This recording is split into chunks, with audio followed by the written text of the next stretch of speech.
1212. Good morning, all. It is 9:30. We are ready to start the day's proceedings. Please make sure that your devices are quiet. Put your cell phones on silent. Thank you.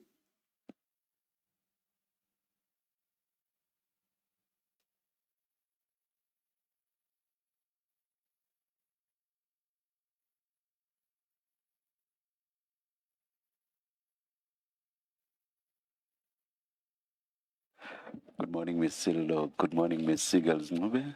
Good morning, Mr. Adams. Morning, Chair. Good morning, Commissioners. Chair, we continue with Mr. Adams' evidence today, his testimony. Were you done with having Mr. Adams itemize everything that was in his Section 27 referral? Not yet, Chair. All right, There's been okay. a turn of events. Okay. So before we get to that, before we continue with that, there is a matter that Mr. Adams wants to address All right. about him going to Orlando to go and register the cases in Orlando. He wants to address his version that he gave to us yesterday, and then we'll take on the next development, Chair. Thank you. Yes, Mr. Adams? Very good morning to you, Commissioners. Commissioners, there are actually, in actual fact, excuse me, Advocate, two points that I'd like to address. The one is that I was wrong in my testimony that I called the gentleman that I know as Elvis when I was at the police station. I was close to the police station, and he told me he was at the tire shop and he was expecting me much later. And I said, must I meet you at the police station? And he sent me his location and said, no, come to the tire shop. And we arrived at the police station together. That's the one. The other thing is that after I played in my mind yesterday the testimony of General Sentimule, of Lieutenant General Sentimule of the South African Police Services, I just want to clarify something on my side. It was General Sentimule's testimony at the ad hoc committee that my dockets, well, I need to stop referring to it as my dockets, but the dockets, the case dockets that I had opened at Grand Central, it was her professional opinion that they did not belong in Pretoria. And as a matter of fact, General Sentimule says, and I have the recording of it, that in actual fact, my cases were sabotaged. And that is why I had such a strong opinion on that issue yesterday. So I just wanted that on the record. It was a little bit overwhelming yesterday because I must tell you I was underprepared yesterday. So please excuse me for that. And I hope that this commission understands what I'm saying in the spirit that I'm saying it. Thank you. Can I just address the first one so that we can be more detailed in what you're saying? Your evidence was that you went from the airport to Orlando on your own. What you're telling the commission today is that you met Witness G just before you went to Orlando. Yes. Okay, correct? To the Orlando police station. Yes, ma'am. And in fact, if we are more detailed about it, it was in a maroon Mercedes-Benz Vito that you went with him. Yes, ma'am. Okay. And was it just the two of you? There was another person with him, ma'am. And that person was also from crime intelligence? I do not know. Okay. I was under the impression at the time that he worked at Orlando police station. I did not know that the man was from crime intelligence. But when I give you further information later, then you will understand that I now understand that this is a really wide net. But we'll get to that. Yes, thank you. Can you just, what happened to your Uber? Because I had understood from yesterday's testimony that you Ubered from the airport to the Orlando police station. What happened to your Uber if you met people at a tire shop and you used the Mercedes-Benz vehicle to go to the Orlando police station? I asked the Uber to redirect Commissioner Kumalo. Thank you. Okay. And then on the second issue about General Sentimule, I know you showed me the clip from her ad hoc testimony. The point that you want to now make is that your stance that General Jacobs had interfered with your dockets comes from General Sentimule's evidence before ad hoc. It was my opinion at the time that the dockets were in Pretoria unlawfully. I've never ever spoken to General Sentimule. So when she said that at the ad hoc, I felt vindicated because she is in actual fact the custodian of dockets as far as I know. And her testimony, it gave me credibility. So I'm just trying to explain. I'm not trying to argue with you or the commissioners. I'm just trying to put you in the picture as to where my head was and where my opinion is. So if General Sentimule is wrong, then I will accept that. But that is what was said. And that is where I felt vindicated, which is why I walked into this room with such a strong opinion of that issue. Okay, but now that we have gone through the timeline regarding your complaint to the minister and what happened from the 1st of November, do you accept that General Jacobs was entitled to have the dockets with him because he had been mandated to investigate from the minister's office? Yes, ma'am. To respond to that, General Jacobs was fully within his right to investigate, but according to the general, not to confiscate the dockets. She uses a very strong word in there, and I'm not saying that that is the case. I'm just saying that my understanding is that General Jacobs should have had access to the dockets, but the dockets should not have been moved. The original shouldn't have been with him, so Yes, he should ma'am. have had copies or That is my understanding. Okay. Maybe for purposes of our record, you should set out what it is that General Sentimule said. I'll just ask Ms. Poet to find the recording for me, and then we'll do it. You said, I can request it quickly. I think I can get it a bit quicker if the person is online. it's a clip that you had showed me yesterday, so if you can just maybe That was forward the that clip, clip, yeah. So we'll deal with it later. Thank you. Then if we can short circuit another issue, it's a minor issue, but we're going through it one by one because, like I say, we have come to some compromise on certain things. Is that correct, Mr. Adams? That is 100% correct, ma'am. Okay. The other issue is... Just before you start, Yes. the statement that you required, I've received it, but I don't know how to send it to you. Can I hand you the phone? No, we can... can you WhatsApp it to one of the attorneys? I have nobody's numbers. Okay. We'll arrange for it. Thank you. Sorry. That is regarding his case against the IDAC officials. Thank you. Excuse me, commissioners.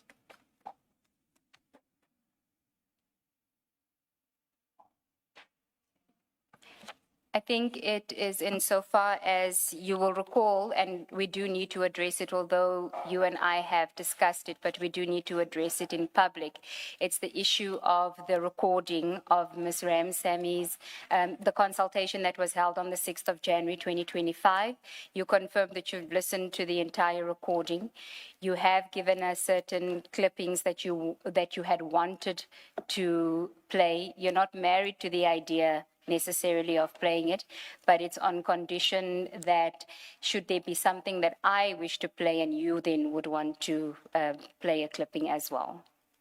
I'm actually asking the commission, after consulting with my attorneys last night, that we will be reporting Miss Ransami to the LPC and also be laying criminal charges against her. That we do that.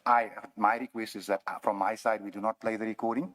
Because we will be asking for it lawfully, because we're going to pursue that. But I want to just correct myself in that it was not Advocate Ransami that introduced herself as advocate. She was introduced to me as advocate by Chief Investigator Perumel. So I got that little fact mixed up, and I asked the commission to understand it was almost 2 years ago. Yeah, that's fine. And we won't deal with what steps you say you want to take insofar as that is concerned. But insofar as the arrangement that we had regarding the recording, you confirmed that you've listened to the full 2.5 hours. I have, ma'am. Yes.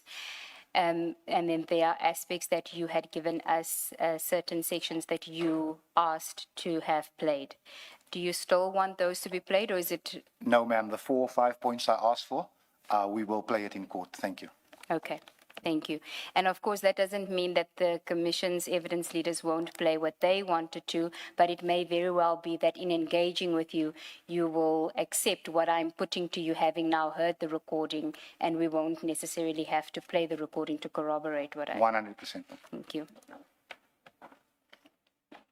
Then, Chair, the question that you had asked about the section 27 affidavit. Mr. Adams was given access to the hard copy files yesterday afternoon.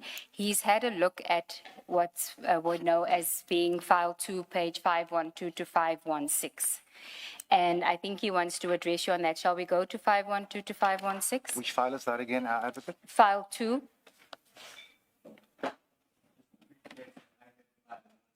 Yes, it's the IDAC file, 512 to 516.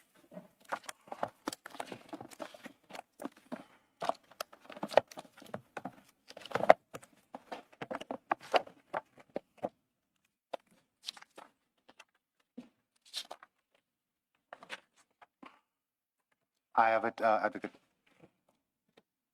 Okay, so you've had an opportunity now to have a look at this document, which on page, if we go to page 516, there's a signature there, Yes, Advocate. and you'll see that your surname is spelled incorrectly. Do you see that ADM is? Yes, yes, Yeah. Advocate. And the Commissioner of Oaths is Felicia Solomons, That which you is, had mentioned yesterday, a councillor that you are familiar with, you're friendly with. Yes, Advocate. Okay. Now, do you want to address the commissioners on this 512 to 516, your signature, whether that is your signature, and the document itself? Advocate, these appear to be my signatures, but I cannot believe that I did not mention the PKTT in my section 27.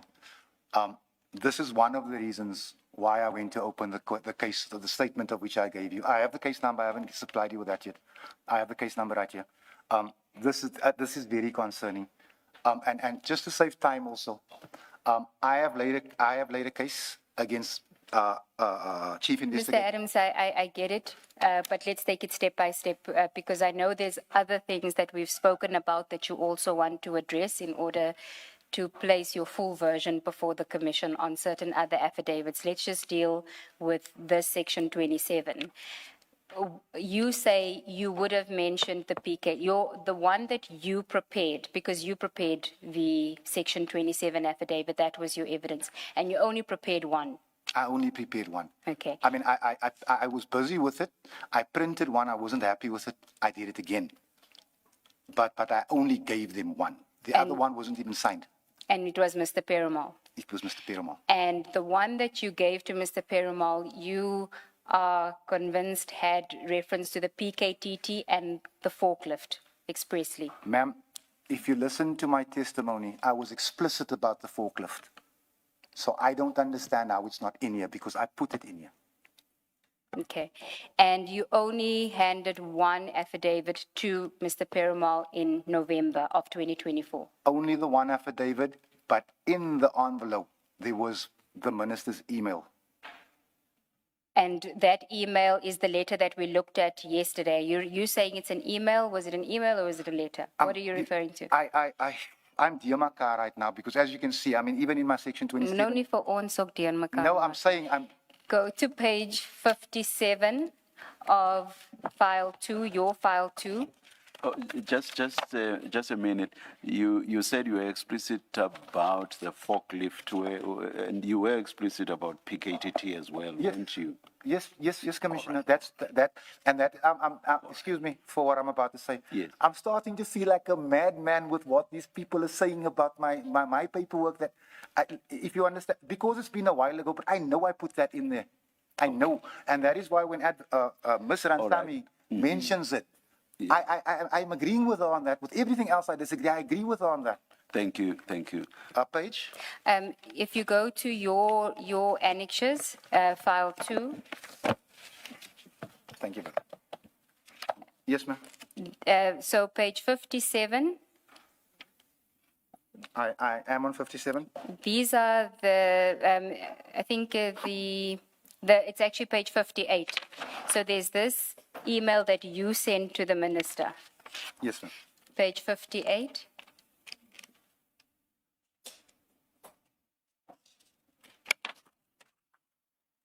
You will just, so you recall that there's this email that you sent to the minister. I do, ma'am. Then you told us about an email that the letter from the minister, which comes on the 11th, dated the 11th. That's in file 9B.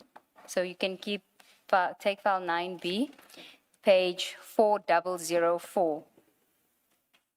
Excuse me, just 1 second. Must sing it right there. 400.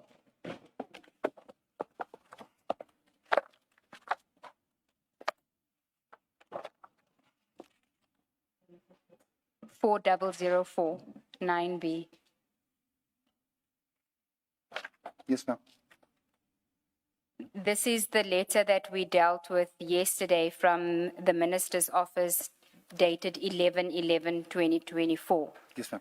Now, you keep referring to an email, and we understand that to be a covering email, which you said you would share it with us. You still haven't, but we can deal with that. So are you saying that email was in there with this letter, or was it just the letter? The email was in there. I printed the email. Okay, not this letter. No, not this letter. But you've seen this letter before we dealt with it yesterday. Yes, I think I've seen this letter before.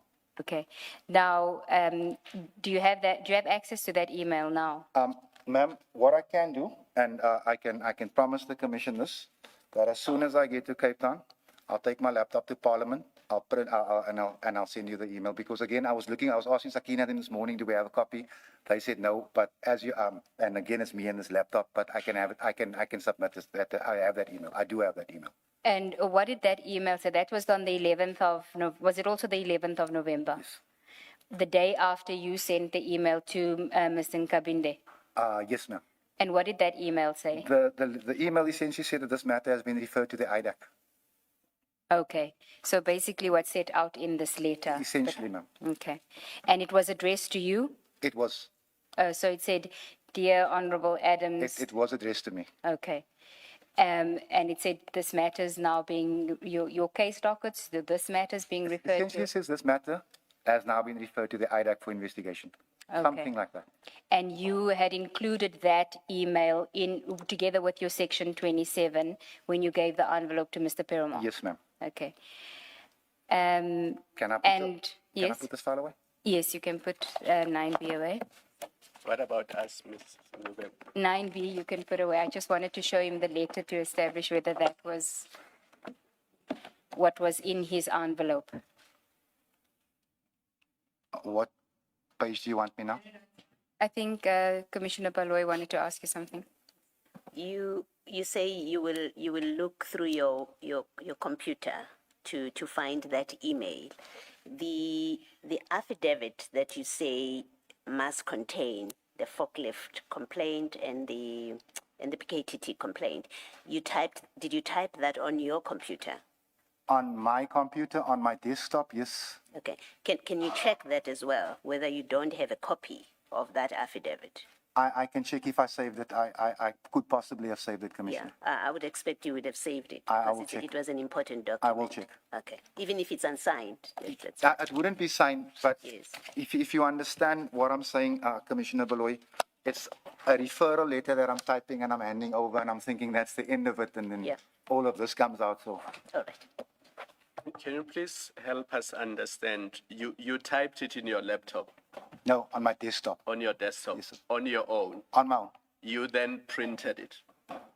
And then you went across the hall to Miss Solomon's. No. I'm struggling with that. Sorry, Commissioner, finish first. Sorry. No, I'm trying to understand because at the end of the last page, Miss Solomon's put her stamp there and she commissions the affidavit. So I'm trying to understand whether you went to her with the print document and you signed in her presence. Is that what happened? I had printed it at my house, Yes.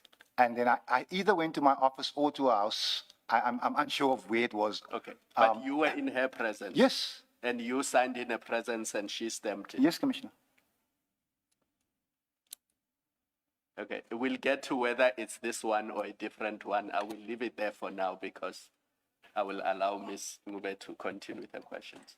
So on 512 now, file 2, that's where the affidavit starts.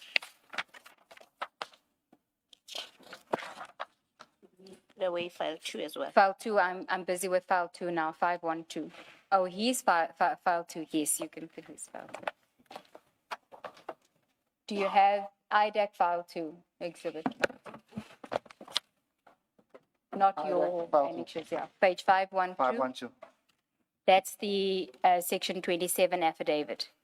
Yes, ma'am. Okay, so you say you typed this affidavit, or what you think is this affidavit, except that you say there was definitely PKTT and forklift mentioned in that affidavit that you typed and signed. Commissioners, it is unthinkable for me that I would not have put that. It is in there.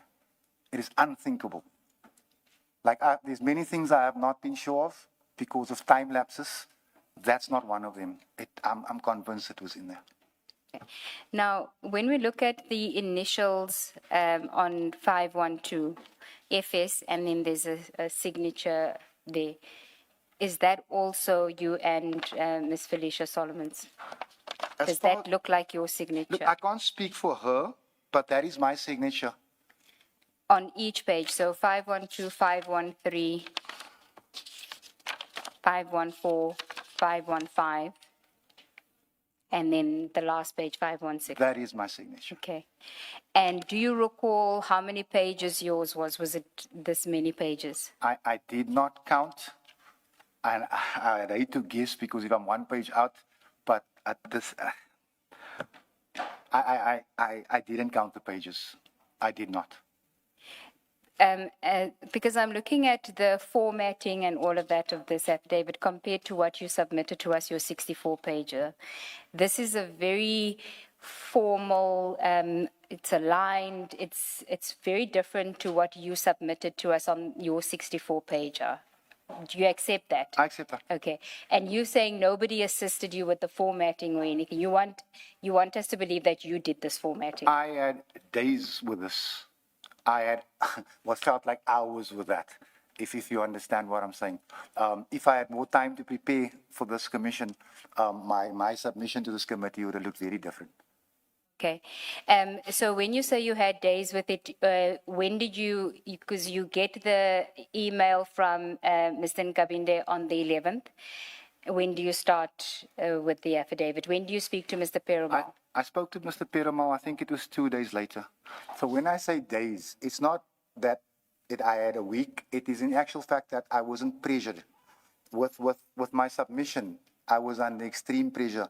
I had to find annexures. I had to look for dates that I couldn't find. I had to backtrack. I had to think of things. I put things in my affidavit that I took out afterwards because it was totally wrong. The pressures were different, ma'am. And it's a 5-pager compared to a 64-pager, I guess. Yes, ma'am. Yeah. And Do you have any preferred font type, Mr. Adams? I normally open the laptop and whoever worked last on it, that's the font type I'll use, Commissioner. okay. Now, Not the laptop, sorry, the desktop. Sorry. the heading, referral to IDAC for investigation in terms of Section 27 of the NPA Act, capture of the Crime Intelligence Division by senior police officers, that is yours. You drafted it. You knew it was Section 27. They told you it's a Section 27. When I was discussing the Section 27 with Mr. Perumal, I was taking notes because I didn't know what a Section 27 was. When I asked him, he said, look, it is like an affidavit. Right? You put your evidence on, but on top, you make sure that you say referral to IDAC via Section 27. He said, make sure you say that. Okay. So if you had, and we'll go through the affidavit again, if you had the affidavit ready for him, or, what was the purpose of having the meeting in Cape Town? And was it on the 21st of November? When was it? Ma'am, you know, I like I say, I'm terrible with dates, and it's actually in my affidavit at the beginning that my date and timekeeping is terrible. So if you say it's the 21st, I'll accept it as the 21st. I'm not saying it's the 21st. I'm looking at the date of your affidavit. Oh, So, the affidavit. yes, so the date of the affidavit is 21 November 2024. When would you have met Mr. Perumal? Because you said you had the affidavit ready, I'll tell you now. and that would have been in November. I'll tell you now. If you give me. Oh, can I confirm? I can. That's fine, you can confirm it later, but it would have been in November. Yes, ma'am. Okay, and it would have been after you've prepared the affidavit, because you say when you met him, you handed him the envelope, and that was the first time you met him? Yes, ma'am. Okay. But you had discussions about what needed to be in the affidavit and Yes, all ma'am. of that. So you meet with him. I know you said City Lodge or something like that. Advocate Ms. Ramsamy said that Mr. Perumal had complained to her when they went in January to say that there were limited hotels available in Cape Town, and he was upset that they had to meet a member of parliament at a Formula One. You say it was a City Lodge. Was it Formula One or City No, Lodge? I don't think it was Formula One. I think he's wrong. Okay. Yeah. Let me put it to you like this. If I'm wrong, it's the hotel right opposite the airport. Okay. But I don't think that's a Formula One. Yes. I'm convinced that's a City Lodge. Okay, it's immaterial. I just want to make sure that we're talking about the same consultation. So you met him at the hotel? At the hotel. And he's with Mr. Pariachi? We were sitting down. Mr. Pariachi walked over. He introduced himself to me. And I think he had someone else, but I didn't watch him because I was busy with Mr. Perumal, but he wasn't part of the meeting. Okay. And you then, what is the purpose of the meeting if you have the affidavit ready? What's going to happen? What happened was, as I was speaking to Mr. Perumal, he said to me, we'll be in town soon. So what you can do is you can give me a little of the background of what you have, and you can give me the 27 referral. And that is what happened. Did he say why they wouldn't be assisting you with the 27 referral? Did they say it needed to come from you without their assistance, or what was the... There was no mention of the assistance at all. All he said is we can't touch it without the Section 27. Okay, we can't touch it without the Section 27. Okay. You then give him the envelope. How long is the meeting? It was less than an hour, maybe 40 minutes. Okay, so not a lengthy... No. Okay, and what are you discussing? I'm telling him about the forklift, and I'm telling him about Major General Madondo's security clearance. And I'm also telling him about other things that I've heard, and I'll try to get evidence of it, but unfortunately didn't. Or in this case, as I said here, fortunately didn't. And that was the nature of the investigation. And after I left, I was actually stupid about it, because I asked myself, you didn't even ask to see his ID, as in easy IDAC, but you've given him the referral. But when I met him at the NPA buildings, I realized, okay, it's kosher. That would have been in January.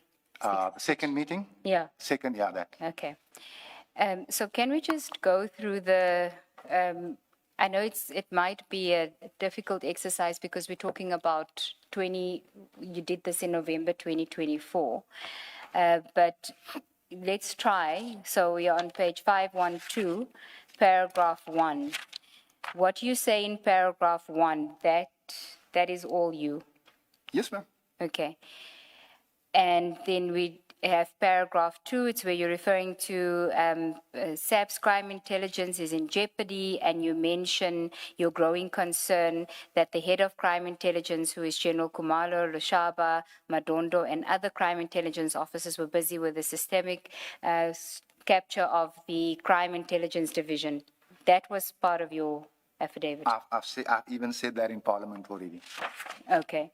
Then paragraph 3, my suspicion about General Kumalo and others became more clearer when I found an envelope pushed under my office door at Parliament, which contained some crime intelligence procurement documents using secret funds of crime intelligence and vetting documents. Do you remember phrasing it this way? That is me, ma'am. This is me. Okay. Now, we know this reference to crime intelligence procurement documents. Are you referring to the forklift? The forklift. Okay. But you say you would have mentioned forklift itself. I would have mentioned the actual forklift. I would have mentioned it, ma'am. Okay. Look, like I say, it's 20 months ago. I wouldn't be able to quote this thing verbatim even if I read it, but I would have mentioned the forklift. And again, this is why I sit with a case number now. And you accept that there's no reference to forklift in this one? None. There's no reference to PKTT? I went through this thing last night, Okay, scratching my head the whole time. okay. Now, insofar as I want to show you what Advocate Ramsamy says she recalls was in that Section 27 affidavit that she saw on the 6th of December, the 6th of December, 5th of December, 2024, when she was preparing the 2813 application. And I've asked for her statement to be sent to you. So it's Statement 1 of Advocate Ramsamy, and it is on page 15.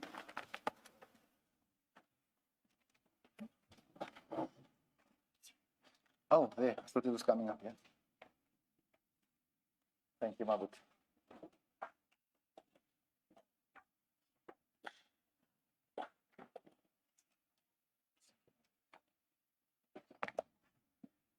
Page 15. Yes, of her statement, paragraph 36. So she says, I have not seen the Section 27 affidavit after 6 December 2024 after I returned it to Advocate Johnson. What I recall of its contents is based on my memory, but as the Commission will see, there are certain contemporaneous recordals by me that somewhat corroborate my recollection of the contents of the Section 27 affidavit. For convenience, I will deal with the Section 27 affidavit that I was given on 5 December 2024, which she says is the only one that she saw, compared to the Section 27 affidavit that was flighted before the Commission in tabular form. Now, when she talks about the flighted one, it's the one in front of you, 512. Yes, ma'am. Because we don't have the one that she says she saw on the 6th of December.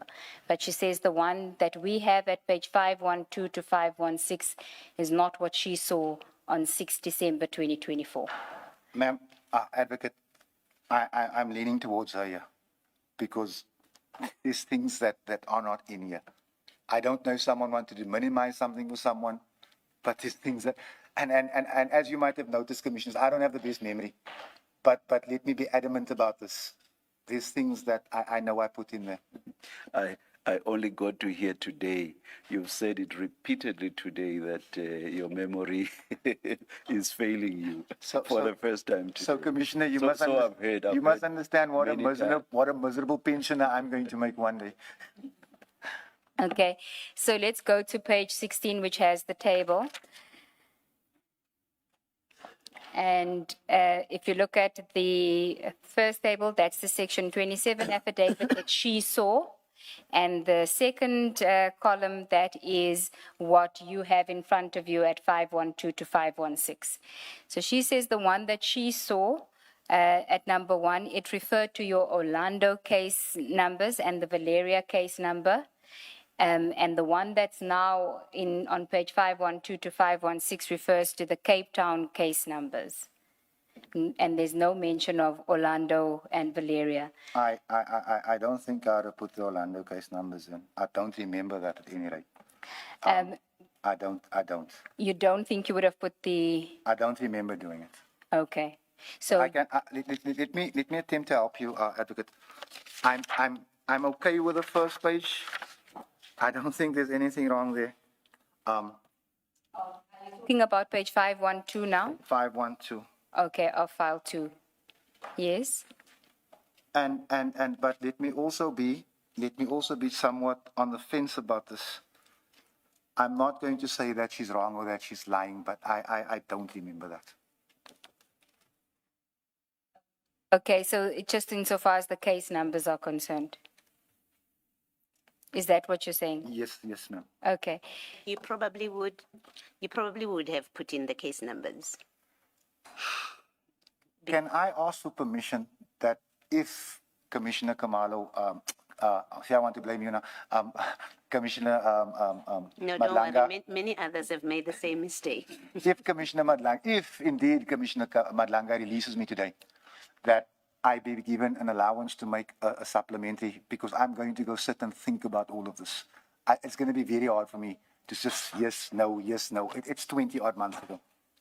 Will I be allowed that? Let's see how things go. I can't make a decision about that. Thank you, Commissioner. You see, if you go to, just briefly, you don't even have to go to it, the docket for the Cape Town, the front cover, the case number is 1653. And in your document, it's missing the 1, so it's 653 instead of on page 512, that section 27. So I would imagine that you would have gotten your case numbers right, but I also would imagine because you were under the impression that your Cape Town case dockets had been intercepted, you would rather refer to the most recent cases that you had lodged, which would be the Orlando and Valeria. I accept that I missed the 1 in the front, but the Cape Town case numbers to me were more pressing because in my head, those had disappeared. So if you understand what I'm saying, Advocate, for me, that was the more pressing issue. Okay. So then, can we go back to her table, and we'll see how far we can get. She says at item 2 that Major General Madondo failing a polygraph test while seeking security clearance was specifically mentioned, whereas in the one that's displayed here, 512 to 516, although vetting is mentioned, it is in a different context and no mention is made of a polygraph test. Now, do you recall if you would have said that Major General Madondo failed the polygraph test in your section 27? I know that I verbally said that to the investigator on the day we met at the hotel. I'm going to struggle now because I know I mentioned vetting in here. But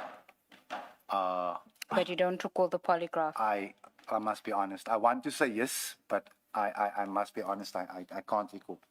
Okay, and then 3, she says allegations of procurement irregularity within crime intelligence regarding the procurement of a forklift. And she was adamant that the word forklift was in that affidavit. Are you also I'm leaning adamant? towards her. Okay. I don't want to say I'm leaning towards her, but I'm leaning towards her. So you say you pretty certain that you would have said forklift? Ma'am, I would bet the last cent in my pocket that I said forklift. I said forklift. And also because those were the documents that you had. The forklift was Yes. documents that you were given to ma'am. you. Okay. And then at number 4, she says multiple allegations of alleged criminal conduct by the political killings task team, such as the procurement of vehicles, excessive budget for laundry using the Secret Service account. Do you recall that? Ma'am, this is even clearer to me than the Easter. Because even at Parliament, and you can go check the recordings, I was gunning them about the R500,000 a year laundry bill for the PKTT, that they're spending 10,000 Rand a night per officer at 5-star hotels. I was at war with the portfolio over that. It would have been in my section 27. I mean, if nothing else, Commissioners, that if I'd given you a 1-pager, that would have been in there. Okay. And then 5, vehicles that were procured for the PKTT being used by the former Minister of Police, Mr. Cele, for his personal use. That I know I spoke about. I don't want to lie, sit here and tell you I did it. I know I mentioned it. I did not have evidence at the time. So please allow me to be a little bit ambivalent about that one. Okay. Then the last one, number 6, purchasing of hotels or lodges and or properties using the Secret Service account. Can I just take a minute, just a second?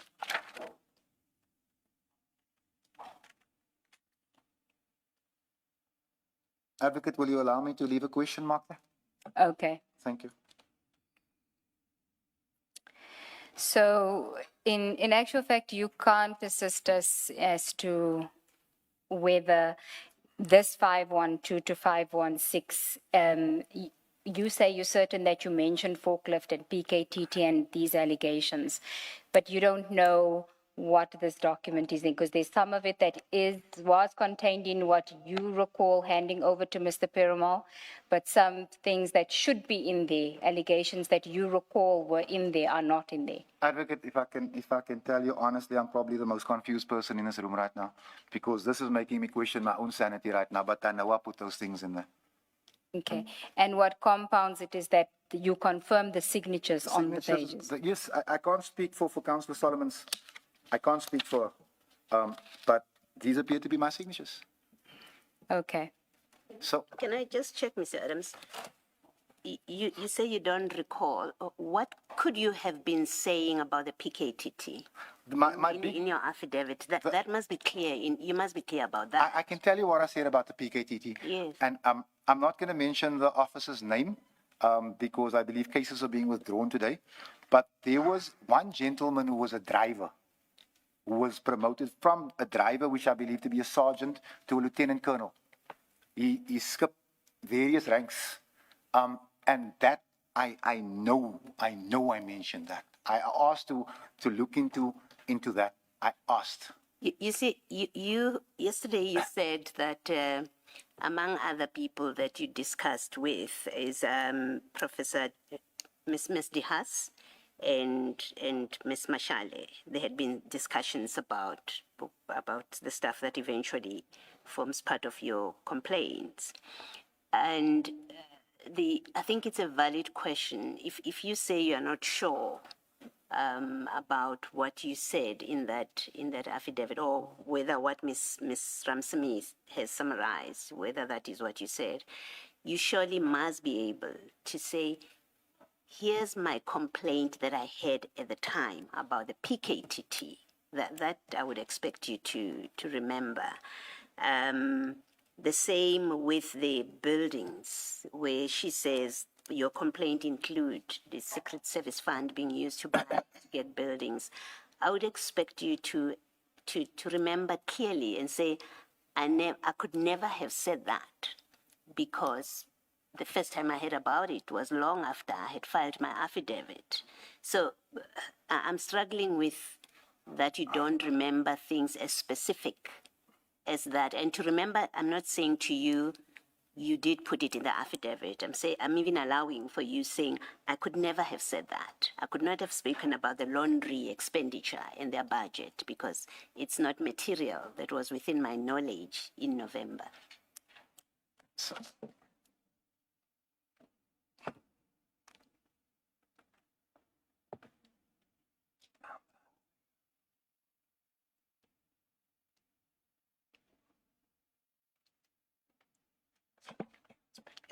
Yes, you may.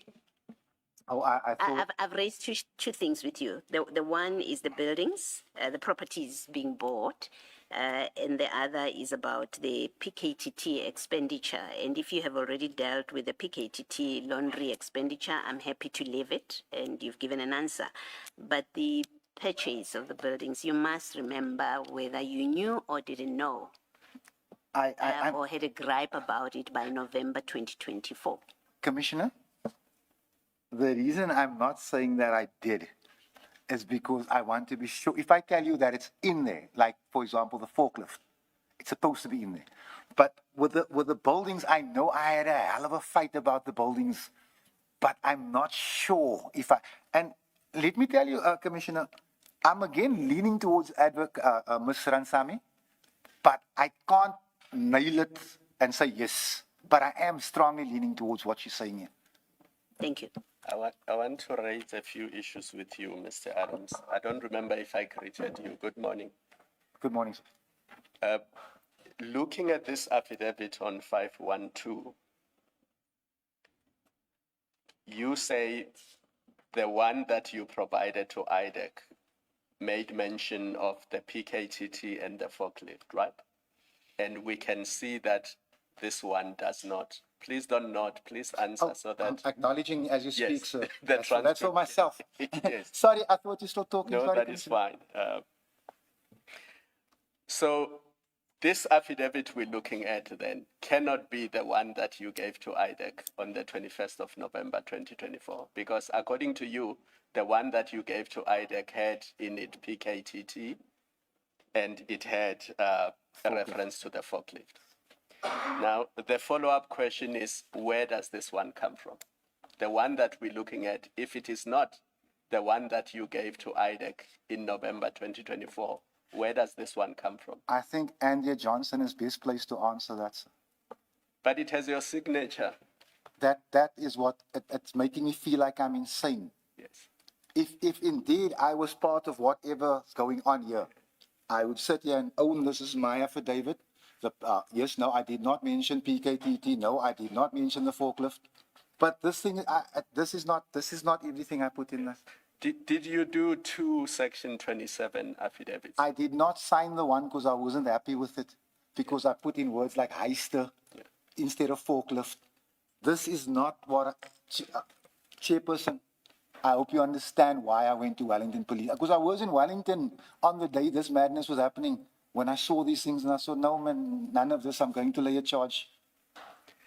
Now, in October last year, this is important.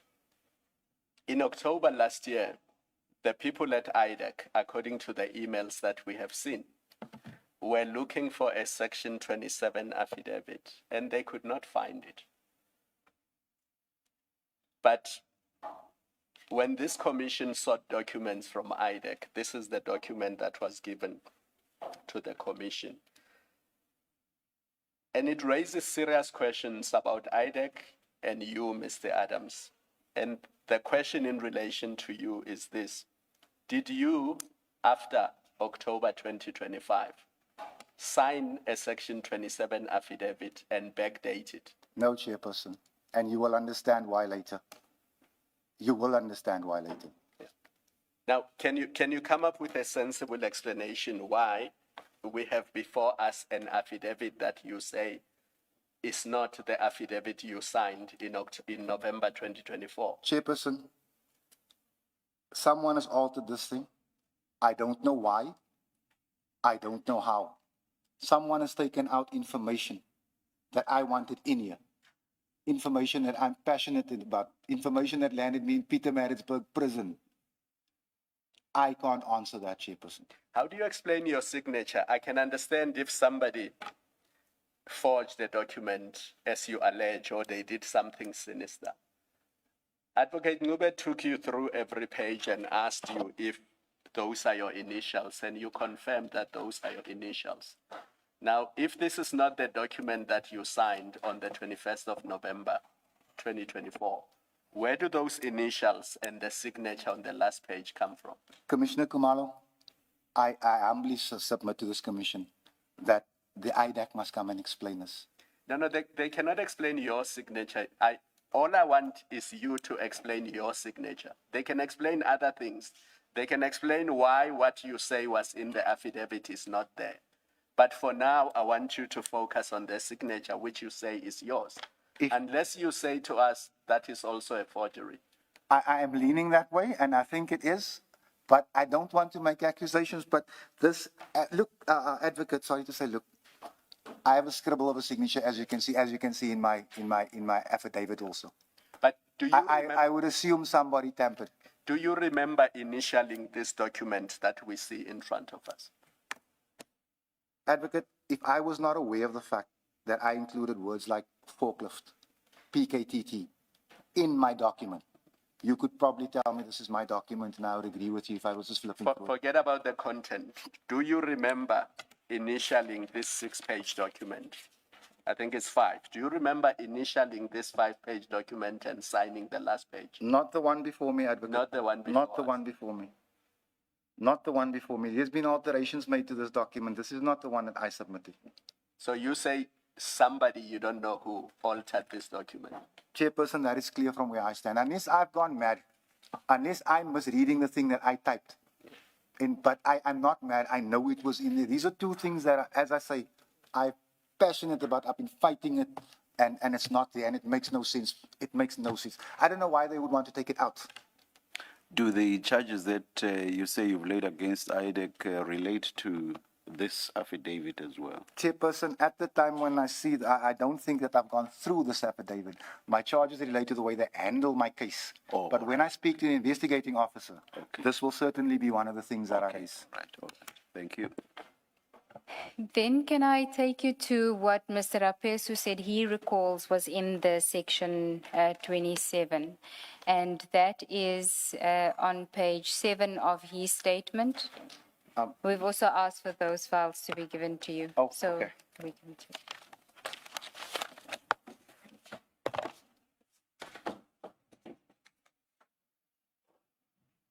Thank you.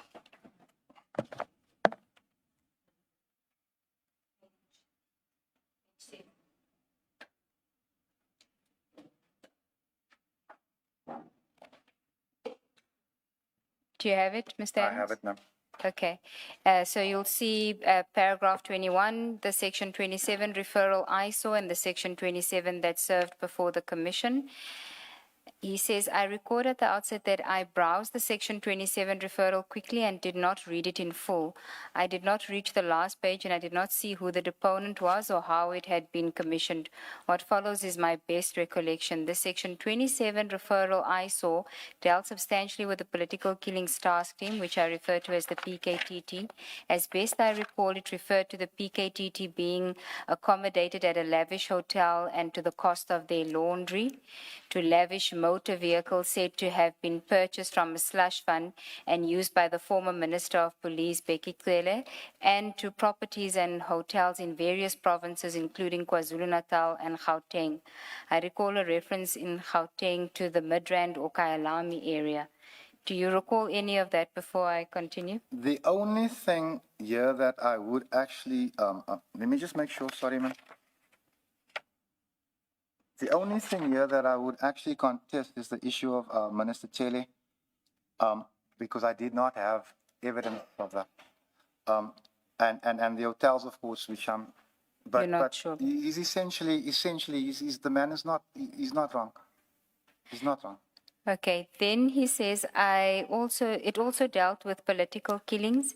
In that regard, I recognize the name of a person, one Sergeant Dumisani Dlamini, whom I knew as he had been a witness of mine during my earlier service in KwaZulu-Natal, and I recall mentioning at the briefing that I knew him.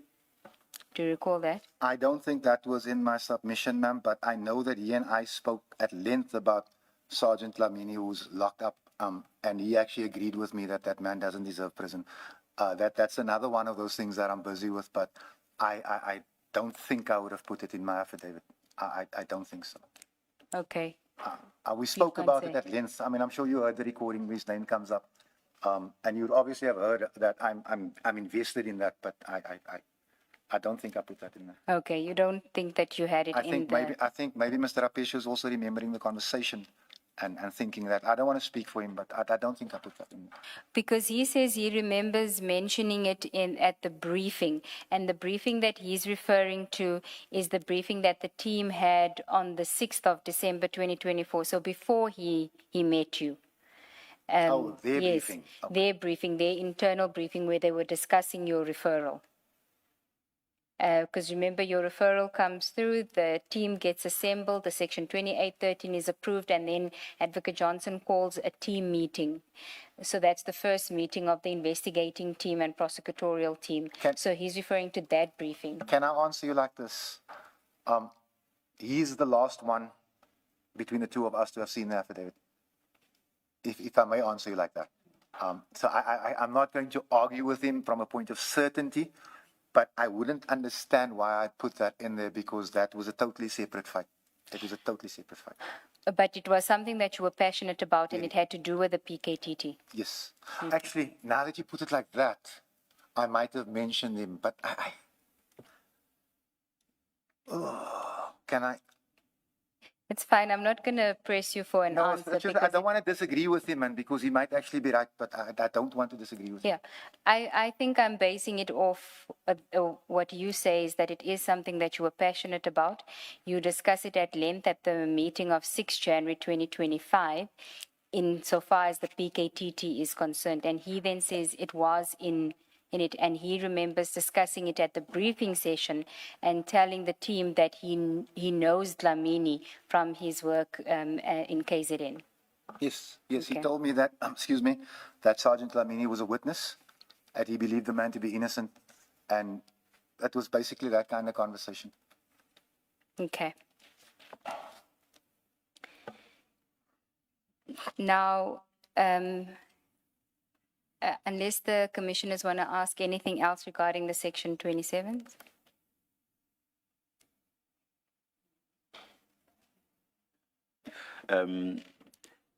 Mr. Adams, during the tea break, can you please call your office?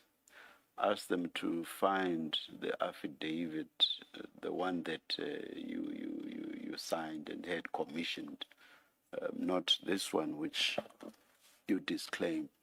Can you please get them to send that document from your desktop or from your computer? My desktop is at my house, Commissioner, not at my office. That's where I work from at night because I'm on the road all day. I can, my wife gets home at 3. Look, I'm gonna try my level best to get it for you because this thing is irritating me like you won't believe. Why we wanted that to happen today is because your testimony is going to be finalized today. Commissioner? So we wanted to engage with that document whilst you are in the witness stand. Yes, Commissioner, I understand that. And if I have the document, I'm even willing to come back because I'm more than willing to avail myself if you have another date for me. I understand you're also working under time constraints. Yeah, please try. Let's see if you. Let's see what you manage to can get do it. during the Yeah. tea adjournment. Thank you. Thank you, Chair. Before you move on, So I'm still going to be here after tea time. It depends on you. Mr. Adams, you are certain that you submitted only one affidavit to IDEC, one Section 27. I handed that document to Chief Investigator Perumal. We never spoke about the Section 27. Again, I'm confused, Commissioner. And you say this was in Cape Town when Yes, you handed it to him. So Ms. Johnson would have been incorrect when she said, because this is what she testified, when she said you delivered your affidavit, your Section 27 affidavit, to their Pretoria office at reception. No, she's lying. Okay. I'm telling you categorically that she's lying. Okay. Thank you. Thank you.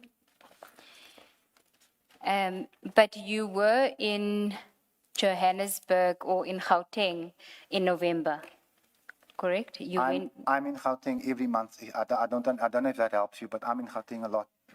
No, I'm being specific here because you said that you met with the IGI Yes, in November. Yes, ma'am. And when would that have been? That I can confirm. I can't lie to you about the date, but I was at his office. Okay. I just want you to see whether it would have been after 21 November, because your affidavit is dated 21 November, or whether it was before, because in your affidavit you say in that same week you met with the IGI. So that would have been, I think it was the first week in November. Sorry, you mean the statement? In your statement, yes, in your statement that you submitted to the commission, you said that you met with the office of the IGI in November. What I can do is I can tell you that the IGI's logbook will tell you exactly what time and date I was there, but it was the same week. It was the Okay. same week. And then, so you say you didn't drop off any affidavit at all at IDEX offices? No, ma'am. Had you ever been to IDEX offices? I was asked to sign a, what do they call the thing? The introduction to something. The preamble? I was asked to sign a preamble, and what day I can't tell you, but it was maybe a few weeks later. And I told them I'm in Pretoria on this day. I can do that for you then. And as a matter of fact, the camera footage will tell you that on that day I didn't even get out the car because I was running late. And so I called Chief Investigator Perumal, He met me at the door. I read through it, I signed it, and I drove off. Okay. What's the preamble to what? To my statements, my A1s. After your January meeting? Yes, ma'am. Okay. That's what I was going to ask. So, but that would have been in 2025.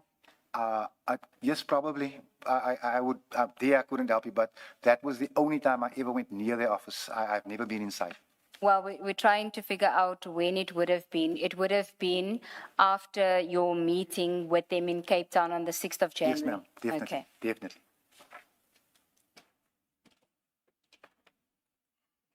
The reference on page 32 of your statement, if you can perhaps just go there. Maybe before, if you're moving off completely. My own statement, ma'am? Commissioner Baloy has a question. Yes. Can we then safely is it safe to assume that this affidavit at 512, the one that you have difficulty with, that you would have read it if it were your affidavit, because it bears your signature, you would have read it if it was given to you. You would have read it before you signed it, before you presented it to Ms. Solomons to sign for you, and having read it and seeing that there is no reference to the forklift complaint and the detail of the PKTT, that you would have taken issue with that if this was your affidavit?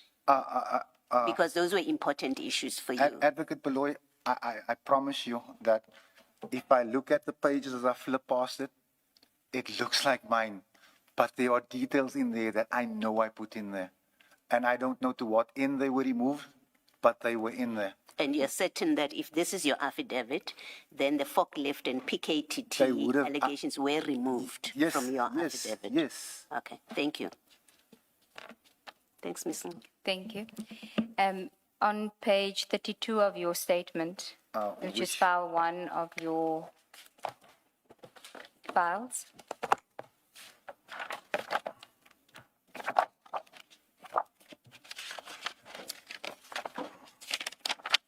There's no page 32 in here, ma'am. In that 28. In your statement. Yeah. Oh, File 1. Oh, witness bundle. Sorry. Another witness bundle. be your statement bundle, actually. I think that's a witness bundle.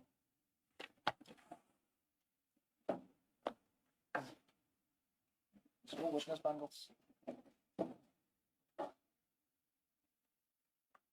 Oh, wait. I think I got it. Oh. Yeah. 30. 32, Paragraph. paragraph 245. Yes, ma'am. You say, I was contacted by the Office of the IGI in November 2024 during my efforts to have my criminal cases investigated by SAPS. An inquiry was made about the cases that I had lodged and asked whether I would attend their offices in Pretoria because the department had an interest in the cases that I had lodged with SAPS. During the same week, I visited the IGI's offices where I spent some time explaining the nature of my concerns.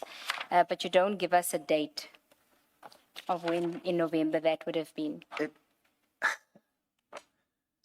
I'm sorry if I'm frustrating the work of this commission, but I'm terrible with dates and times. And when I went to the IGI, it was a simple appointment to express my concerns, hand over the document. Because in the phone call, his office asked me, "Do you have the documents?" And I said, "Yes." "Would you share it with us?" I said, "Yes." So it wasn't a beacon that I can remember the date. If you're understanding what, it was just a meeting and that's the end of it. Do you not keep a diary, Mr. Adams? As a public official and a member of parliament, I would assume that you keep a diary either because you claim for your travel expenses or you need to account for where you are during public time. Do you not keep a diary that sets out where you are? I mean, a meeting with an IGI is important enough for you to diarize it and know that on this date I must be at the IGI's offices and what was discussed there. So do you not keep those things? Excuse me.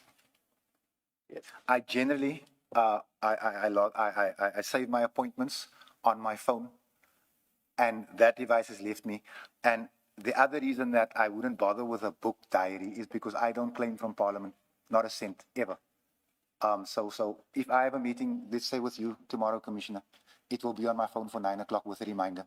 But I don't write down in the book that I'm going there and I'm going there for travel claims and that. I don't get involved in that. And again, I apologize for frustrating your work because it's even frustrating to me. But like I say, the IGI's logs will tell you which day and which time I was there. Ms. Adams, I just want to move on to another topic that I want to close off. There's a... Before you no. do that. Mr. Adams, the conversations and meetings with the IGI, you said in the ad hoc committee that the IGI himself called you. You recall that was your testimony? Because in your statement, you say, in this statement that we are looking at in 245, you say you were contacted by the office, which could be anyone in that office. You do recall that in the ad hoc committee, you Yes, said ma'am. Mr. Faisal himself Yes, ma'am. did call you. Yes, ma'am. And when he called you, had you had any prior contact with him? Did you know who he was? Had you met him somewhere? Had someone ever referred you or mentioned him to you? I had heard of the office of the IGIMM, and I actually made a mistake at the ad hoc, to be honest with you. When I'm writing it down a second time, I realized that. And I said to myself, but at the ad hoc, anyway. So what happens is I get a call from the office of the IGI. It was a female, I can't remember her name.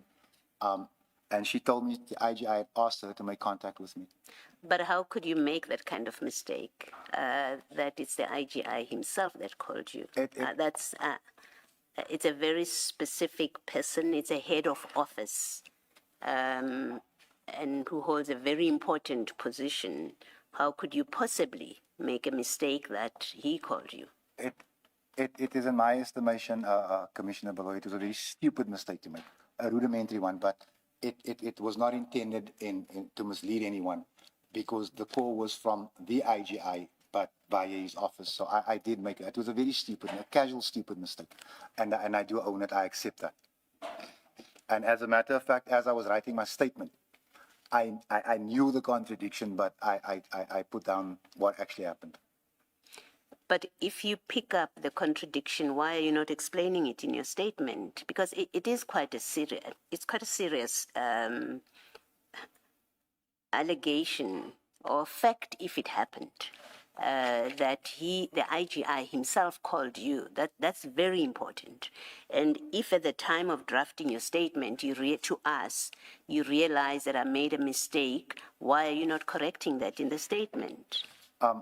I didn't think of the affidavit, my affidavit to you, as being something that, well, it shouldn't contradict what I said at the ad hoc, but I made a mistake at the ad hoc. And in hindsight, and with what you've taught me now, I should have actually corrected myself in the affidavit. Okay, thank you. Sorry about that, Commissioner. No, you don't. It's okay. No, I guess we'll have to make our conclusions about it. It's difficult, I must say, speaking for myself. And that's why I apologize, because I'm giving you extra work. I'm sorry, Commissioner. It's very difficult for me to accept, let me say, to accept that nearly a year later, in your statement to us, you say, oh, I made a mistake back then when I said it was the IGI, and one has to decide what do we do with that, because you either lied to the ad hoc committee, and that's the impression you left them with, and or you're lying to us now when you say I made a mistake back then. The one of these two institutions must hold you to have lied under oath. You accept that? What I do accept, Commissioner, is that I made a mistake in front of the ad hoc committee, and I'm here admitting to the mistake and owning up to it and telling you that this is the correct version. I didn't. There's nothing in it for me to say anything like that. I made a genuine stupid, sloppy mistake, and I own it. I own the mistake. And I apologize to you for giving you another conclusion to have to reach. Well, I know you say there's nothing in it for you. I want to suggest one possible explanation is you might have now realized, oops, I shouldn't have said that in the ad hoc committee. I shouldn't have disclosed that it's the IGI himself that called me, because it is problematic that the IGI would have called you and you would have to explain that conversation. How did it come about that he knew to contact you? So you might have belatedly realized that is problematic and I need to fix it. That's one possible explanation. No, definitely, Commissioner. And Okay, I accept you that. I accept that. Okay, all right, thank you. Lastly, before we leave the section 27 affidavit, and I accept that you have difficulties with it, as you have described it. In that paragraph 1, you express that you do not trust General Patekile. You do remember that was your position on day 1. So somehow, whoever may have doctored or interfered with your original affidavit at IDEC to create this, which, do you have it in front of you? I have it in front of me. Yes. Whoever might have rewritten your affidavit seems at paragraph 1 to have gotten it right, because you say you didn't trust, they say you said you don't trust General Patekile, and that's something that you repeated. That alone seems to suggest, well, this is your affidavit, actually, still, because there are things that are common to what you have said in the box and what is contained in here. What do you want to say anything about it? There is so much about this affidavit that I would say yes. I'm questioning the parts that were omitted. If you understand what I'm getting at, Commissioner. The easy thing would be, yes, this is my affidavit. No, Ransami is mad. She's off her head. I'm not saying that. I'm saying that there's things that something's not right here. Okay. And when you say you didn't trust General Patekile, what is the basis for that? Especially, and I want to limit it to when it comes to the handling of dockets. What history did you have that creates a basis or a reasonable basis for you to hold him in distrust? I've always had a very cordial relationship with the general. I mean, the general would call me, well, I would call him often, excuse me. So when I'm told that the provincial office has come to collect your dockets and that's not their job, they're not supposed to, I'm under the impression that the head of the provincial office knows about it. So I didn't trust him with that. It's not that the general did anything to me personally, but something was wrong in the provincial office, and I decided not to speak to him further about that. So it was not because there's a history that made you, with him, that made you distrust him. It was just about these dockets. I have lauded General Patekile when he's done right, and I have criticized him when I felt he was wrong, but it was always fair in my view. When the man does right, but just on this one issue, I thought I couldn't trust him on this. Okay. Thank you. But if I understood what you said in your evidence yesterday, it's that it was more his response to you when you told him what you had been informed about your dockets, and he said he's going to investigate it, and you weren't happy with his response. You didn't mention anything about not trusting him. No, ma'am. I was stating the mood in the room, if you will, that I wasn't happy with his response. But the mistrust began as soon as I heard it was the provincial office. It was not a case of Patekile as anything. It's just I don't trust him on this issue. If I'm helping you there with the answer. Yes, but you didn't know that the files had moved yet when you called him. Remember, the note on the diary shows that the files moved to the PC on the 31st. You said you called him on the 30th of October. I'm confused. And he said to you he's going to investigate. I'm confused. I understand what you're saying about the notes and the OB entries, if you will. Did I call him? Remember, you said you you didn't just get refer your me to the CAS page, please, ma'am? numbers. You didn't get your CAS numbers. ma'am.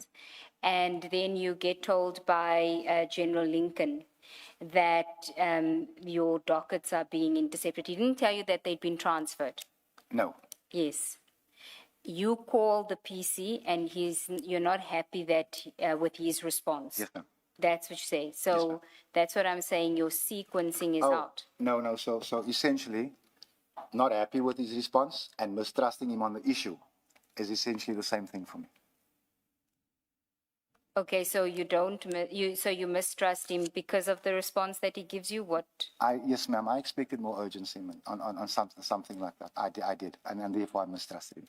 But I think you accepted yesterday that his response was there was nothing wrong with his response to you. That was yesterday, ma'am. This thing was written 2 years ago. Yesterday, I accepted that, you know what, I was in a rush. This thing wasn't written yesterday. So just to put it, this is once I'm getting my time sequence right. But on that day, yes, after being schooled yesterday for the first time, I own it. Yes.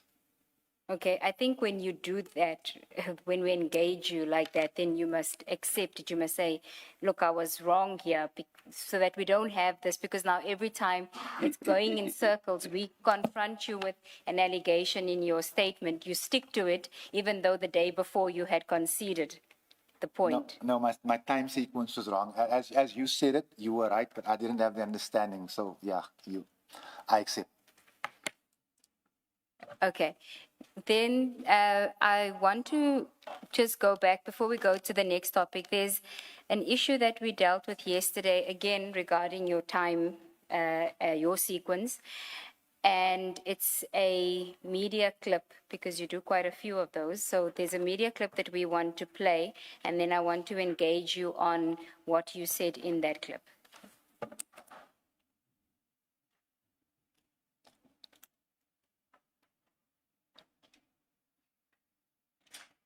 Been contacted by the Let's pull it. I've been contacted by the IDAC. I'd given the file to the IDAC. I was then contacted by the Inspector General for Intelligence. I gave him what I had left. And now I'm getting calls from people claiming to be policemen, wanting to meet wherever. And I said, you know what, where are you from, Johannesburg? I'll come to Johannesburg. I'm more than happy to meet you at your office. I never got a return call. Mkwanazi must not be selective in how he presents information, sir. Here's my thing. I've already given my disclosure to the IDAC. Do I need a parallel investigation? I think not. I don't know who to trust right here. This is the sad part. So you do confirm, though, that investigators did call you to try and get more information. You just didn't trust them because you were not sure if they were legitimate. I'd already handed over my file to the IDAC. I didn't want to meet another investigator because I didn't know who was covering for what. I didn't know who was... Okay. Now, that is incorrect. I'm putting that to you. Can we go to, so that I can take you through the chronology again on this aspect? Page 3856 of 9B. 3856. The person, the police officer that you're referring to there is Colonel Philip that had called you, right? That you say you didn't trust. Get 9B, page 3856. Thank you, sir.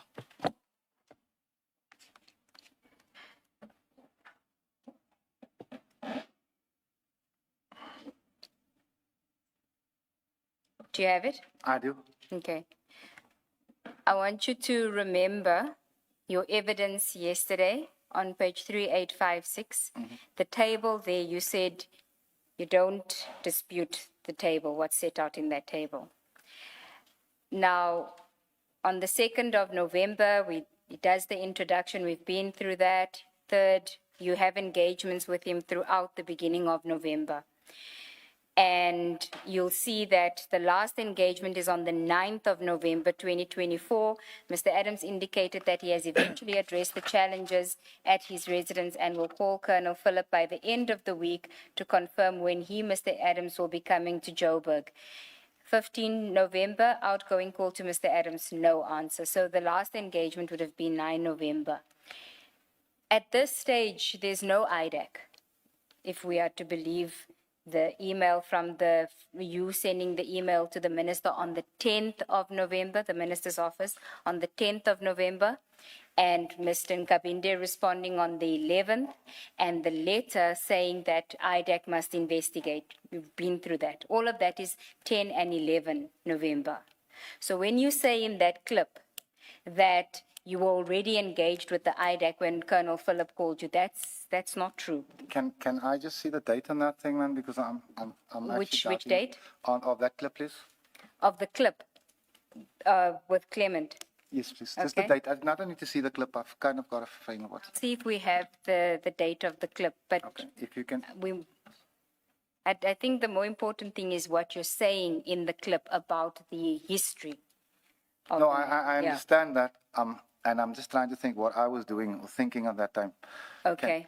My, We'll try and get the date for you. or alternatively, commissioners, may I make a supplementary after consultation with my attorney about that one, if at all possible? Can you just please keep a running list of all? No, there's only two. Only two. I won't flood the Just commission. in case. No, I won't because, flood the there- commission, no. There was one and now there's two. It's only two. So I'll it's- stop it's right on there. that basis that I said just keep a running list and then at the end you raise those with us and a decision will be taken. Okay. Thank you. Thank you, Commissioner. Can you just tell me what that is marked Yes. as so I can write it down? I'll get the date for you, but of that clip. What I want to address with you is what you say in that clip is that when Colonel Phillip called you, you were already engaged with the IGI and with IDAC. That can't be because Colonel Phillip's engagement with you ends on the 9th of November. By the 9th of November, there's no IDAC. IDAC only comes in on the 10th, actually on the 11th, because you write an email to the minister on the 10th of November complaining about the fact that your case won't be, you want an independent investigator, right? 100%. So that is incorrect what you're saying in that clip. Yes, on the face of it, I will accept that, and that is why I'm asking just for time, just to pick, because it's the first time that I see the clip in this context. Okay. What I want to know is, are you sure that your engagement with IDAC only started after your email to the minister and the minister's letter to IDAC? I can confirm that. Okay. There was nothing discussed prior to that? No, ma'am. Okay. And with the IGI, was it a parallel process? So when Colonel Phillip called you, were you already engaged with the IGI? I'm actually now, and this is maybe where the IGI's logbook is going to be very important, thinking that maybe I should request what date I was there, because from what I'm saying there, I'm now not convinced that I met the IGI afterwards, if you understand what I'm saying. Afterwards when? When you say afterwards, you need to give us a point in So time. my version of events of 2 years ago is I met with IDAC and then the IGI. I'm just questioning myself now if it happened that way. So that's what I'm saying. I'm going to apply for permission from the IGI's office just to tell me what day and what time I was there, and then I'll be able to give you a proper supplementary, if that's okay. Okay. Thank you. Now, with the IGI, that wasn't your only engagements with the IGI. In 2025, there's further engagements because you wanted a copy of the IGI's report. Yes, ma'am.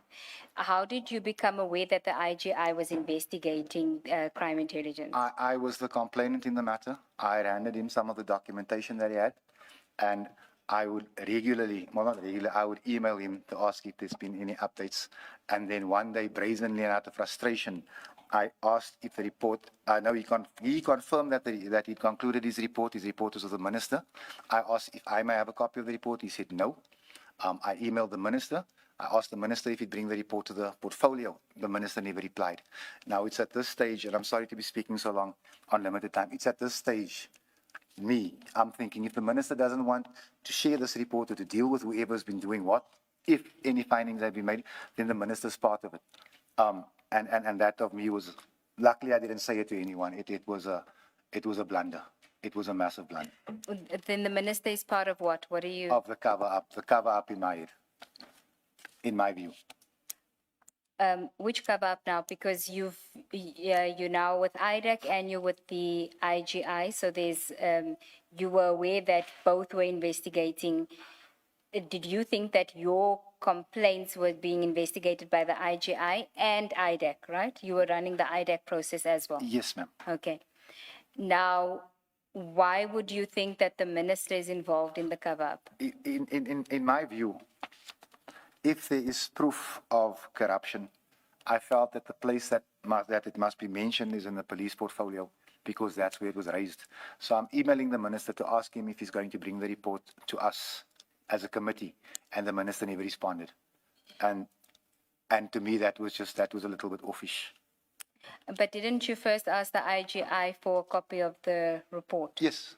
And then the response was that they completed the investigation. No, if I'm right, I was first told the investigation is complete. Excuse me, the report is with the minister. Then I emailed the IGI, said, am I allowed a copy of the report? And he said no. And then I emailed the minister and asked him if he'd bring the report, because now I know I'm not allowed a copy, but if the minister will bring the report to the portfolio. Okay, so, and did you eventually get the report? No, ma'am. Okay. To this day. The minister's office didn't respond to His you? office didn't respond to that email. Okay. So you are the complainant in that? Yes, the ma'am. IGI process as well? I am. Okay. And that also started in November of 2024? Like I said, yes, but I'm just going to ask them for their logs to confirm the day I was there. Do you know if the office of the minister had any involvement in your complaint to the IGI being initiated, well, whether it was investigated at the instance of the minister? It was not mentioned to me, and I didn't ask. I wasn't told that the minister's instruction. No, I wasn't told anything like that. Called by the office of the IGI, surely you must have asked, how do you know that I have a complaint about crime intelligence? They must have told you some background to, we are calling you, we've heard you've laid a complaint, whether with IDAC or whoever, and this is where we know it from, and you want to verify that you're speaking to the right person, surely. Thank you, Commissioner. When I was speaking to this lady, she gave me an office number, she gave me an address, a physical address, and that to me was okay. And when I got there and I was introduced to the IGI, Mr. Faisal, it actually occurred to me, I asked him, how did you know about this? And he laughed and he said, we are intelligence. And I wasn't gonna question deeper than that. I don't know if they saw it on social media, because I made a big blah about my dockets going missing. I don't know, and as the advocate infers, did the minister's office get involved? I can't answer that. So when you flew up to Pretoria, you knew that you're going to be meeting the IGI himself, because No. he met you. No, I was and invited handed to you his over office. I was met at security.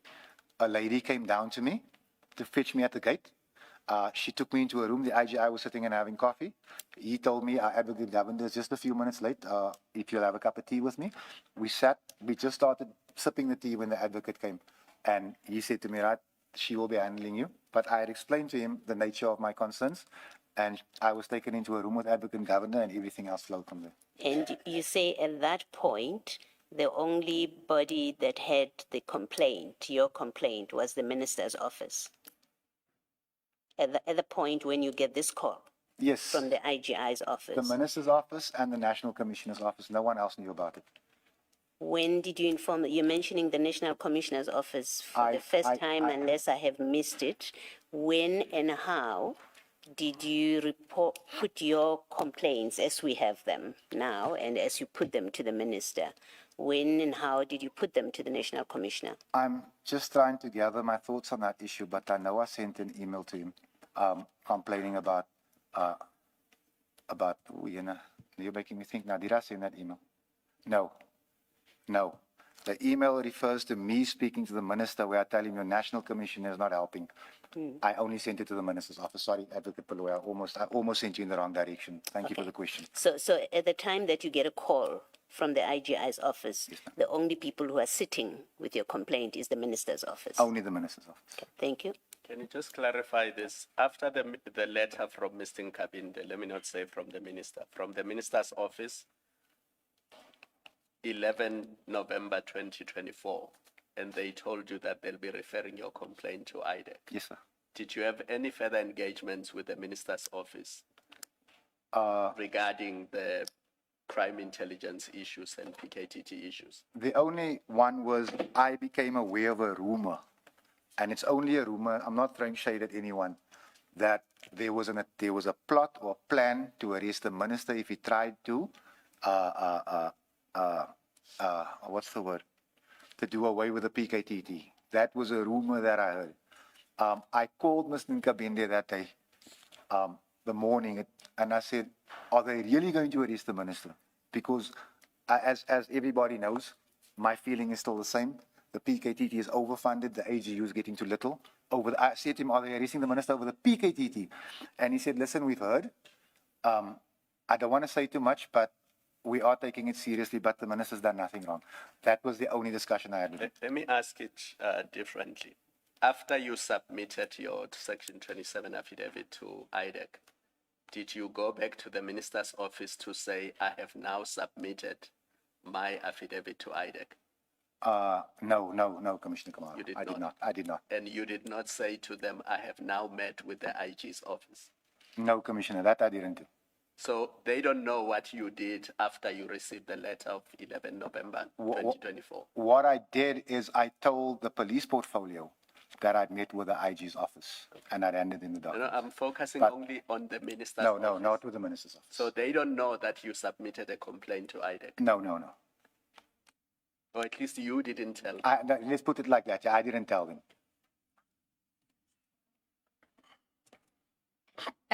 But you knew that the minister's office had asked IDEC to investigate your matter. Yes, ma'am. Okay.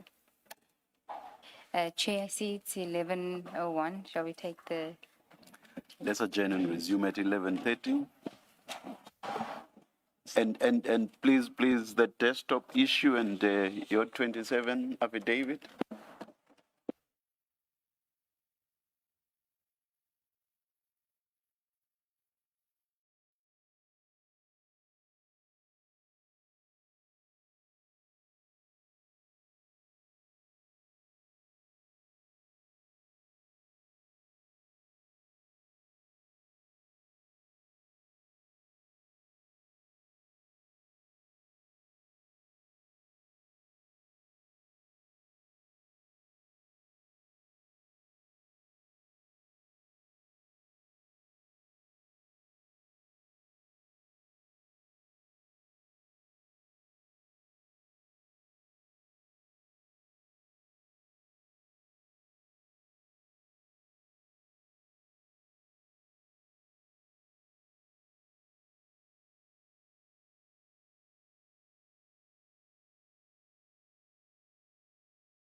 One. All right, it's 29 minutes past 11. Please, let's make sure that we keep our devices on silent, quiet. Thank you.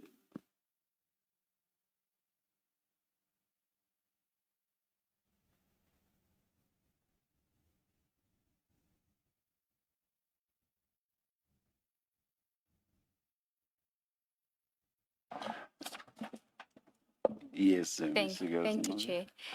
Chair, Mr. Adams did attempt to access his desktop in order to get the affidavit if it is there. Unfortunately, he's unable to because his wife is not available to assist him with that. We've agreed that he would include it as part of his supplementary because I understand she can only be if it exists. I've not granted him Yes. permission yet to file the supplementary. Subject to what you say, Chair, if it does exist at all, because he doesn't know. I But think, Mr. Adams, you are afforded an opportunity to file a supplementary. Thank you, Commissioner. Commissioner, if I may, just so that you know, because I didn't want to speak on camera, I think you and I had a chat about where my wife would be on Friday, Commissioner Madlanga. I'm not sure. No, just, oh, sorry. I doubt that.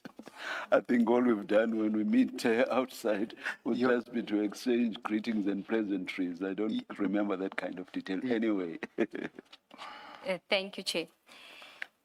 Mr. Adams, there are two clippings from the recording that I want to play. The one relates to the opening of the dockets, just to go through what it is that you told IDAC at the time.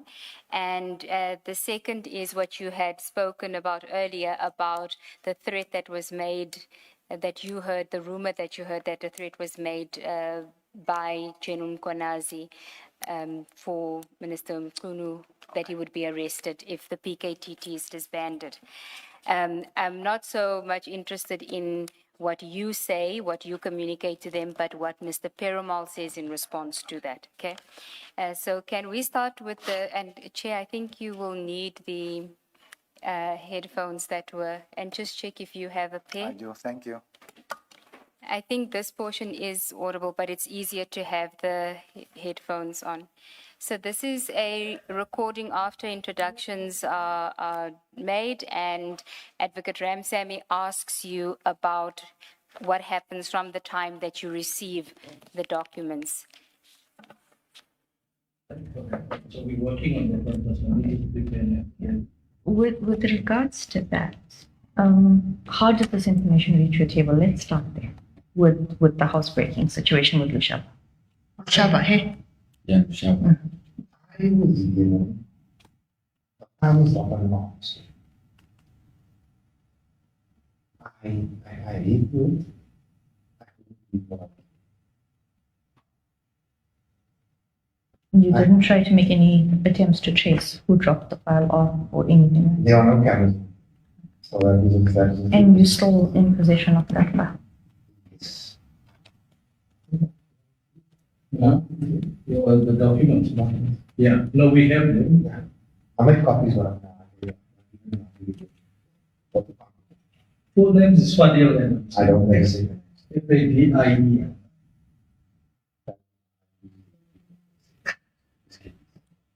Did help. So I'm not very good with this. Okay, when did you receive it? It was roundabout, not to buy roundabout. 2024. Couldn't tell you exactly. Seven of the videos I have. What steps did you take after I- sitting on it for a few days? I mentioned it to Ken Cameron, with the chief, and also the questions in portfolio.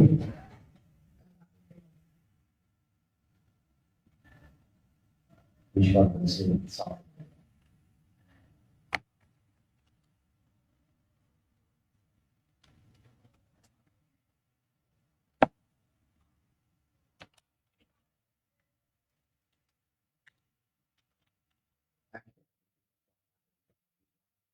You can just call me Drew. October. Drew is fine. I'm moving that. Really? Yeah. So we carry you to travel, please.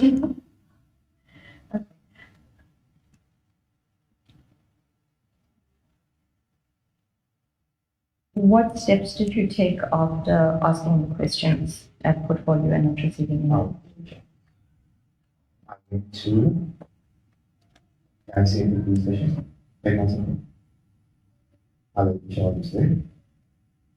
I was being reliably informed that the document would disappear. I went to Orlando police station. They charged me.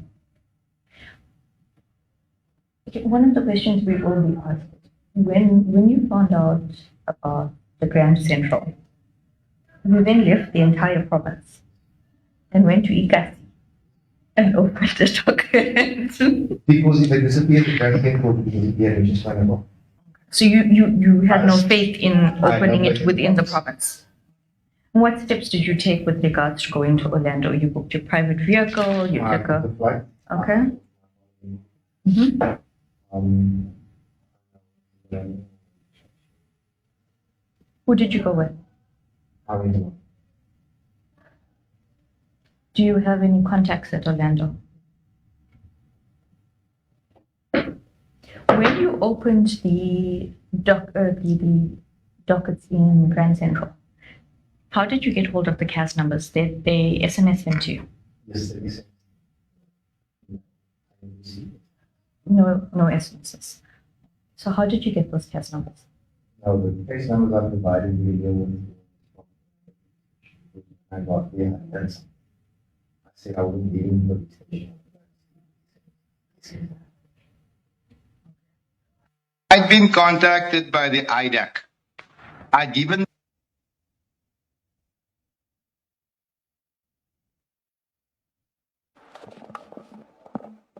Mr. is it on? Mr. Adams, you now heard the recording. Now, this is the independent entity that you want to that must investigate your matter. So I'm hoping that you would have been open and honest with them about it, because it's an entity that hopefully at that stage you didn't have misgivings about, because this was the independent body, correct? As far as my memory would allow, yes, ma'am. Okay.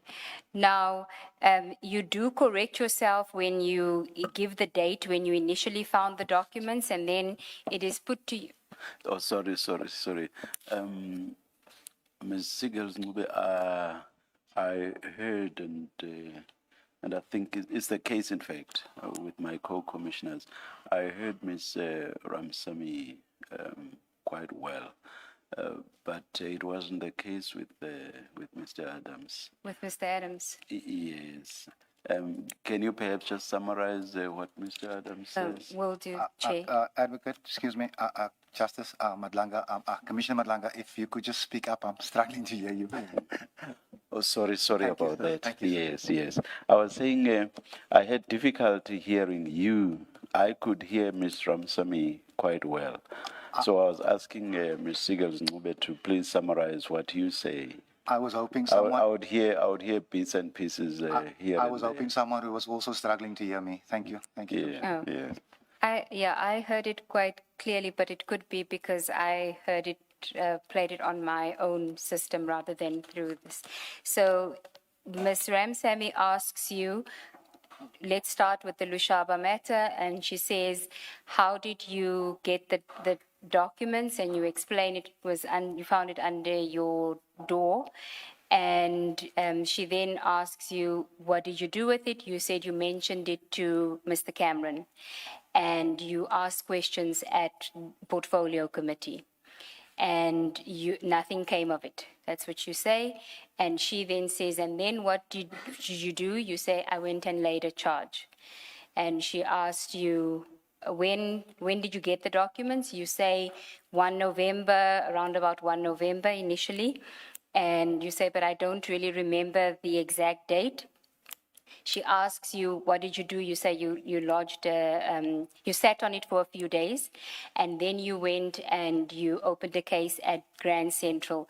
Then as you telling her that, you say to her, actually, advocate, I'm wrong about my date. It was in October. It was in October. Then you say, you continue, and then later on you say early October. It was early October. She then asks you, you say you go and open it at Grand Central. Did you get the CAS number? And you say you then found that your dockets had gone missing, or you were told, you were informed that your dockets had gone missing. And faced with that, you decided to go to Johannesburg and you opened up dockets there. Then she asked you, with regards to that, what did you do? How did you make those arrangements? Did you book your own vehicle, your private vehicle? You said you flew with your parliamentary available flights. You went and you opened the cases. And then she says to you, one of the questions you're going to be asked is, you left a whole province to go to Ikasi to go and open up these cases. Why would you do that? And then you explained because your dockets had gone missing in Cape Town. And then she asks you, regarding those arrangements, who did you go with? And you said, I went alone. And she said, do you know anybody in or at Orlando Police Station? Do you have any connections there? You say no. And she asks you, how did you get your CAS numbers at Grand Central? And you say it was SMS, and then you correct yourself and say, actually, I didn't get those numbers, but I learned something when I went for the Orlando ones. I waited until I got the CAS numbers, and that's where it ends. Does that accord with what you heard yesterday? Because it would have been clearer. As you say it now, ma'am, it's like I'm hearing it, yeah. Okay. So I just have a few questions regarding that. You say in the recording, you correct yourself and say early October. I had asked you yesterday and you were firm that it would have been late October. I'm going to ask you again about that time period because one of the things you say to her is you sat on it for a few days before you opened the case. In your statement before the commission, you say you got it 2 days before you opened the case in Grand Central, which we know is the 29th of October. So which is it? I'm not understanding the question, ma'am. In your It is- affidavit before the commission, you say you got it, you got the documents, you received the documents under your, on your floor of your office 2 days before you opened the cases at Grand Central. The cases at Grand Central were opened on the 29th of October. That is inconsistent with receiving the documents early October, as you said to her in the recording, and sitting on it for a few days, and then going to Mr. Cameron and asking questions at Portfolio, and then going to Grand Central. So the two are inconsistent. Yes, ma'am. That's why I'm asking you again, now with the benefit of having listened to the recording, when did you actually receive the documents? I'm convinced that it was late October. It wasn't early. I think I made a mistake when I spoke to her, ma'am. Okay. If it was late October, was it 2 days before you laid the charges at Grand Central? Yes, ma'am. In my recollection, it was 2 days. I didn't sit with it long. Okay, because in the recording you say to her, I sat on it for a few days. A few days, yeah. And you say you'd mentioned it to Mr. Cameron. Yes, ma'am. And you say that you asked questions at the Portfolio Committee.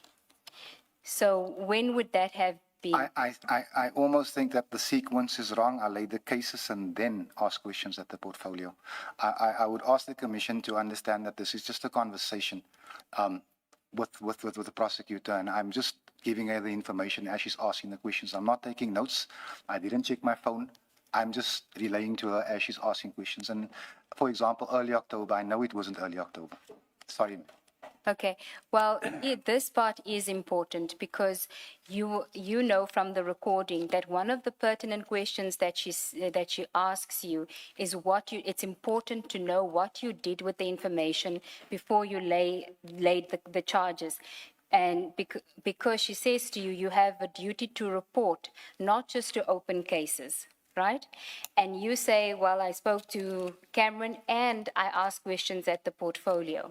So you were very adamant that before you opened the cases, you did ask questions at portfolio and you did mention it to Mr. Cameron. Yes, ma'am, that is what the recording says. That is what I say. But it wouldn't have been possible because the portfolio meeting would only happen like the next week. So I consider what you say and I accept what you say, but I think my sequence is wrong.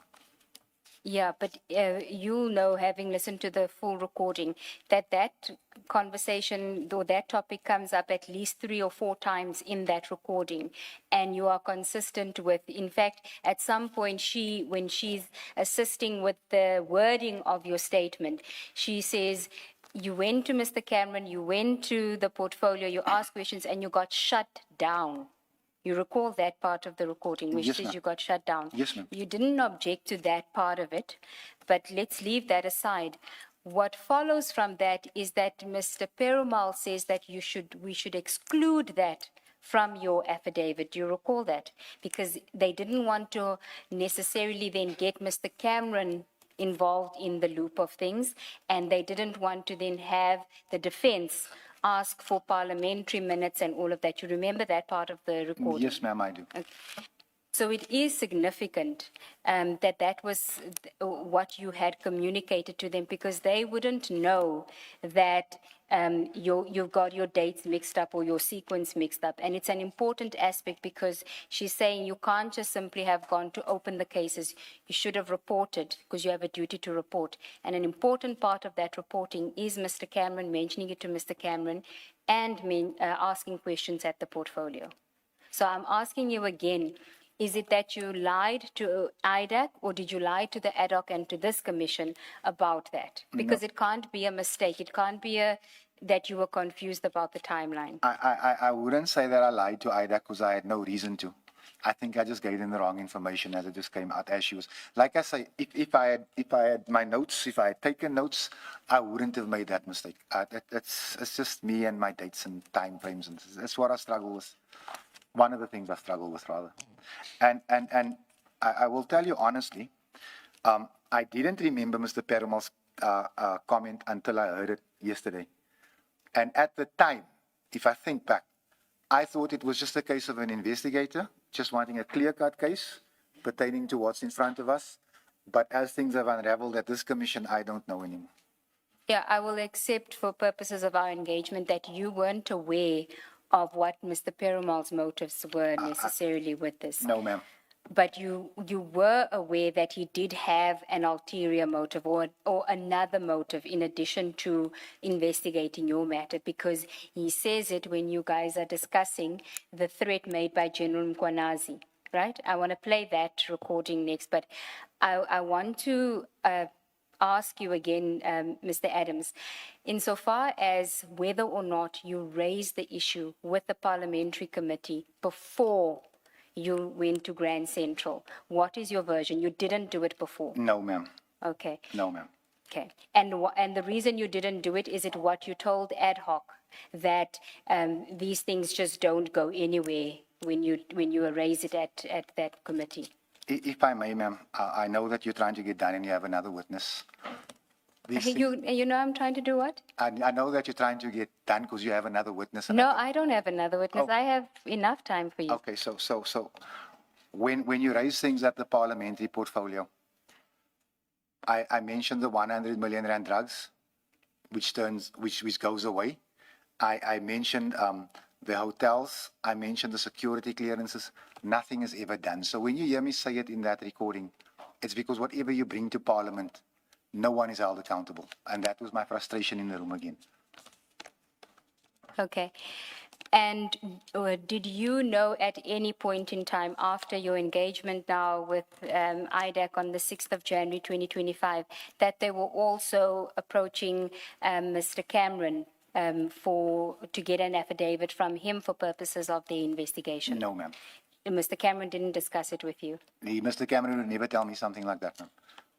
Why not? He's my biggest, well, not, I wouldn't say my biggest critic, but it's an opposition thing. He would never tell me something like that.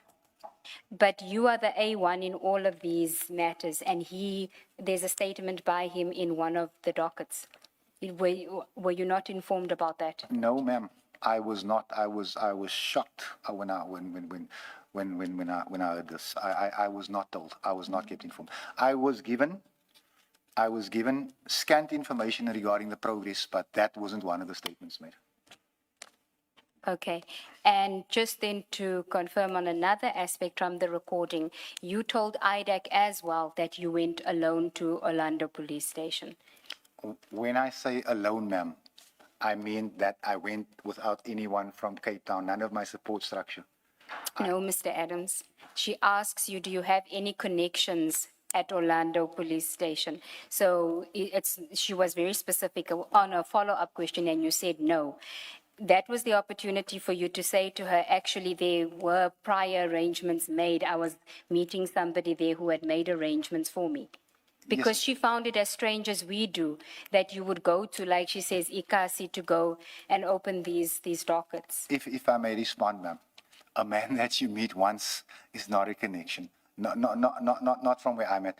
And also, it is a connection, and I'm sure you can speak to the spokesperson afterwards. A connection in terms of where I'm at is generally something that you're doing, I would say, unlawfully, which is not the relationship that I had with Elvis on it one day. That's not that, and that is my considered view of the situation. As a matter of fact, I tell you today, no, it's fine. Okay, forget the meaning and definition of a connection. When you're asked a question, who did you go with or did you go alone?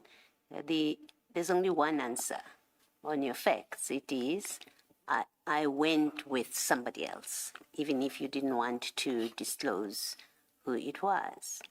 And especially because on this morning's explanation, where you revise your position of yesterday, you say you went to a tire shop and you met, I think you call him Elvis or something? Yes, ma'am.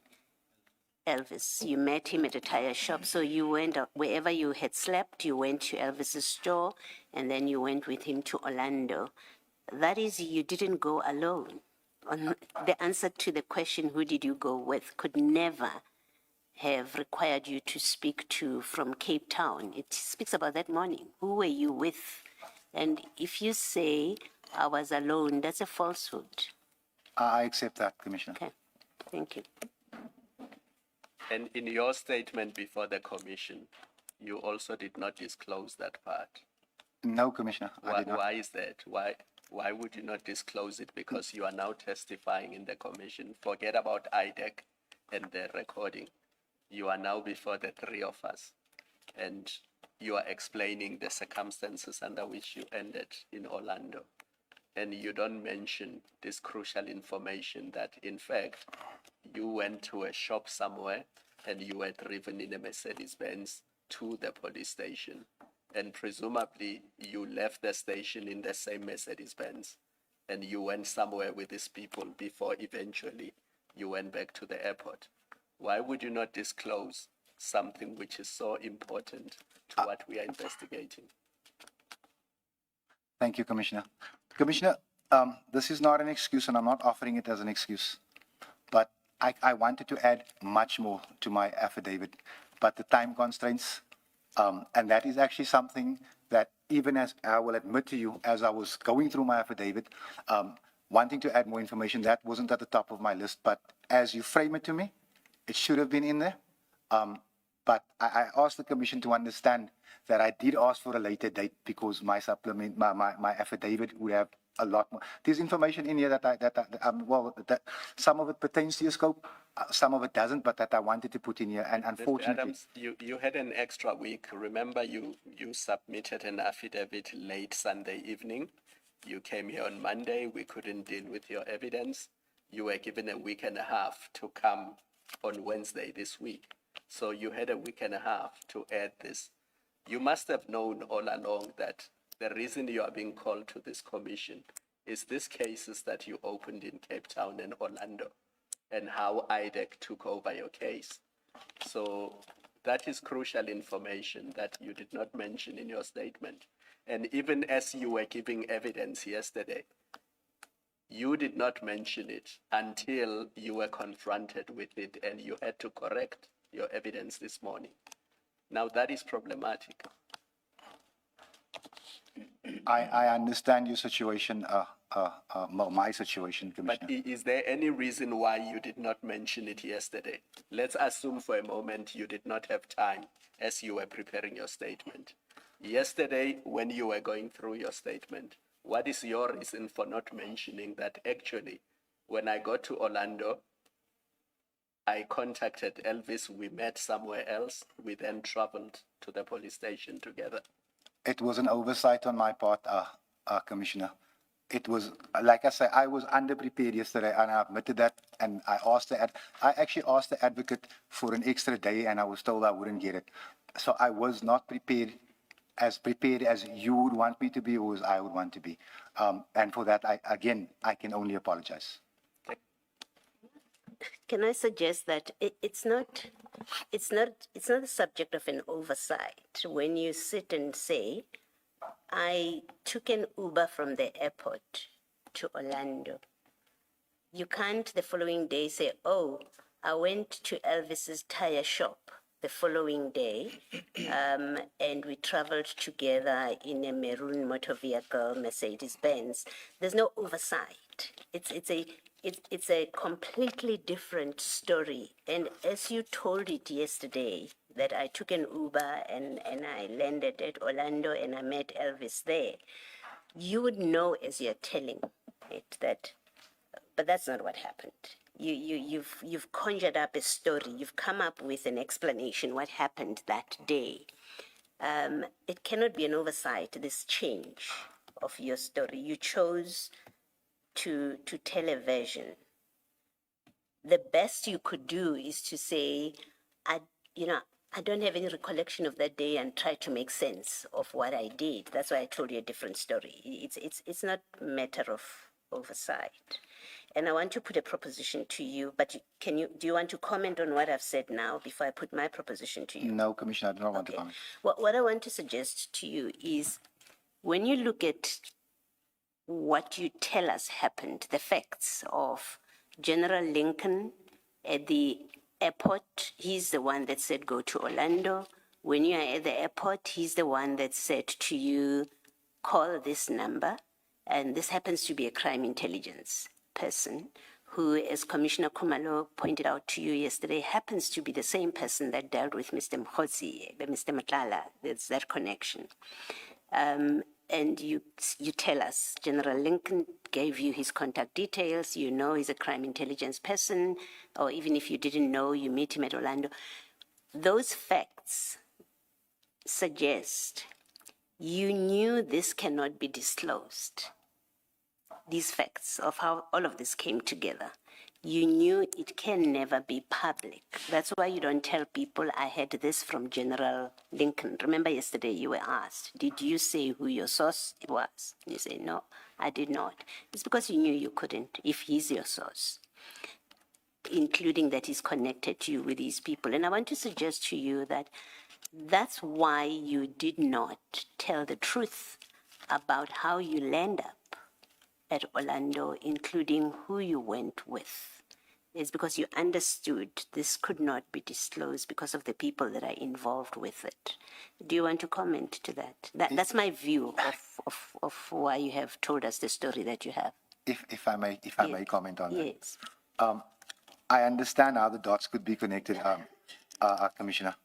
And if indeed Elvis is involved with, I heard he was involved with Brown. If he was involved with Cat, I was the loudest member of Parliament screaming for the cancellation of that Medicare clinic 2014. I promise you now, you will not find me anywhere near that man. So what I'm saying. Discount Mr. Matala for my proposition for what I've put to you. Discount that I've mentioned him. Let's work with how you say your source is General Lincoln about the loss of your dockets. He's the one that says go to Orlando. And because it's him that's saying that, you have no reason to doubt him. You get to the airport, he says to you, contact this person. This person comes and takes you to the police station, and you believed that all of that was because General Lincoln is involved, all of that is good because he's a man of integrity, as you say. Yes, he was, Commissioner. Yes, and what I'm suggesting to you is you understood from those facts, if that's what happened, you understood from those facts that it could never come out that your source was General Lincoln. You told us that yesterday. You understood that. You also understood that you couldn't disclose that he's the one that connected you with Elvis, right? You understood that. It's all clandestine. That's let me use that word. And you understood and appreciated that can never be disclosed. And that's the reason I'm suggesting to you that is in fact the reason that yesterday you gave us a different story about how you got to Orlando and you changed it today, and you changed it today because you were confronted with the facts that were going to be put to you. So it's not oversight. It's a deliberate decision to tell a different story from what actually happened. Not to be argumentative with the commissioner, but that is not how it happened. But I do understand your inference. I won't argue with it. Thank you. All right, thank you. Thanks, Mr. And there's a further individual, it's General Khan as well, that witness G is connected to General Khan as well. You're aware of that now? I am You say aware you of that weren't now. aware at the time. I am aware of that now. Okay. If I can ask you to go to file 9B, page 3920. And this is probably also one of the reasons, Mr. Adams, that Commissioner Baloyi is putting it to you that you didn't want to disclose that witness G accompanied you to Orlando. So it just tell me if you have 3920. I do.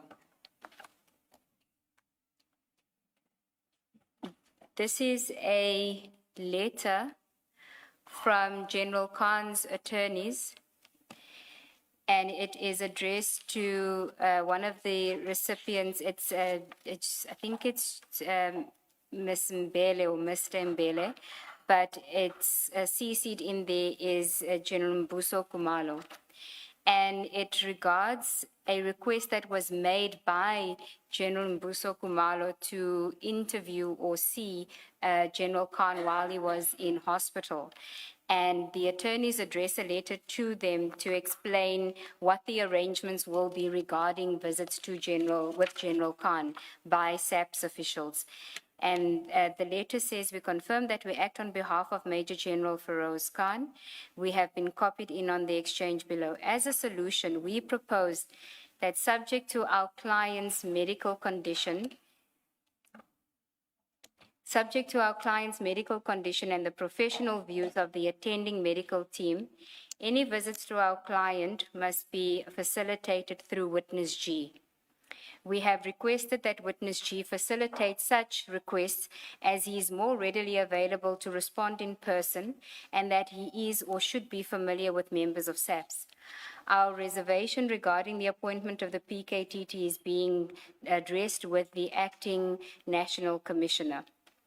Now, there's also an affidavit by witness G where he says that although he works with General Khan, he has a close friend relationship with him, considers them to be friends. And this is the same person that's escorting you to Orlando Police Station, right? To go and lodge criminal charges against, amongst others, the Divisional Commissioner of Crime Intelligence, right? And does it not so transpire that one of the concerns or one of the allegations that you made was that somebody like General Khan was being overlooked in favor, and General Kumalo was being favored for the position of Divisional Commissioner when there were other more qualified or qualified generals within crime intelligence, one of them being General Khan? Yes, ma'am. That's correct? Yes, ma'am. Right. So you can see why we are saying to you that the reason why you didn't want to disclose that witness G was the person that escorted you is because of this close connection that he has with associates of the minister who you complain about about your investigation, which the minister, office of the minister escalates, and insofar as General Khan is concerned, where you are raising issues that he potentially has been overlooked for the position of divisional commissioner, which General Kumalo got. Correct? May I respond? Yes. Thank you, ma'am. I note the email. It genuinely has nothing to do with me, but I will assist you. I will try and assist with the assertion you've made. My complaint about policemen being overlooked had everything to do with security clearance. I was asking questions as to why people who didn't have security clearance became heads of provinces, heads of crime intelligence. And as a matter of fact, I think it was the National Commissioner that said, and this is more than a year and a half ago, so I'm saying it loosely. He said, Adams has issues with everybody and their security clearance, but he doesn't speak about Khan, who skipped the rank. And my reply was, give me the evidence and I will lay a charge. That evidence never came. I'm not acting for Khan. As a matter of fact, later down the line, it's unfortunately not in my affidavit, but I'm going to say something that, but I just want to, when we get there. What I'm saying, I do understand the complications, and I'm understanding clearer than ever how wide this net is. And I'm understanding that while I'm trying to lay charges so that we can start fixing the SAPs, there's a game being played behind me that I still don't fully understand. Okay, but did you know that General Khan also deposed to an affidavit in one of your cases? In one of my cases? Yes. I was never told this. You were never told? Never. Okay. Now, When you raise the complaint, and it's only because you've mentioned it now, it's not anything that I would have asked questions about. When you raise the complaint about General Khan, such as General Khan, being overlooked when people without security clearance are appointed, did you know or did you inquire about his own security clearance? Because the testimony that we've had so far suggests he also doesn't have security clearance. Ma'am, last night people went on TV claiming that I didn't know Andre Lincoln, and I said to myself, I'm not going to mention my brother anymore, but I just want to. I mean, his wife went on TV and confirmed that we were friends and that we were working together against corruption and gangsterism. But I just want to say to you, I don't have the names right here. General Lincoln told me 7 of the 9 PCs don't have security clearance. Madondo will never have one. Kumalo has one now. This was the discussion because his concern and my concern was our SAPS is run by people who, for whatever reason, cannot get security clearance. My question is about General Khan. No, I'm getting there. So I specifically asked him, what about Khan? He said, last I checked, he had one. Okay. Thank you. The evidence before us suggests he also doesn't have security clearance. So this is yet another case where General Lincoln gave you an incorrect answer. It could well be, ma'am. And as I say, I'm quoting him loosely. He said, last time I checked, he did. But what I'm saying is, if General Khan does not have security clearance, he doesn't belong in the office either. Thank you. okay, and then just finally on this aspect, how long did you know Mr. Nkabinde at the time that you complained to the minister on the 1st of November? The very first correspondence I ever had with Cedric Nkabinde was when he replied to my email. And he called me from an office line, maybe a day or two later,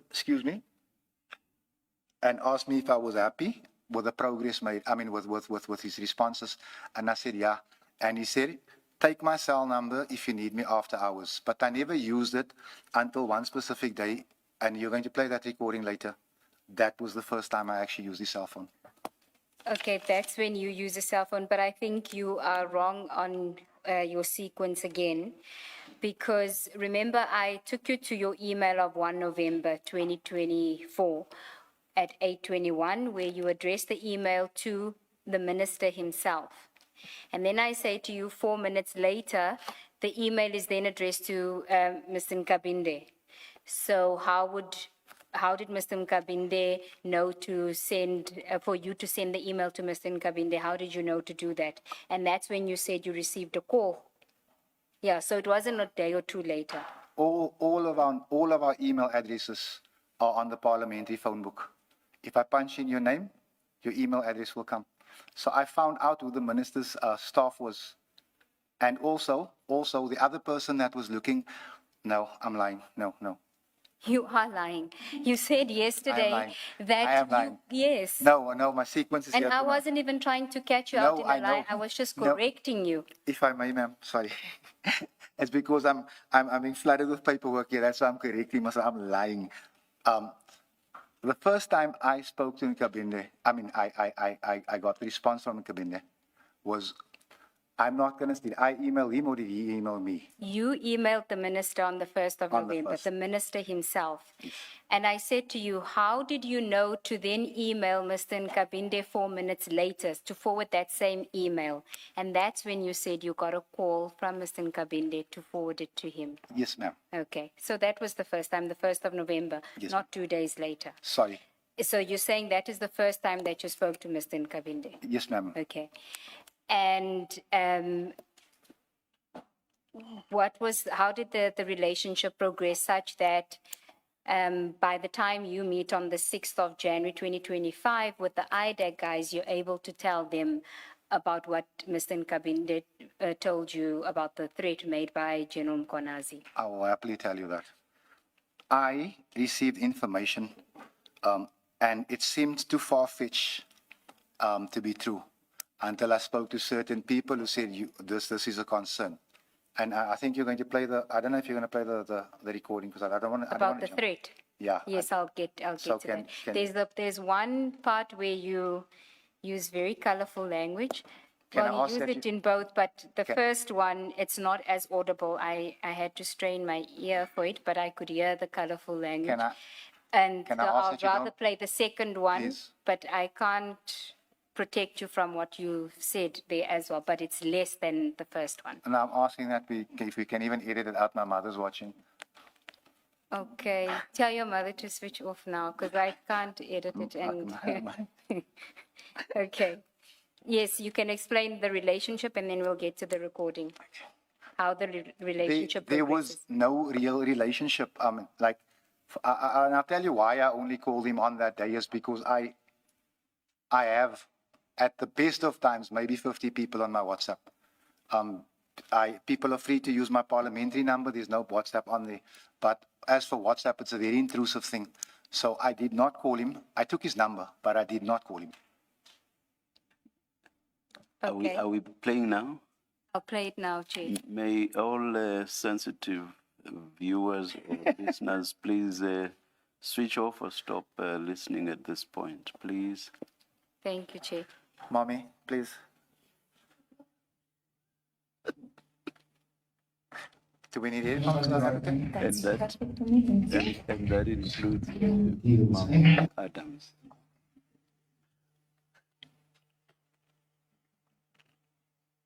That's perfect for me, thank you. My brother, Mansa's telling me there's something about the threat to what is the Yeah, from who is he coming? the Commissioner of Catering. To arrest who he wants to arrest. He wants to listen because banning the political hearing starting. But he can't do it. It's the single chief of staff. He was born this year. And doesn't even between 6 other people, we're on 9. That unit Hmm. that's the unit that's used to theorize. He's going to teach them. Just like the new black box. They'll get This is the new black box. These are the. proper minutes. I'm struggling to get that way of that Lamini way of the.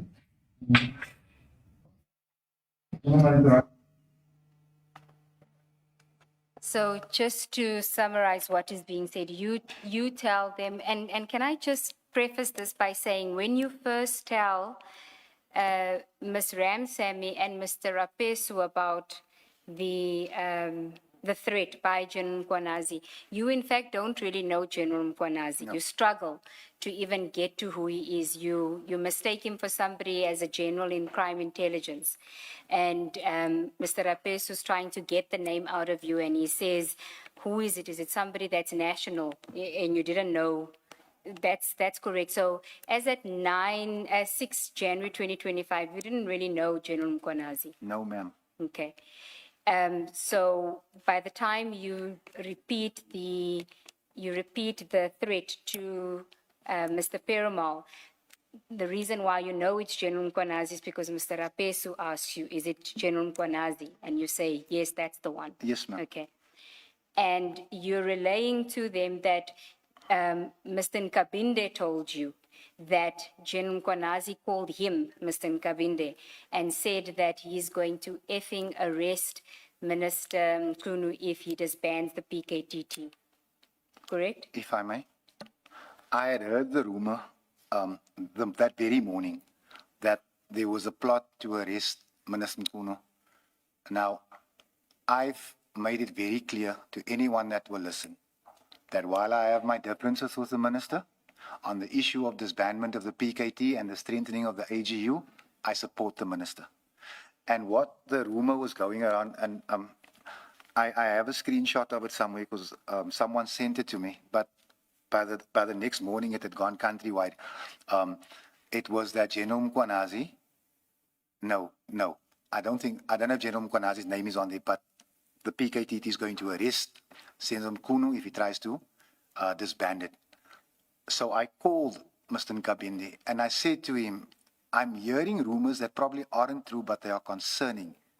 And he said to me, General Mkwanazi called me and told me that they will arrest the minister if he attempts this. And I was shocked because I genuinely believe that in spite of everything said about the suspended minister, that he's a more than decent man, and I was upset about it. So that is my answer. When you first tell Mr. Rapesu and Ms. Ramsamy about the threat, you actually refer them to, you say to them, can I tell you something that I'm not supposed to tell you? And you say to them, and this is why Ms. Ramsamy actually asked that it not be played, that part, because you were saying it's off the record, but you were the one that actually wanted that part to be played when you gave us the clippings. But in that record, that clipping, you say to Mr. Rapesu and Ms. Ramsamy that I want to tell you something that I'm not supposed to tell you, but the minister, Minister Mkhunu is freezing CI positions, right? Now, why do you say that you're not supposed to tell them that? Because General Lincoln asked me to tell nobody. He said Senzo is cleaning up. Okay, but by the 6th of January 2025, the disbandment letter that was sent by the minister to the National Commissioner was already public, and one of the directives from the minister to the National Commissioner was that the post should be frozen. So it wasn't a secret. So it seems to me that you weren't referencing the letter. You had information other than what was contained in the letter. And now you're saying it's because General Lincoln told you, which means he had inside information. Ma'am, you know, I've got a voice note here that I will not play, but I will play it to you. Then don't tell us. No, have. No, because I don't want to drag that man any further. I don't want to harm his family, but General Lincoln had deep information within the SAPS because of the respect people had. People would complain by him, and he'd give it. If you understand what I'm saying, he and I would sit and we see how we could source it. So I'm not talking about this particular issue. I'm talking about issues on the whole. So for me, when the man asked me, keep this tight, Senzo's cleaning up, this was good news, even though I didn't know what Senzo was doing. Yes, I'm interested in that part because it seems to me that what you're saying to us is that General Lincoln had information about what the minister was going to do, which was something outside of the official letter that was communicated to the National Commissioner, because if it was something that was already public, you wouldn't need to say to Ms. Ramsamy and Mr. Rapesu, I'm going to tell you something I'm not supposed to tell you, because by then the letter is public. Everybody knows about it. That's what I say, ma'am. That is exactly what I mean. That's exactly what I know. And that's why I don't think I expand any further, because I've got nothing else to add.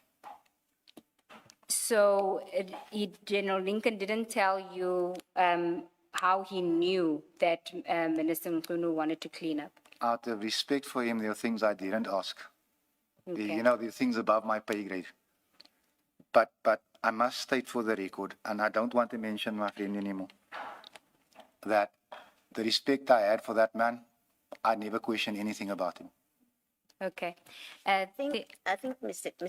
Adams, the more important issue maybe on this topic is you have brought General Lincoln into things that we consider questionable, as in him being on your evidence, him being involved in things that he had no business to be involved with and to discuss with you as a friend and member of parliament. And on this last conversation, that here he knows what the minister is planning to do.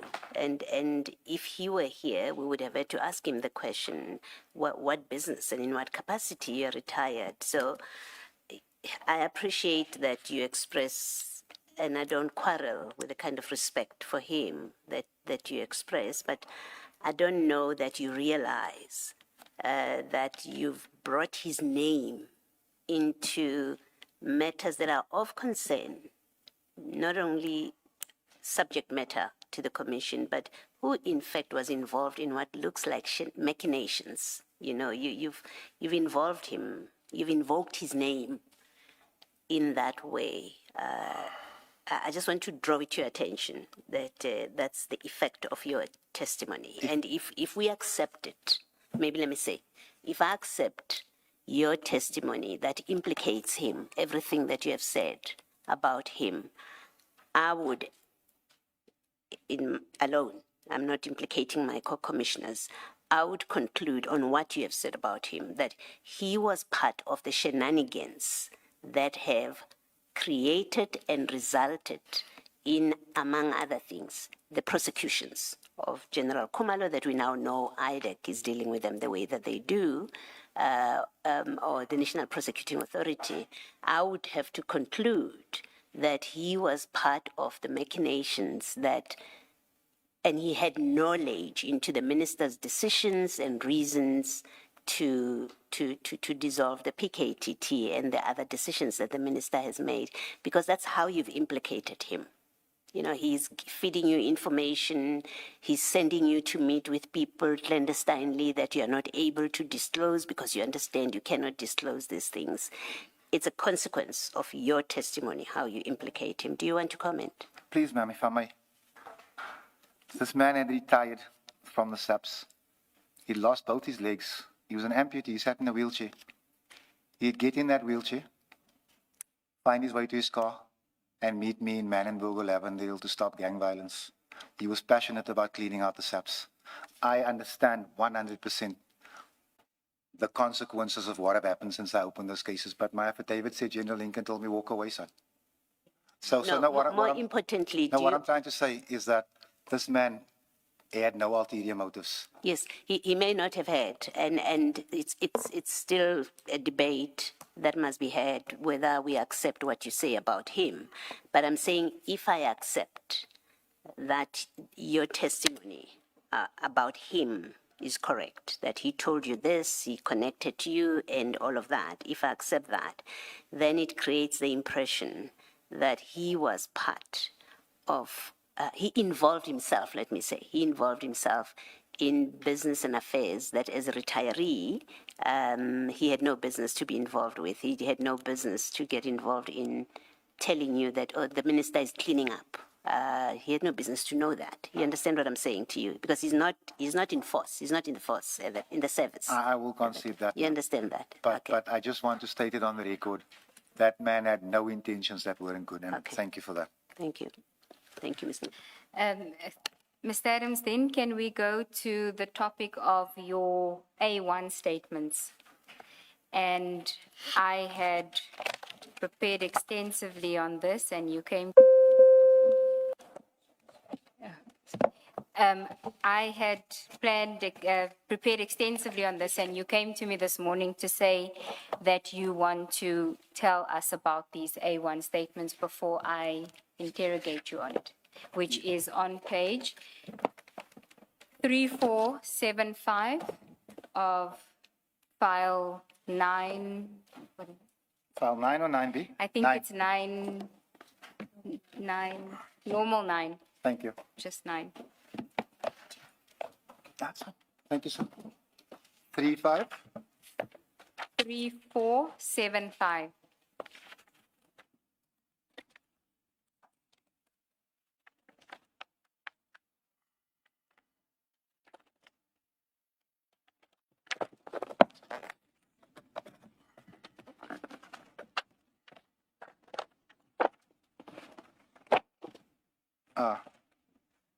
Thank you, Commissioners. Let me first identify the documents. So the first one, it's separated by a page. 3475 is where the affidavit starts, and it says A1 bracket 1, and then you'd have to go to 3478, which is the second page of the affidavit. Do you have it? Thank you. I'm unsure if we're going there, because I'm going to save the Commissioner a whole lot of time. Yes, but I first want to identify Oh. them so that the commissioners know 3475? which affidavits you're talking about when you tell them Oh, sorry. what you want to say. 3475? 3475 and 3478. Last time, Mr. Ngube, we had to correct the second page. It should be 3476. Thank you, Chair. Thank you. Yes, Advocate. So then the next one is at 3479. Okay, you will tell me if I'm still correct, because I'm working off the electronic version. 3479 and 3480.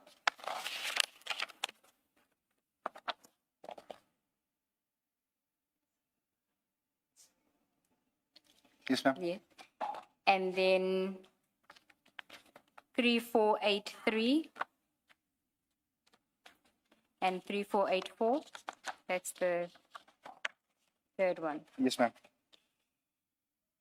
Now, you confirm the signatures that on the pages that we've There's identified? also 3485. 4. No, that's the supplementaries, Commissioner Balwe. These are the A1s. So you want to tell us whether it's your signature on those pages that we've dealt with. Those are my signatures.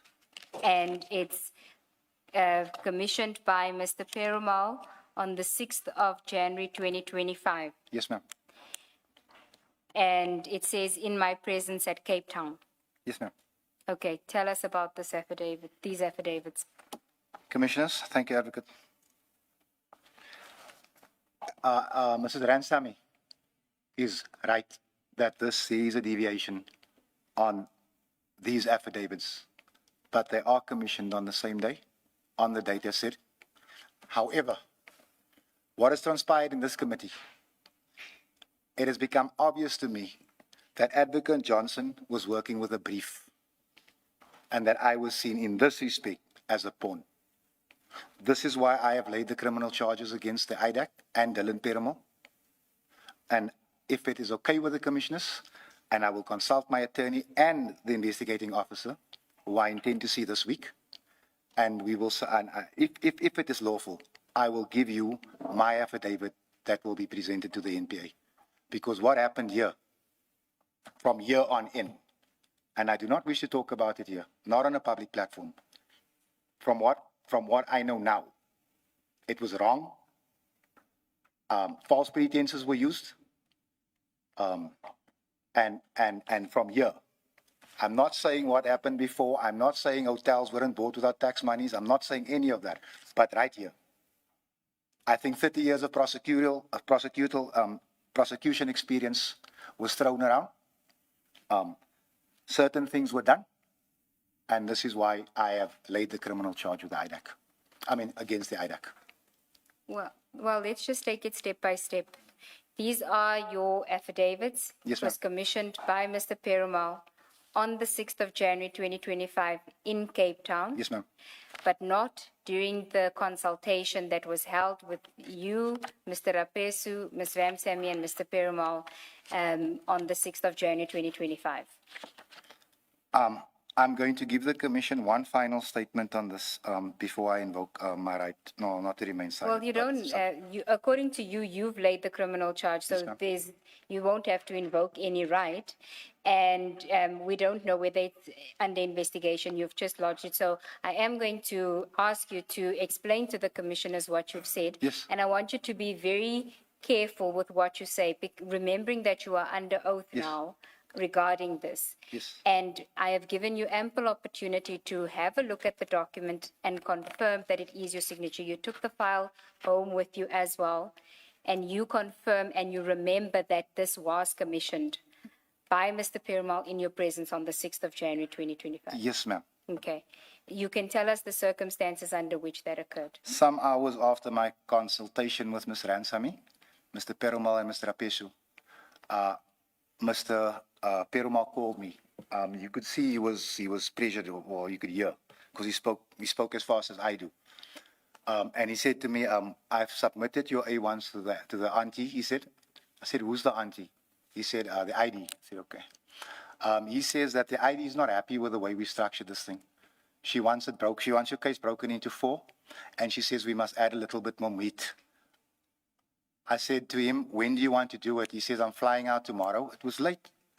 He said, but if you want to come to my hotel, I have a printer. I said to him, no, I've got a printer at my house. If you want to do it, otherwise we can fix the affidavit next week. He said, no, man, I'm under pressure. Mr. Perumal came to my house. He was in conversation with the advocate for a long time. When you say the advocate, you're speaking about Advocate Johnson. Advocate Johnson. I wasn't part of the conversation, but I could hear her speaking to her. She seemed very agitated. He seemed very nervous. This was commissioned at my house in Cape Town. However, it is different from the A1s that were signed in the office. You mean the supplementary affidavits that were signed during the consultation? During the consultation. As of now, Commissioners, I do not want to say anything that may jeopardize something that I have laid a criminal charge against. I would ask that we move off this topic. I am more than happy to speak to my attorney about it. And if indeed my assistance is sought, I'm happy to offer it. No, Mr. Adams, part of what we are investigating is any impropriety that IDEC may have been involved in. And at face value, it appears that that's exactly what happened here. So we would want to get to the bottom of this, and you will have to answer any questions that relate to this aspect. And as Ms. Sigels-Ncube said earlier, the fact that you have laid criminal charges against IDEC should not affect that. That is asking questions and you having to respond to those questions. Okay, if I have that understanding, thank you. Thank you. Yes, Mrs. Sigels-Ncube. Thank you, Chair.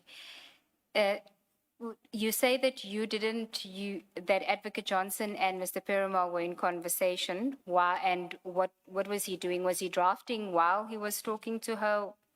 How did the affidavits come about? Yes, Did ma'am. he come with it finalized and No, what ma'am. happened? It was typed out at my house, printed at my house, signed at my house.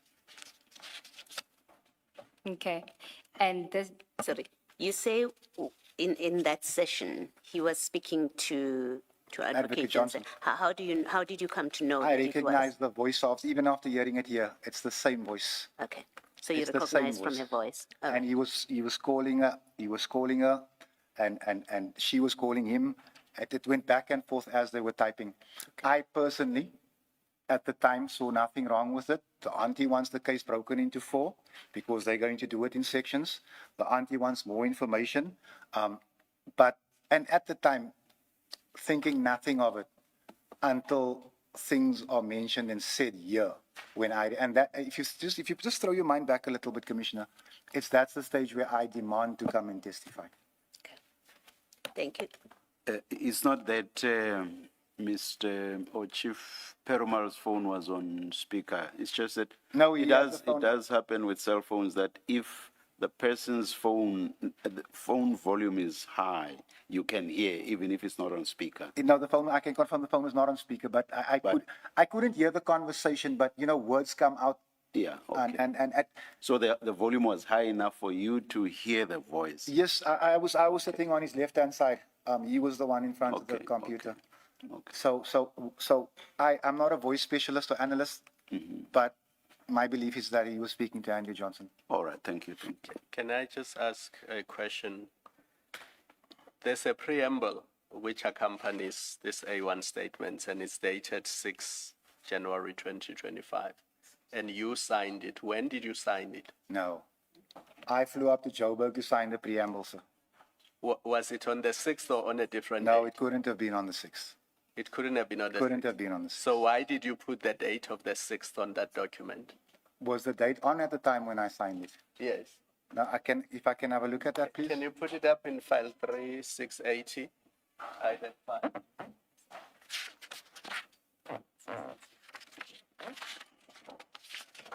There's one, Is it also in there's file also, 9? yeah, there's 3481. 3481. 3481. Oh, no, it's fine.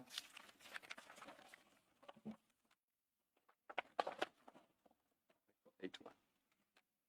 3481. Yes. Yes. Ms. Adams, look at 3481, please. Yes, sir, I see this. Is that your sorry? That You is said my you signed signature. it on the next page. 3482, sorry. 3482. Yeah. That is your That's my signature. scribble, but the date is not my handwriting, and I would not have allowed this. So you did not put that date I think there this of date was 6 put in January. retrospectively. So when you signed it, it did not have a date. I don't think it had a date, sir. I think I mentioned it earlier, that when I went up and I told him I'll come to Pretoria, I was running late, and I called Mr. Perumal, and I said to him, can you meet me in the parking? I need to go. And it came down. It was I just read through it and I signed it. And is it not possible that the affidavits Ms. Ngube was taking you through, you also signed them on the date that you signed this preamble? No. And for me, I want to leave the issue of the affidavit to Ms. Ngube, but why did you not tell the ad hoc committee this? You knew the ad hoc committee was probing Advocate Johnson on the very issues we are discussing, the referrals, the charges against General Kumalo and others. And she was being asked about the Section 27 referrals. You were there. You know that committee members even asked for these documents. So why did you not mention it to the ad hoc committee? Because you were there as a committee member, but you were also called as a witness to testify on these very issues. And then in your statement to this commission, you have a section where you set out the headings that you're going to be dealing with. And the subheadings specifically refer to the issue of the affidavits that you signed and you deposed to. Why do you not mention this late night call and this late night affidavits and the commissioning of affidavits at your house? Because you must have heard Ms. Ramsemi's evidence, and parts of her evidence upset you so much that you gave media interviews on them. And your first shot at her in this commission was to criticize her for calling herself an advocate when she was not an advocate. So you knew about these issues. And I know I've said a lot, so my two questions are this. Why did you not mention this to the ad hoc committee? And why did you not mention them in your evidence in chief? If I may, in the ad hoc committee, there was never a mention of more than one Section 27. It was only said that she had classified it, which I thought was a bit iffy, but I didn't make much of it. And they didn't really go into the statements. And again, Ms. Adams, I'm talking about the conduct of IDEC. Yes. If you were at the ad hoc committee and you know that the conduct of IDEC was improper in the sense that after you had deposed to affidavits, somebody came to your house late at night, had a call with Advocate Johnson, and they wanted your affidavits to be changed. That's the part that I say, why did you not mention it at the IDEC? The conduct of IDEC. I will tell you, Commissioner, for me, the conduct of IDAC now, if I look at No, it, no, with not what now. I know, I'll go back to there. Please pause there. That night, when Mr. Perumal came to your house without his two co-investigators, and he said to you, the madam or the advocate does not like the affidavits you have prepared. They want to give you different ones. They come to your house and you do that. Did you at the time think that was proper? I didn't think it was normal, but I didn't think it was out. I wouldn't say, well, I didn't think it was anything excellently wrong with it. So but my question is, why did you not bring that conduct to the ad hoc committee's attention? When you know that the very issues the ad hoc committee was investigating is the conduct of IDEC in relation to these cases. I will be honest with you, Commissioner. I need IDAC to succeed. I needed these cases before the court. So you were willing to do anything to help IDEC succeed, however improper their conduct? Not anything, Commissioner, but there are things that I was willing to almost close my eyes to get the end result. Let's leave ad hoc. Before this committee now, before this commission, you have subheadings where you're saying, I'm going to deal with the issue of the affidavits and some of the things that Advocate Ramsemi has said. Why do you not mention that Perumal came to your house? And while he was at your house, he was speaking to Advocate Johnson. And in that discussion, they wanted your affidavits to be changed. Why did you not mention that? At that time, Commissioner, I had not yet seen these. And I had laid the case against Perumal and IDAC. Mr. Adams, you don't have to see these things to know what happened. I mean, you've given us detail about how you went to the minister, how documents came under your door, how you did a Section 27. Why do you not mention that there was something that happened on the 6th of January, 2025, rather? And now that I think about it, I didn't think about it then, but now that I think about it, it was unusual because after I had prepared A1 affidavits, they came to my house late at night and they said the affidavits have to be changed. Why did you not mention that? Commissioner, to me, it was a case of we're going to do the affidavit better, we're going to break it into 4 pieces, and that was it. It was only after what I saw here, and I laid a charge, and the reason I don't address it in my affidavit was because I wasn't going to comment on the issue because it's under investigation until Commissioner Madlanga cleared it up for me that no, we're going to speak about this. You know, Commissioner Baloyi used the word and she said machinations. That's what it's starting to look like now. That somehow you were part of a scheme at all costs to bolster these cases, even when you knew that they were not strong. And you would do anything to assist in that regard, even when you could see that whatever was going on, if not improper, then it was suspicious. Commissioner, for me, when I said that we can do it next week, I was told, no, man, it has to be today. I said, okay, let's just do it. Let's get it done. So I do say that that's not regular, even for me, who works late hours. But as far as this case these cases are concerned, I was willing to play whatever part I need to. And I'm not saying that I'm playing for IDAC or I was playing for IDAC. If I was, I would shut up right here. I'm telling you these events as they happen. Thank you. I'm not a handwriting expert, but I just want to understand some matter of detail. Can you please go to the preamble at page 3477? 3477. Yes, please. Oh. Are you there? Yes, Commissioner. Okay, I'll be with you just now.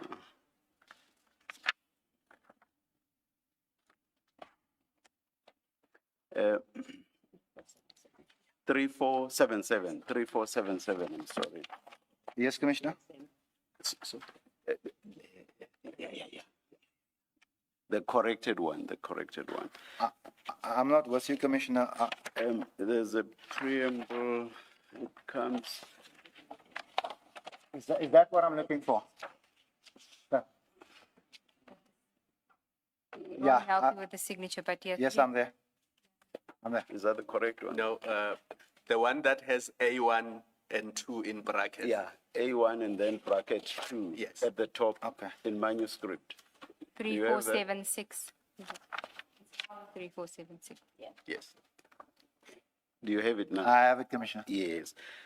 Now, I think you've owned that signature, and that's the one where you say, when you were in Johannesburg, you said, Yes, sir. this was brought to you and you Yes, met, and you signed.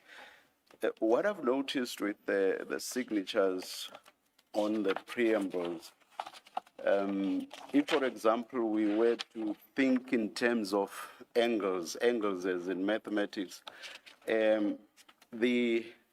that part of your signature that comes down, do you see it? In this signature on this preamble, it's slanting to the left.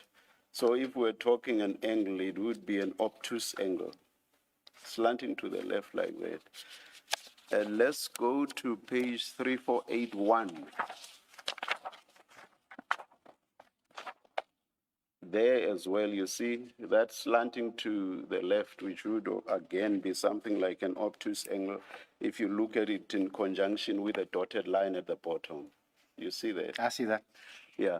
Okay, now let's look at the signatures on the affidavits themselves. Let's look at 3476.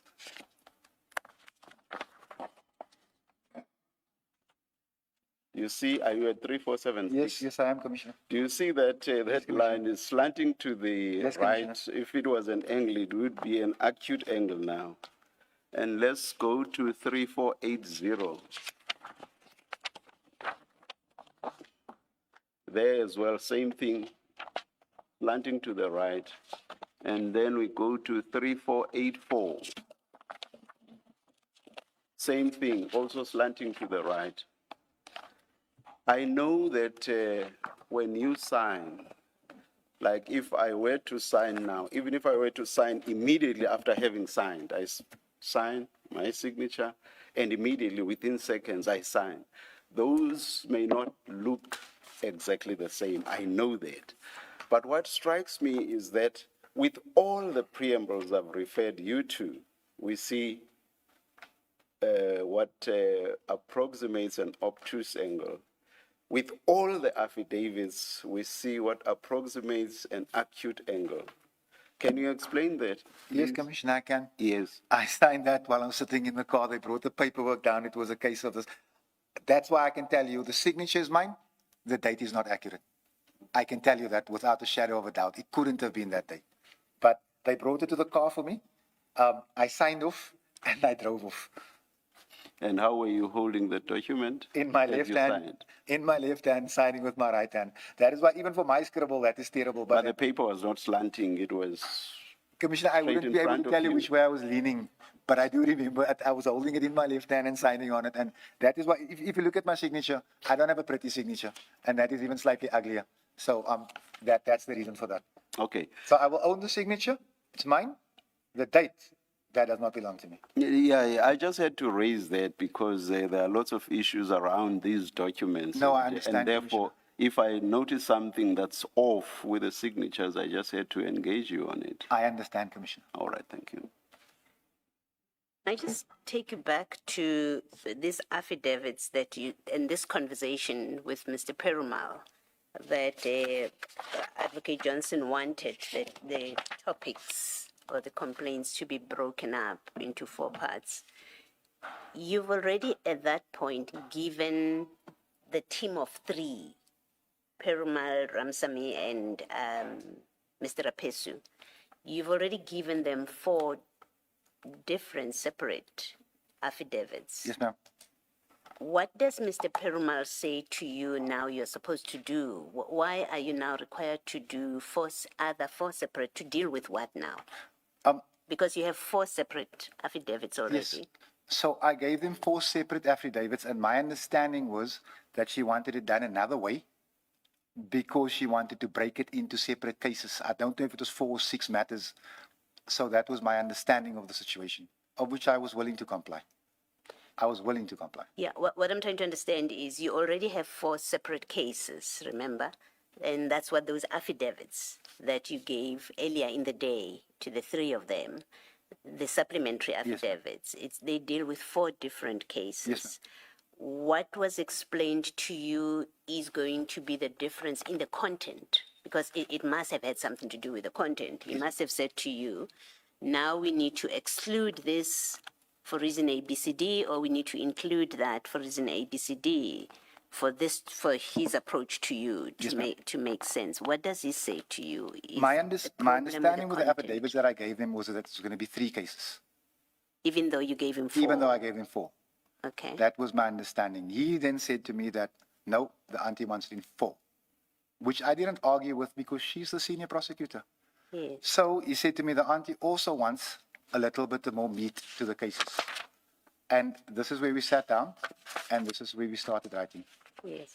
And do remind me, because I've closed the pages here, do any one of the ones that Mr. Perumal takes from you in the evening, do they deal with your allegations about the PKTT? Can you just see?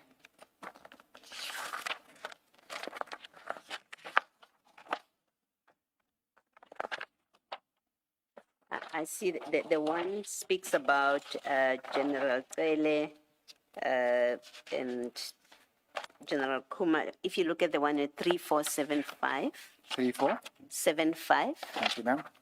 that deals in paragraph 2. It says something about General Masemula and Tsele and General Kumalo. And then in the next paragraph, it talks about top secret clearance for many years. That's the one.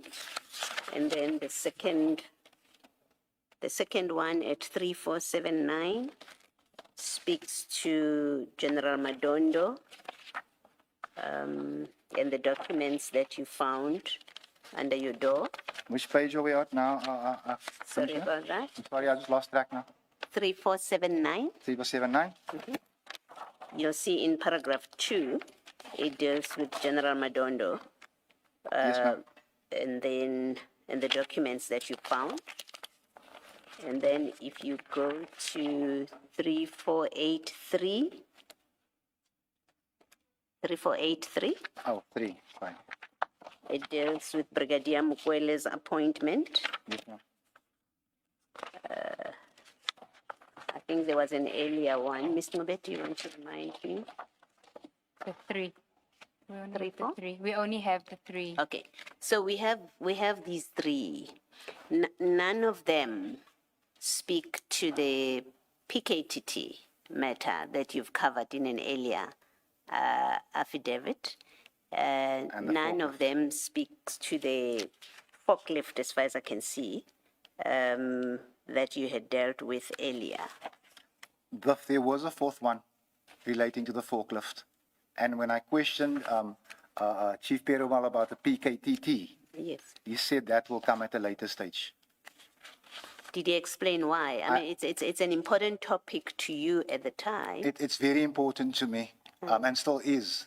But at a later stage, I didn't like it, but I'm not going to argue as long as it comes. You said the auntie wants it to be 4 done dockets. this way. This is what he's been sent to come. Okay, thank you. I must say, Mr. Adams, and this is my last point on this, what you've just told us about the supplementary affidavits, the A1s, and how they came about, makes me doubt what you said earlier about your Section 27 referral, because it now makes me suspect that at a later point, you were handed a document which is a new 27, and you signed it at a later point, because that would be consistent with what happened with these A1s. If I may, Yes. Commissioner Kumalo. This happened on the same night. That section 27 is the only one I signed. I understand that part. I'm talking about affidavits having been prepared before. And then late at night or whenever somebody comes back to you and says, we need to add this, we need to take this out, we need to do this, sign new affidavits. That is consistent with you having prepared a section 27 referral.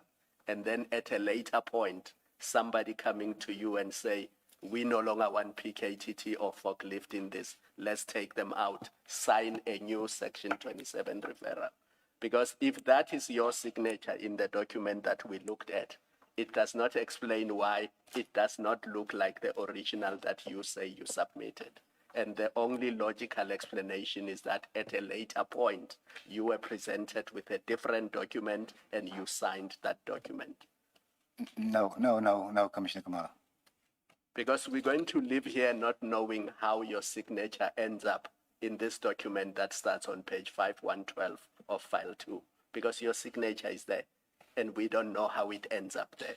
And we're going to live today not knowing that. And that's my parting shot on this. Commissioner, I'm only answering you as I can.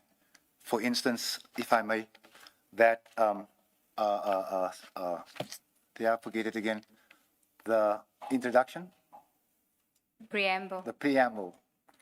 The easiest thing in the world would have been to deny the signature on the preamble. I'm telling you as fact, it's mine. As I'm telling you with the section 27, I did not do two. And when I heard there was a second one, I was confused. And now when I look at what Mr. Nsami is saying, and I'm going back into what's left of my memory bank, I'm leaning towards her. And that's not such a, that's not even a place I want to be. I'm answering it to you as you asked me the question. And as far as the section 27 is concerned, whoever did whatever, they must come and explain it to you. Sorry, Mr. Yazumabe. If you've already testified on this, please forgive me. What time in the evening did Chief Perumal contact you for this second set of statements to be made? Commissioner Madlanga, the time, it was late. I can't be very specific. How late? How late? It was definitely after 9. After 9. Yeah. That's when he contacts you. That's when he asks if he can come quickly. Yeah. So he goes to your place around 9. And you sat together until roughly about what time? When the affidavits, sorry. When the affidavits had now been commissioned, roughly about what time do you think it was? He had a cup of coffee afterwards and he left around about 11:30, something to 12. I didn't check, but it would have been late because we sat a while. Okay. Because he was taking instruction and he was phoning and it was a back and forth. 3 people had traveled from Gauteng to Cape Town to consult with you and to take your statements, and now only one of them contacts you that late in the evening at 9, and he goes to your place all by himself and is with you until 11 or even after 11. Were you not suspicious about this conduct? Not at the time, Commissioner. I'm speaking to an officer of the law. On the phone, he's got an officer of the court. I'm comfortable. All right, thank you. Thank you. Mr. Adams, Ms. Ramsamy, while you were giving this evidence, sent me a message to say that at that stage, by 6 January 2025, nobody in IDEC was referring to Ms. Mokwele as Ms. Mokwele. They had only known her as the BMW lady. And if you go to one of the A1s, the Mokwele A1, the Mokwele A1, which is on page 3483.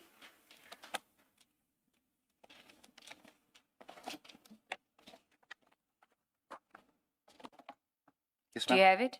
I have it. If you look at paragraph 3, I was informed that there were several highly skilled and qualified senior police officers who applied for the post but were overlooked by the CI management who favored Mrs. Mokwele over them. The generals involved are Kumalo, CI Head Lushaba, CI Madondo, and Lekalakala. And she says at that stage, it was just known to all of them, including Advocate Johnson, as the BMW lady. In fact, later on, when they have a meeting, she even, and this is after 6 January 2025, when they eventually get the details, her CV and all of that. Before that, she even misspelled her name because nobody knew her as Miss Mukwele. So for it to be in this affidavit on the 6th of January 2025, and remember in your consultation with Ms. Rapesu, Mr. Rapesu, Ms. Ramsamy, and Mr. Perumal, you don't even talk about the BMW lady. Yes, ma'am. You agree? Yes, ma'am. In fact, it's not a complaint of yours when you have that meeting with them. 100%, ma'am. Yeah. So I can't speak about who knew who as Mrs. Mukwele. I was asked to have my ID number ready and just to help out with details. I saw the Miss Mukwele. I didn't know. I can't answer for that, ma'am. Well, not your ID number, radio. But- Because they had met with you earlier that day. So what are you saying? I'm using it as an example, man. I was there and you'd ask me a question and I would answer and you'd call the auntie and the typing would go on. I don't know. I don't know what Miss Mukwele's first name is. I wouldn't know that nobody knew who she was, but this is what happened. But did you know who she was? Yes, I knew who she was. Do you know her as Mrs. Mokwele? No, I knew her as the BMW lady. Yes, because everybody at that stage knew her as the BMW lady. They wouldn't know her as anything else because you are the source of their information. So if you don't know her as Ms. Mokwele, how would they know? Let me answer you like this, ma'am. This is not my typing. So when we're talking about BMW and the person that got the job and they refer to her as Miss Mukwele, I'm accepting it as Miss Mukwele. I'm not arguing, I'm not asking, do you know her as Miss Mukwele? The person who will answer this is Chief Investigator Perumal. And she also says that nobody even knew at that stage who was on the panel, the appointment panel. By the 6th of January. Nobody within IDEC knew that. I was outside of IDEC. I was assisting with the affidavit at the request of the auntie. And both Ms. Ramsamy and Mr. Rapesu testified that Mr. Perumal, they didn't have this Pretoria stamp that you see on the affidavits that Mr. Perumal commissioned. They didn't have it in Cape Town. Ma'am, that part I cannot agree with. Because those affidavits I signed in their presence and I left. I didn't check the stamp. No, not that. If you go to one of Mr. Rapesu's, so 3486. 3486. Do you see? Just give me a second, please. Yes, ma'am. Perumal did. Yes, ma'am. Okay. But that's why I'm saying to you what Ms. Ramsamy and Mr. Rapesu say is that the stamp was not with, they didn't travel with the stamp to Cape Town with the Pretoria stamp. If I may answer you this way, I don't know what was in whose bag, the machinations, and I don't see the whole picture. I don't see the whole picture because I've got many question marks and many questions. Even I'm even starting to doubt things that I did myself. But let me give you the assurance, Commissioner. If tomorrow another envelope comes under my door, I shouldn't, and my wife will be angry with me, but I'll probably do the same thing. I will go and lay charges because we need to turn the ship around by any means necessary if you want to. You see, that very narrative about an envelope under your door, the unseemly haste with which you acted moving between Cape Town and Orlando, there's several imponderables that we have engaged you on. The very fact that you yourself say you have a number of questions which of course you may have because you are now faced with the imponderables that we are raising with you. All of that from where I am sitting seems to suggest at least two things. Either you were part of a concerted effort to lay these charges for whatever reasons, reasons which may not necessarily have had anything to do with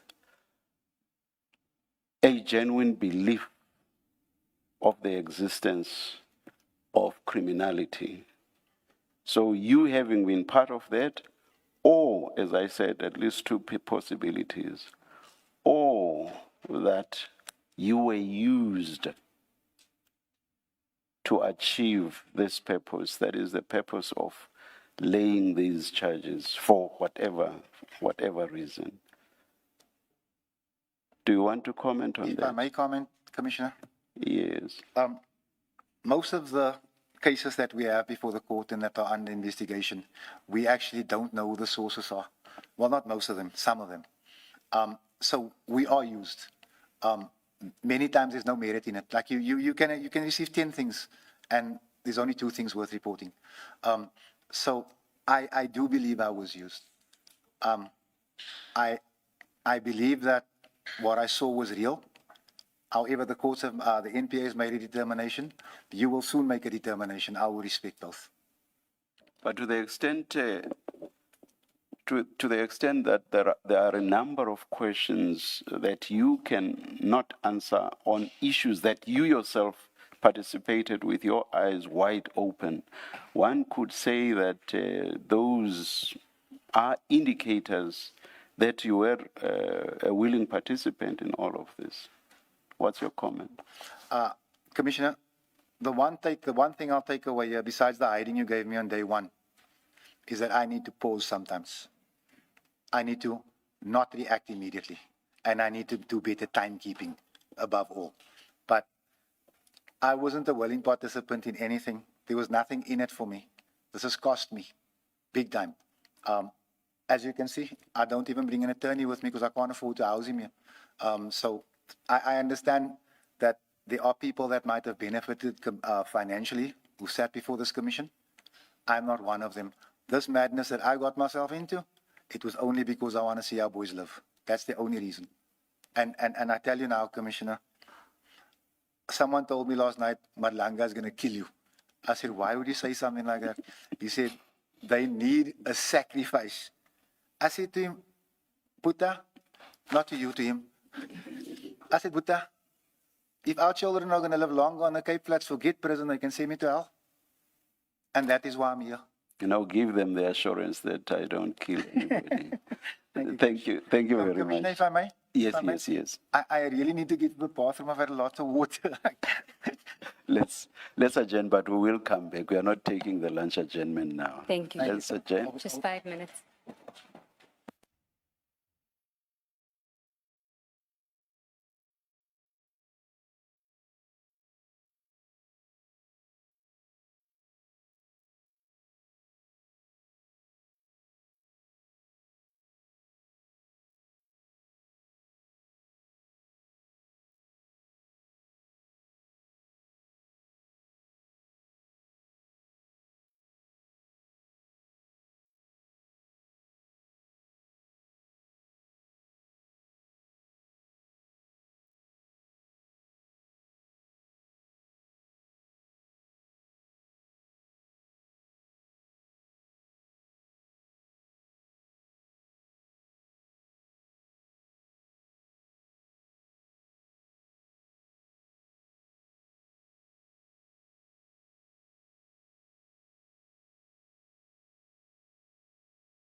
We are ready to resume. Please switch off your devices. Thank you.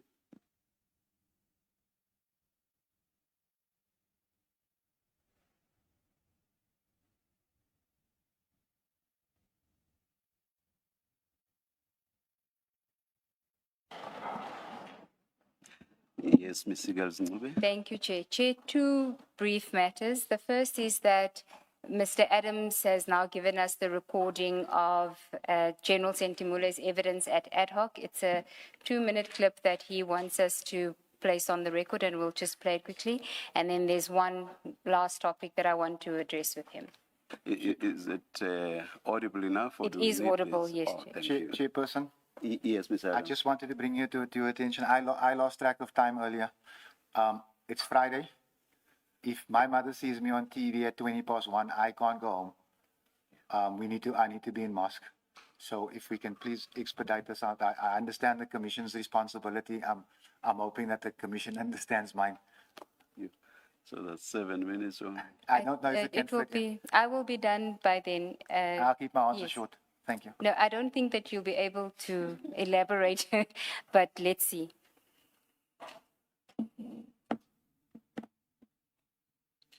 Capacity as the DEMCOM, I did not have to know the contents of the dockets. And transferring dockets for me, it's not about police information. It is actually law enforcement information. So if I writes it down and says these are our dockets, I am not the one to say these dockets. The Regional Jacobs office, he said this. Where do you normally keep dockets? Dockets are kept at a station. Why would they in a safe at someone's office? And I think that's what Regional Jacobs. These dockets, the dockets of Honorable Blackguns. I tried to that answer. So he's on what case that Yes. let's say. Yes. Do you think that he is justified keeping that you were sabotaging his cases? Not his cases, he was not the IO. As you can see, the dockets actually It's the complainant. That's the point.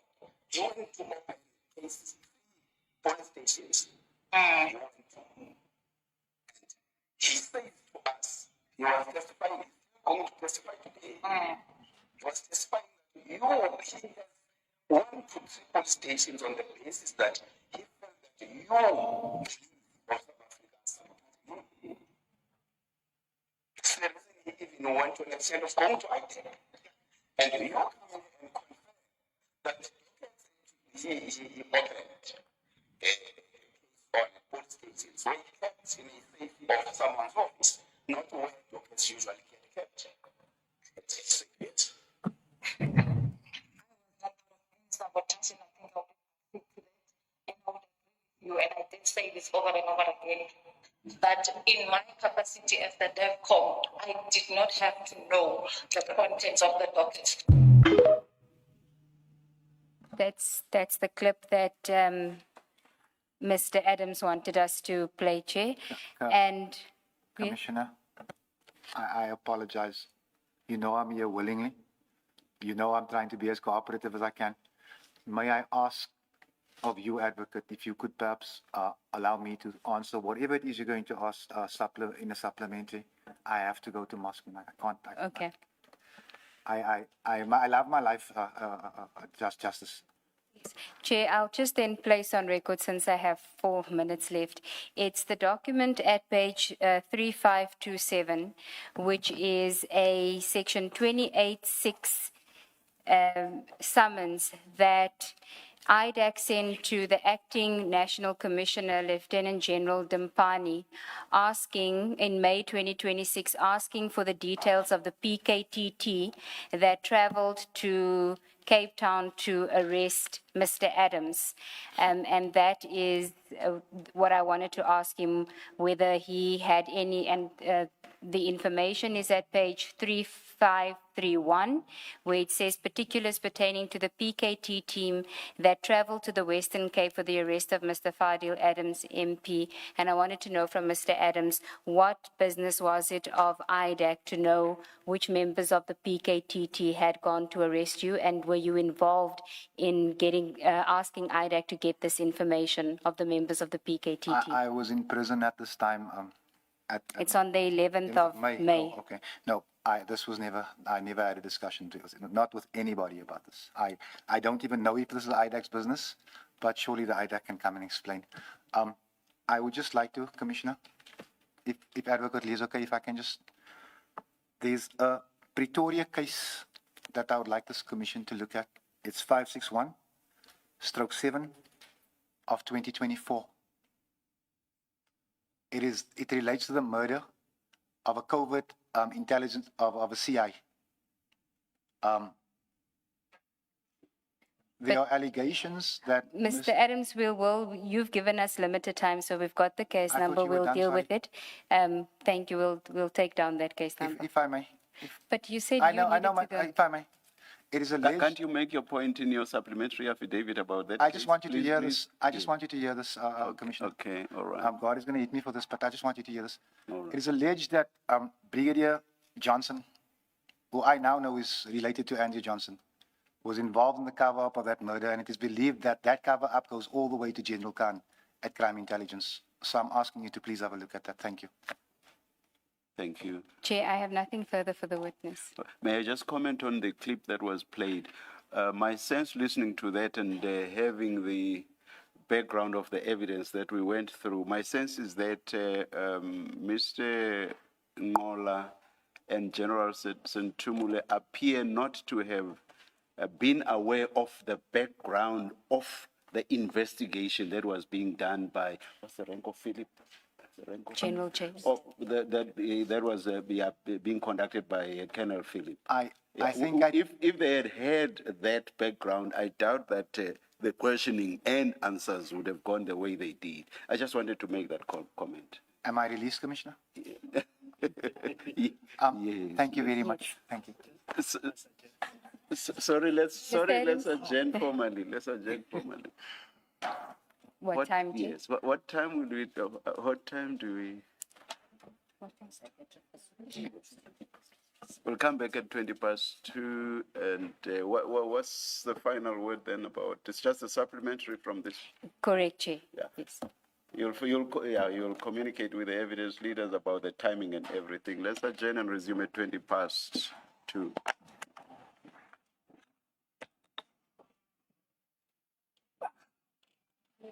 May I? Thank you.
Good afternoon, all. It is 19 minutes past 2. We said we would resume at 20 past.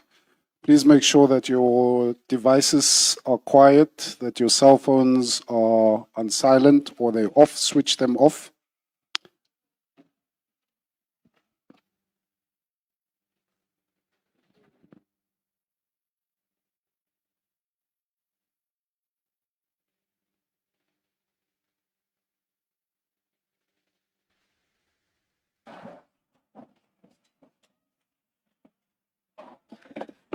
Good afternoon, Mr. Shaskalson.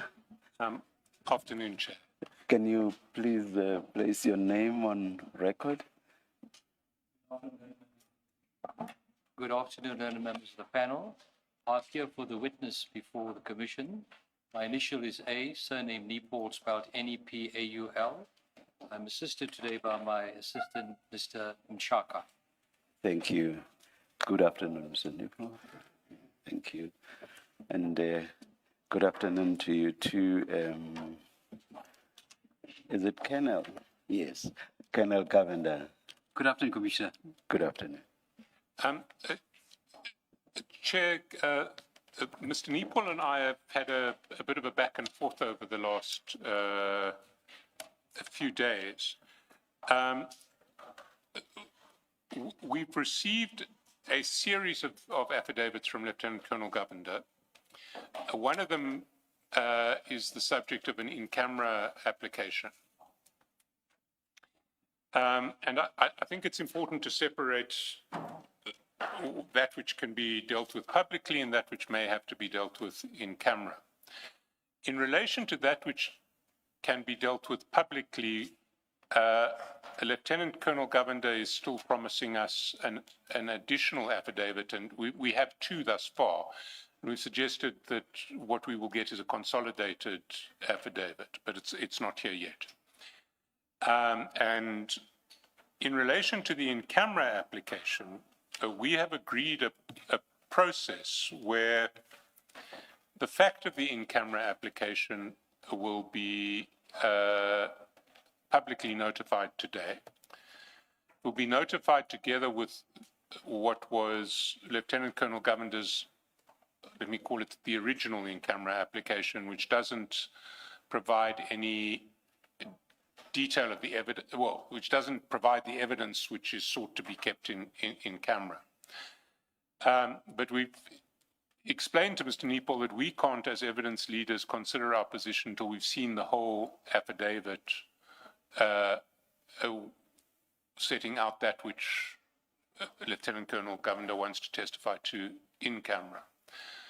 And what we are proposing is that by Tuesday, the 25th of August, that's next week Tuesday, at 2 p.m., Lieutenant Colonel Govender will file both his, let us call it the possibly confidential affidavit, together with a supplemented in-camera application, which the evidence leaders and the Commission will see, but which the media won't see, because it will have the information which is sought to be kept confidential.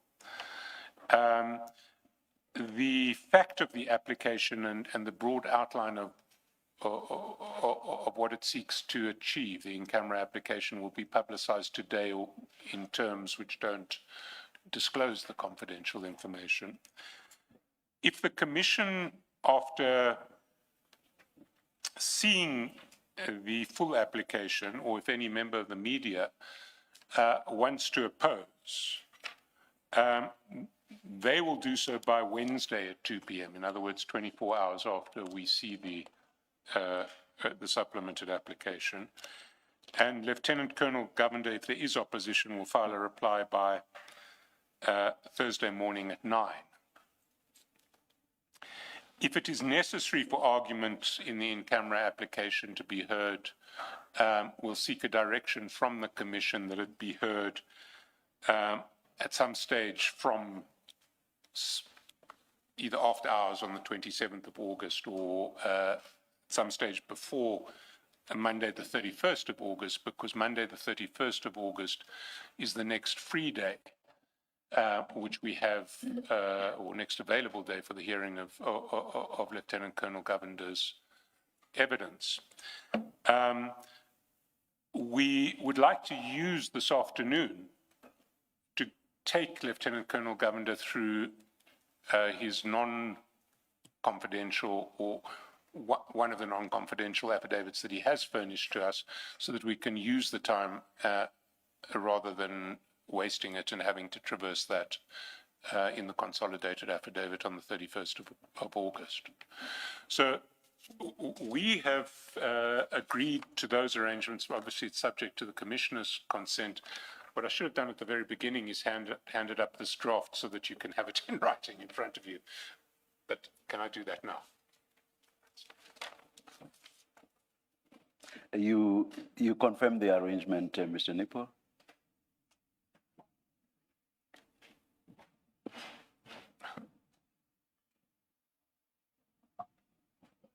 Thank you, sir. Yes, we do confirm those arrangements and the timeline stipulated in it. May I ask you to, thank you, Mr. Nipo. May I ask you to please read it into the record, Mr. Shaskalsi? I will do so, Chair. One, the evidence leaders will ensure that the original in-camera application of Lieutenant Colonel Govender is published to the media on 21 August 2026. Two, any media organization proposing to oppose the in-camera application of Lieutenant Colonel Govender will file an answering affidavit on or before, it's Tuesday, 25 August 2026 at 2 p.m. Lieutenant Colonel Govender will file a supplemented in-camera application together with an affidavit containing that evidence which he proposes to give in camera on or before Tuesday, 25 August 2026 at 1400 hours. The supplemented application and the affidavit referred to should be in paragraph 3 above, not paragraph 2, will be filed with the Commission but not disclosed to the media unless and until the Commission rules that the relevant proceedings should not be held in camera.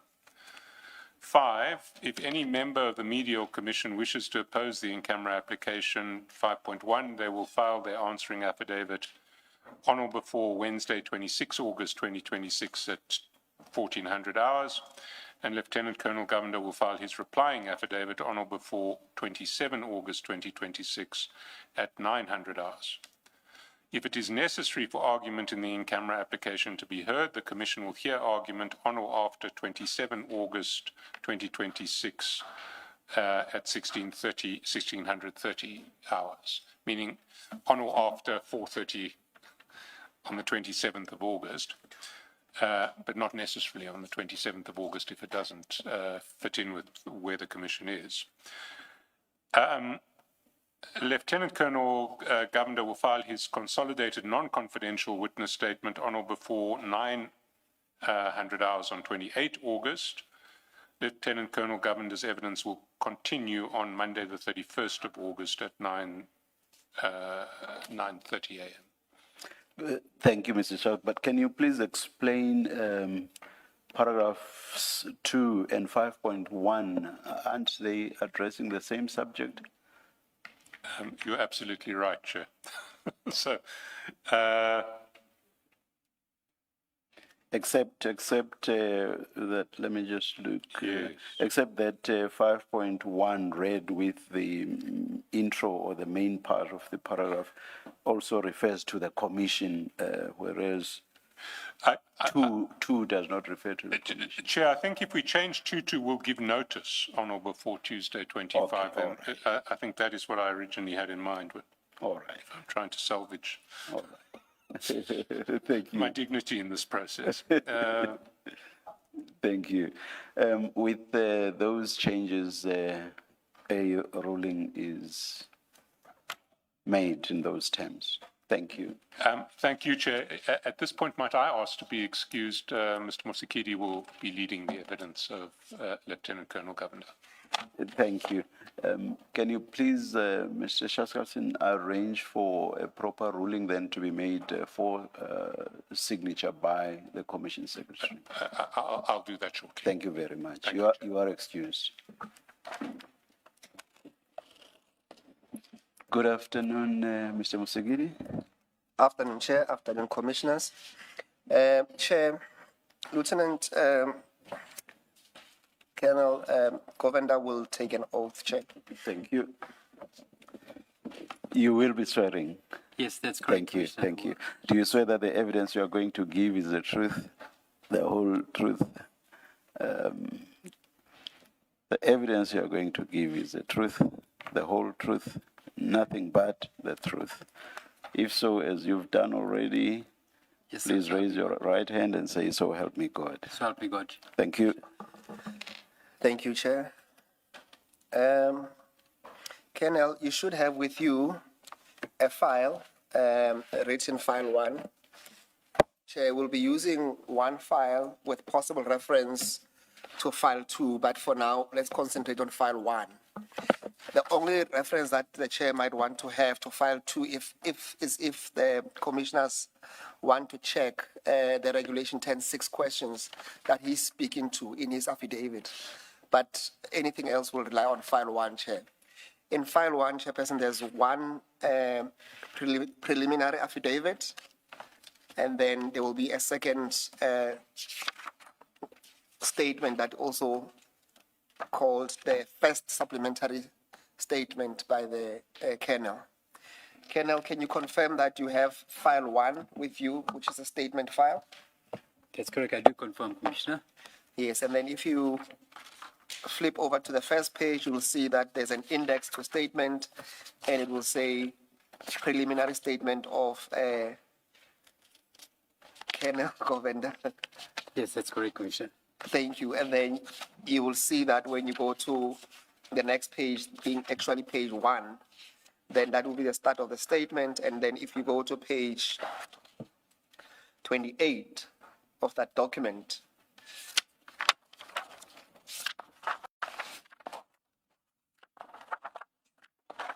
Page 28. 28, okay. Yes.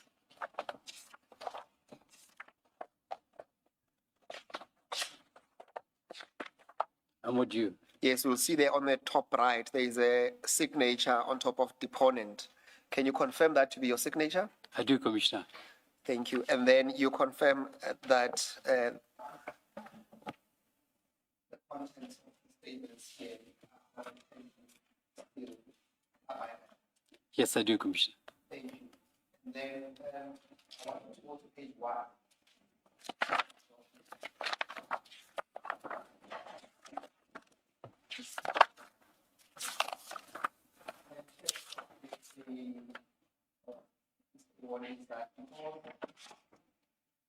Thank you. Because he still has to supplement his statement. Some of the annexures are not attached. We haven't been finished with them. So some of the paragraphs will have to skip because they will not make sense without those annexures. But I will guide the witness when we get to those statements. And also, Chair, you will see that part of the first pages of the statement deals with the administrative exchanges between the attorneys, and that will not make any sense to read that into the record because we have now reached an agreement that was read into the record by Mr. Charles Carlson, Chair. Now, Colonel, I want you to start at so I want you to read your record into the name, into your name into the record, and then I want you to start reading into the record from paragraph 1, and I will stop you when you get to paragraph 4, and then I'll tell you where to go to from there. Okay, Commissioner. Thank you. Commissioner, my name is Dina Dayalan Govender. If I may spell it for the Commissioner, it's DEENADAYALAN, Govender. I do hereby make this oath and state as follows. The contents hereof are, unless otherwise stated, or where the context is clearly indicates the contrary, within my personal knowledge and belief, are true and correct. I am presently a Lieutenant Colonel employed by the South African Police Services. I am attached to the DPCI. DPCI is Directorate for Priority Crimes Investigation Unit, Serious Organized Crime Unit, Durban, and currently the Acting Unit Commander. I am also the head of DPCI Provincial Tracking Team in KZN. I am properly known as Dina Govender. Number 3, I deal with my appointments in a greater detail to set out in my CV, and later on this affidavit, due to the time constraints, I shall prepare a bundle and documents upon which I rely and deliver it separately as soon as possible. Number Thank you. 4. Yeah, thank you. So, Chair, when you get to paragraph 4, it starts with the events of the 10th of June, 2026, and really it refers to the engagement between Colonel and this commission in preparation of his testimony, Chairperson. And from paragraph 4 to paragraph 14, can you confirm, Colonel, that that deals with the engagement? Can you confirm that paragraph 4 to 14 deals with your engagement to the commission? And, and just summarize the essence of that without going through. I confirm that, Commissioner. I had engagements with the Commission's investigators, and I reached out to the evidence leaders as well.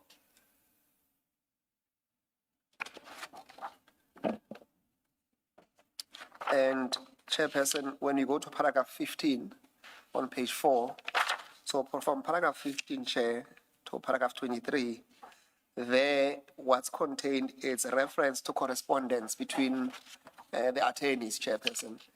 And Chair will see that file 2, it contains the actual correspondence letters between the attorneys, and it will not serve any purpose for the witness to traverse those correspondence. You said up to which paragraph? To paragraph 23. 2.3. Chair. Thank you. Colonel, can you confirm that from paragraph 15 to paragraph 23 on page 7, there deals with all the correspondence between your attorneys and the commission? I do confirm that, Commissioner. Yes. Now, I want us to pick it up from paragraph 24 then on page 7 in terms of your evidence.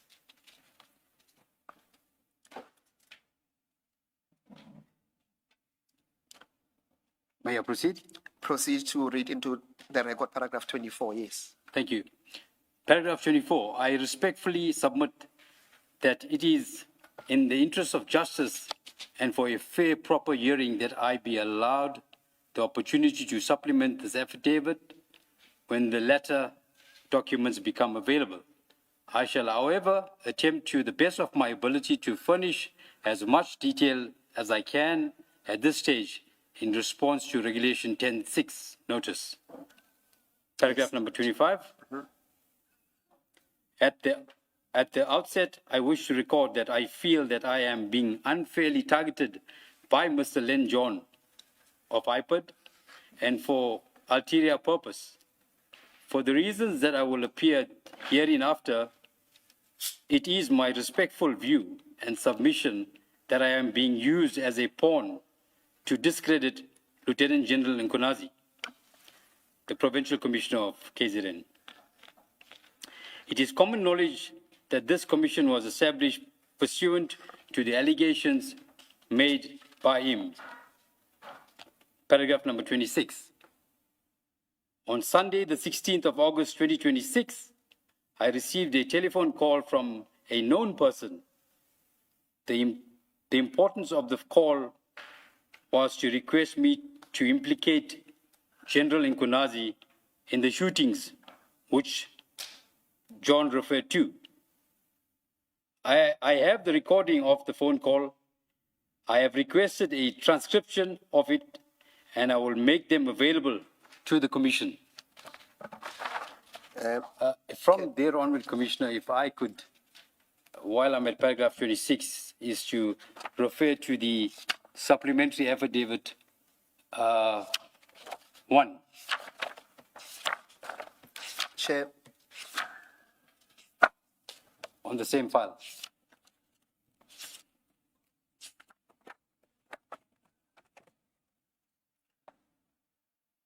Page number 2, Commissioner. Chair. Commissioner, the supplementary statement is a separate statement. I'm just trying to make sure that the Commissioner has found that statement that the witness wants to make reference to.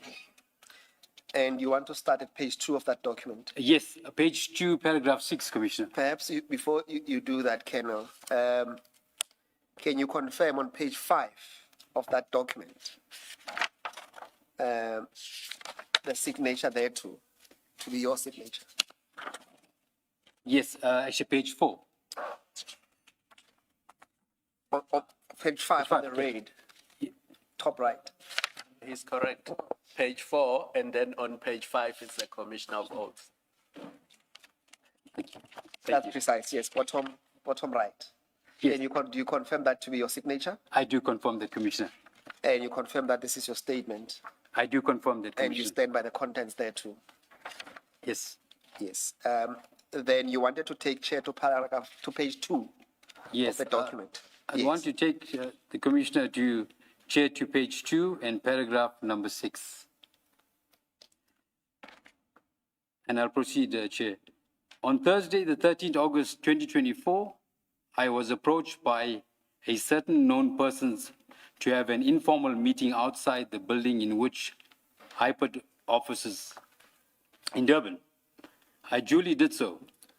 They told me that I should look to protect myself and not anyone else, that I should give evidence to the Commission on this basis, that I act on the instruction of Lieutenant General Nkunazi for the police shootings, that policemen, businessmen, and drug dealers and politicians wanted me to throw him under the bus. I was threatened with being arrested for 172 cases and bail denied and being poisoned. He telephoned the Minister of Police, Minister Senzo Nkunu, in my presence. He also told me that he is very close to John from IPOD. Paragraph number 7. Colonel, before you go to paragraph 7, can you give us the name of the person that called you on the 13th? Yes, the person that approached me, Commissioner, his name is Mabuso. Can you give us a full name, Colonel? I can give you his full name. It's Mabuso and Tandani. I could be wrong with the pronunciation. And then how do you know him? Because you say he's known to you? Yes. Commissioner, I've known him for a few years, and I've known him to be close to Minister Senzo Nkunu.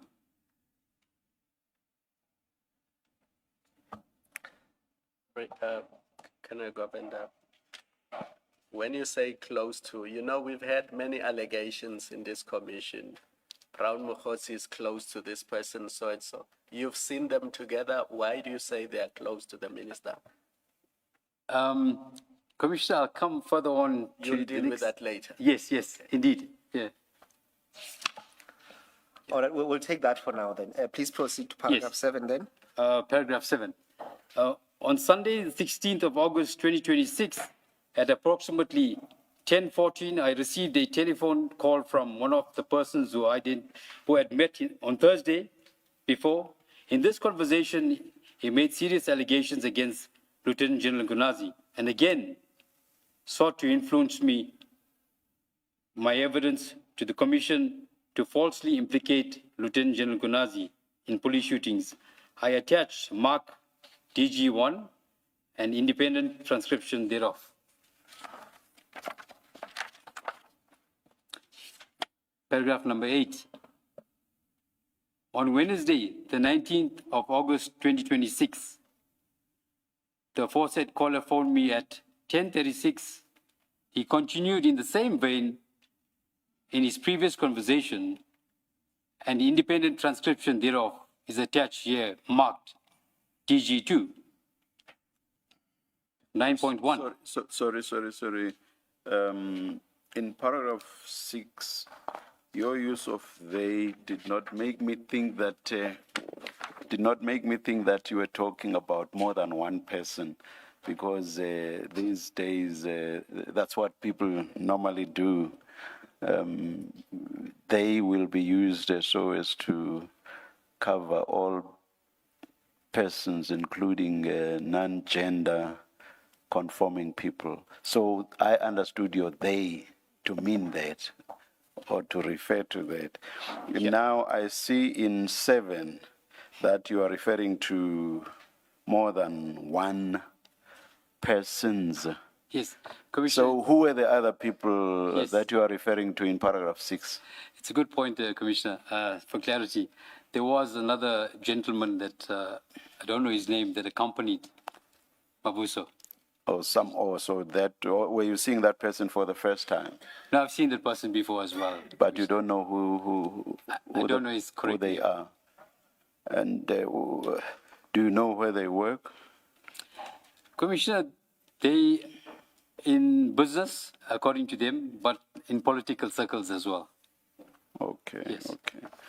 Now, in 7, was it Mavuso that called you, or was it that other person? It was, Commissioner, always Mabuso that called me. Yes. Okay. Thank you. Thank you. We at paragraph number 9.1. Earlier today, being Thursday, the 20th of August, 2026, at approximately 6:47, the caller called me again to call me to a meeting. I attended. The caller was in company of another person, and I'll refer, as Commissioner said, to the same person that he always accompanied with. The meeting lasted approximately 1 hour and 20 minutes. In this meeting, the caller continued to persuade me in line of what I have described herein above. In order to convince me, he made a phone call to Minister Senzeng Tulu. The Minister of Police who spoke to me, I recognized the Minister's voice as I had other occasions spoken to him. 9.2. The Minister inter alia asked how I was, told me that this is a very nice country. We must not let anyone ruin this country. He comes from the struggle. This reminds him of the apartheid days. I should tell the Commission that I'm getting instructions from Lieutenant General Ngunazi for the police shootings. 9.3. The caller called me at 15:54 today, told me inter alia Sorry, that... Colonel, today would have been the 20th Yes, that's correct. of August. That would have been the same day. Yes. Yeah. The caller called me at 13:54 today and told me inter alia that Lieutenant General Ngunazi's contract would be terminated as it was not awarded properly and things are going to be bad. Attached hereof marked DG3 as an independent transcript thereof. Paragraph 10. Colonel, the meeting in paragraph 9.1, where was that? Can I mention it, Commissioner? I'm willing to mention it. Are you going to mention? Okay. Yes. Commissioner, it was at Coastlands Musgrave. Coastlands Hotel, ma'am. Just clarify, Colonel, how did the last part of 9.2, you say the minister said to you, you should tell the commission that you are getting instructions from General Mkhwanazi regarding police shootings. That's so correct. How did your conversation with the minister end? Commissioner, there is a recording that will be played. But in this conversation, Commissioner, what happens is I'm respectful towards the minister. So he speaks to me for a lengthy period, and that can be transcribed here as well. You could hear. And I listened to him, and in there he asked whether I have kids. I said, yes, I got 2 kids. Do I live in 2 countries? No, I live in 1 country, South Africa. That's our conversation, and towards the latter part, he ended off with that. What I'm getting at is, did you agree to do as he said, or you just kept quiet and said bye-bye? So how did it end, the conversation? I said yes. I said yes, Commissioner. You say a transcription of that call, the call referred to in 9.1, may be played. Did I understand you correctly? Yes, Commissioner. So amongst how would you lay your hands on that? Or how did you, because it was the other person calling the minister, so it's on their phone, not yours. How did you come to have a transcript of that? So what had happened, the meeting I had recorded between myself and the Mabuso and the second person. Okay. But that call was made from Mabuso's phone that he always called me on. And when he spoke to the minister, you could hear before that he spoke in Zulu. And if I could recall correctly, he said, no, I'm Saba, I'm scared. And he thinks that... It was he who was scared. Me. Oh, he's referring he to said me. You were scared. Yes, he's telling the minister that I'm scared. Okay. Saba. And he said to me that I'm under the impression that Slansa, which is General Kunazi, is close to the number one, which is the president. So, and then he thereafter passed his phone to me, where I spoke to the minister, but it wasn't on loudspeaker. So I was just responding to the minister talking to me. Now I recognize his voice because I've met him twice before, and I know him. So what the transcript would show is what you said, not what the minister No, said. it don't show what the minister said. Okay. It's what I said. My response, Commissioner. Okay. Yes. All right. Will does the recording carry his voice? No, Commissioner, because it was not on loudspeaker from Mabuso's phone. I didn't want to tell him put in loudspeaker. It would have become suspicious then. Okay. Because it was in a sort of a restaurant and people were around us, a bit of noise. Okay. Some of the recordings are extremely clear and some were in places like, example, outside iPod was a bit noise of the cars. For example, this here was a restaurant and you could hear people close to the kitchen making noise. And No, thank you. I am answered. Thank you. Yes.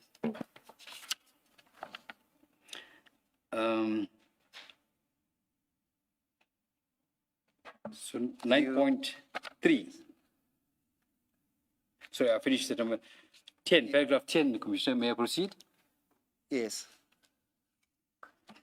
I have retained an audio recording of the phone calls received from the 16th of August 2026 and the meeting of earlier today. I wish to give evidence about these calls, the meeting, and the meeting.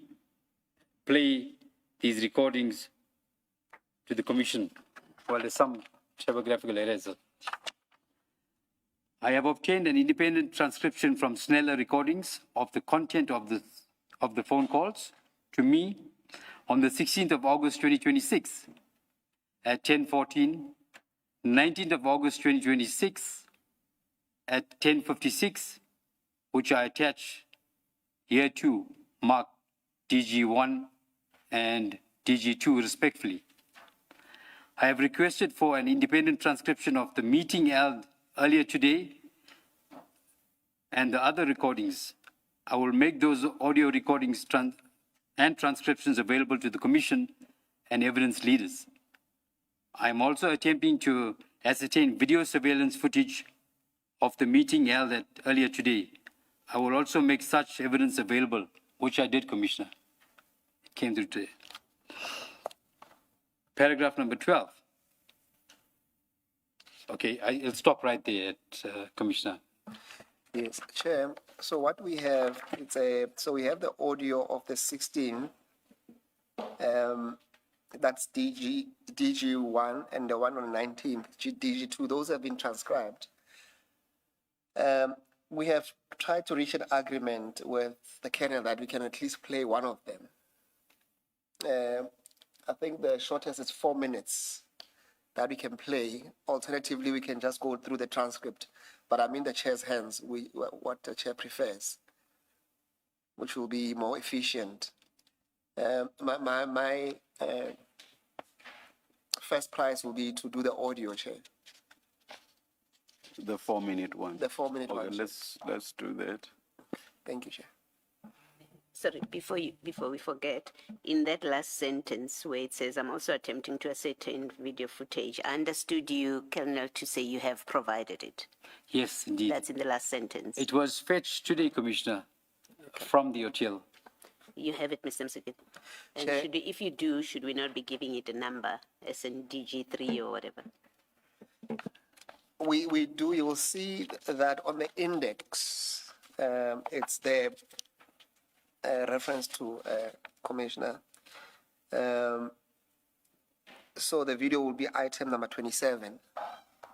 And we can, I'm just not sure on the numbers where we are on the CJCs, but it's itemized on the index. 7 years, that will be the video recording. So that's on the supplementary statement.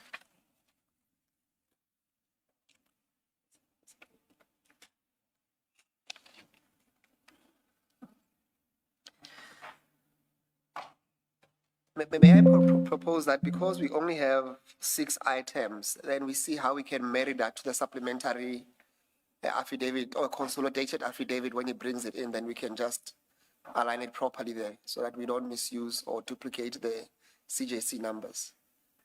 But I think for now, because it's 6 items, we can manage. For purposes of identification, though, you see the transcripts themselves are DG1 and DG2, but what about the video clips themselves? For purposes of identification, don't we have maybe exhibit numbers or we can or whatever?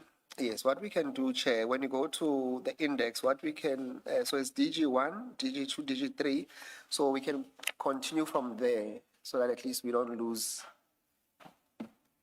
the exhibit, Chair. So we can do item 5 being audio recordings as DG4.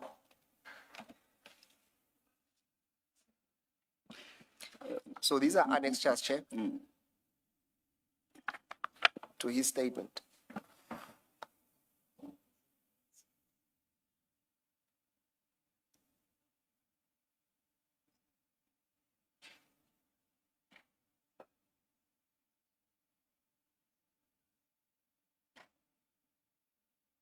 Yeah. What? Okay.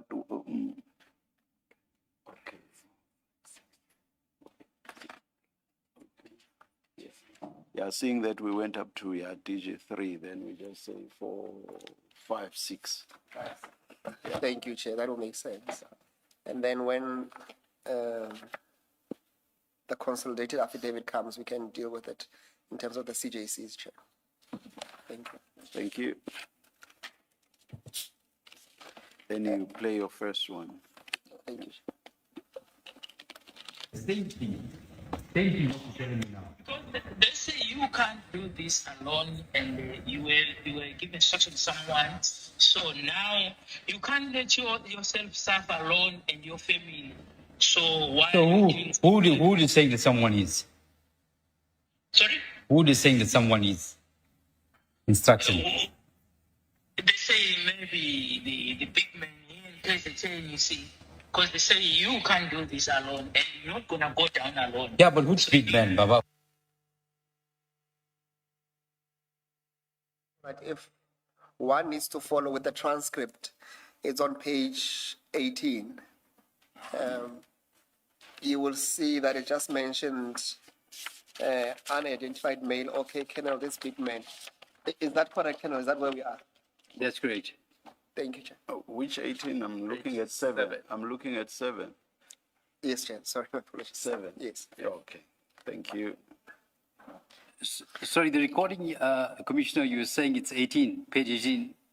7. Oh, page 7. Yes, that's correct. Yes, no, it's 1 to 7. Yes. Talking about. There's 2, yeah. There's 2. Yeah. It's Sonona and Ngunazi. Both of them. Yeah. Yeah, both of them. They say even you put them under the bus, they're going to come free. But if you don't put them in the bus, they'll make you suffer, and you're going to stay for your life in jail. Yeah, I can see the pushing in that angle there. The pushing is very hard. I don't know what to say in your mind, but think twice I know you're gonna come out of this if you think properly. I know you're a little bit confused because this storm just come from nowhere. You understand? Yeah. But if someone is in the storm, you can't leave him alone. We are here for you. Yeah, you're my brother, you. But tell me something now. I'm just asking you. So where are you going to take me if I go? Or where about we going to? I think on my option, on my side, because I have the connections on direct to number one of the country. I think number one of the country must take you and sit down with you without telling anyone. Yeah. Please, because you know, everyone knows you are doing good job in KZN.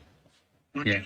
doing good job in KZN. Everyone is happy now because of you put your life on the line because of to save people, right? Community. So the mother stuff there, but it's cannot. But please, let's meet tomorrow so that you can facilitate this thing. You understand? Yeah, no, but what they're going to ask me what I must do? I don't know. What I must do? Tomorrow, Okay. Kenan, I'm with you. You're gonna come out, but as long as because now, Kenan, you can't suffer alone. You understand the point? No, it's so unfair what they're doing to me. You can see what they're doing to me. Yeah, it's unfair because this case is Kenan, they're 172. Yeah. So 172.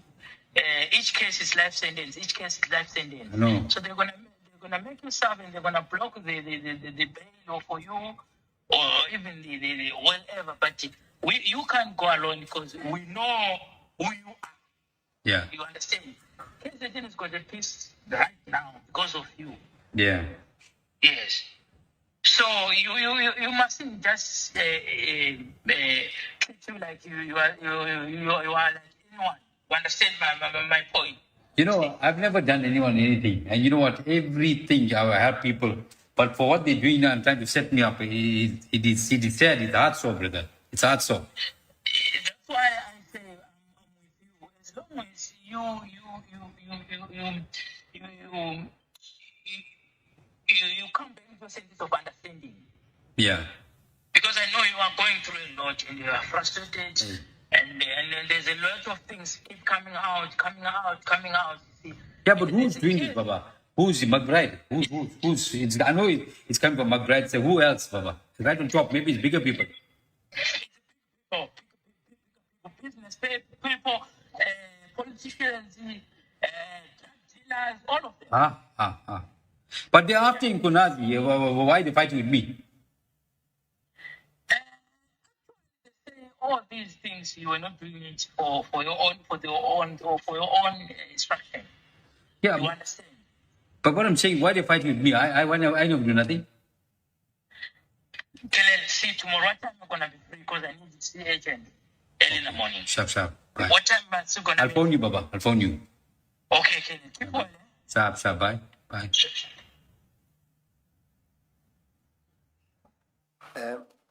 Thank you, Jay. And then you'll see that on page 12, it's the next transcript of the conversation of the 18th.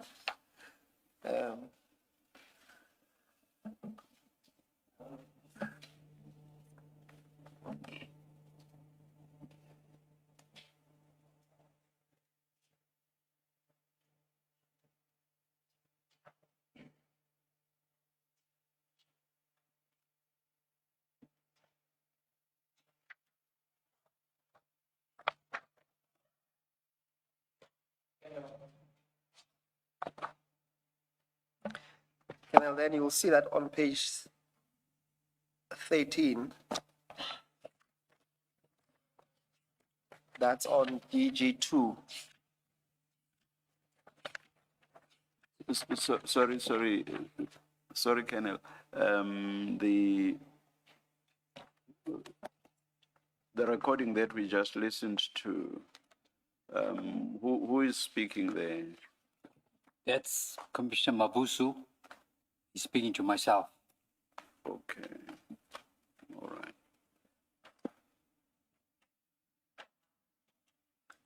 right. Kennel, just to be clear, when you mentioned the word Commissioner Mavoso, is it Commissioner Mavoso or are you saying Commissioner No. Mavuso I'm so speaking. sorry. I'm Yes. addressing Commissioner. It's Mabusu. No. Sorry for that. The I have a last one. photo of him here, Commissioner, if Commissioner allow that. I do have it on my phone here to see really who this guy is. You described the second person at the meeting as, I think you said a business person, you said, or not? Yeah. And Mavuso, did you describe? I must have forgotten if you did. Yeah, I'm using the first name, I'm sorry, which may be disrespectful because I did not quite catch the surname. But what does he do?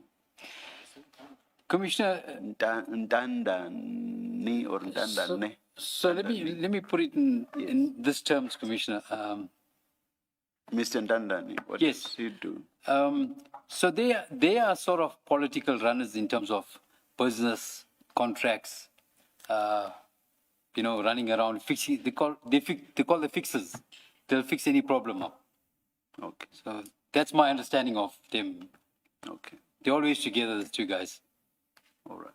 So there is this footage that we have, which Commissioner will view at some stage, where we're sitting together with both of them and myself. Thank you. Yes, Ms. Chair, it seems to me that it's quicker to run through the transcript with the audio in the background. Perhaps instead of Colonel doing the blow-to-blow reading of the transcript, maybe we just play it through on DG2, if the Commission will allow us to do that. Okay, please do.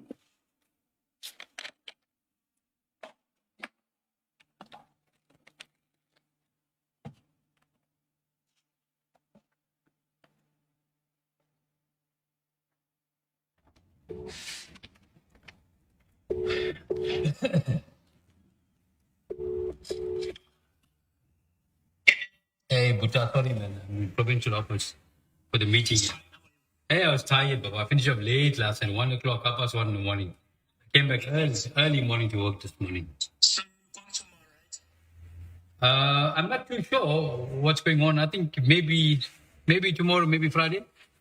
Oh, okay. You are not alone. You are together, Kenel. Hey, I'm worried, Baba. Okay, I'm telling you. Your problem is my problems. The good news is we know what we're doing. And then our province is safe because of you. You're putting your life on the line. Yes, somewhere, somehow, but we know actually the good job we've done for this province. But Baba, these guys gonna keep attacking me. How are we gonna fix this problem? They keep attacking me for what? How are we They want you to expose big people. Yeah, but what can I say? Well, I mean, why are they doing that? They say they say you're not doing this alone. There's instruction.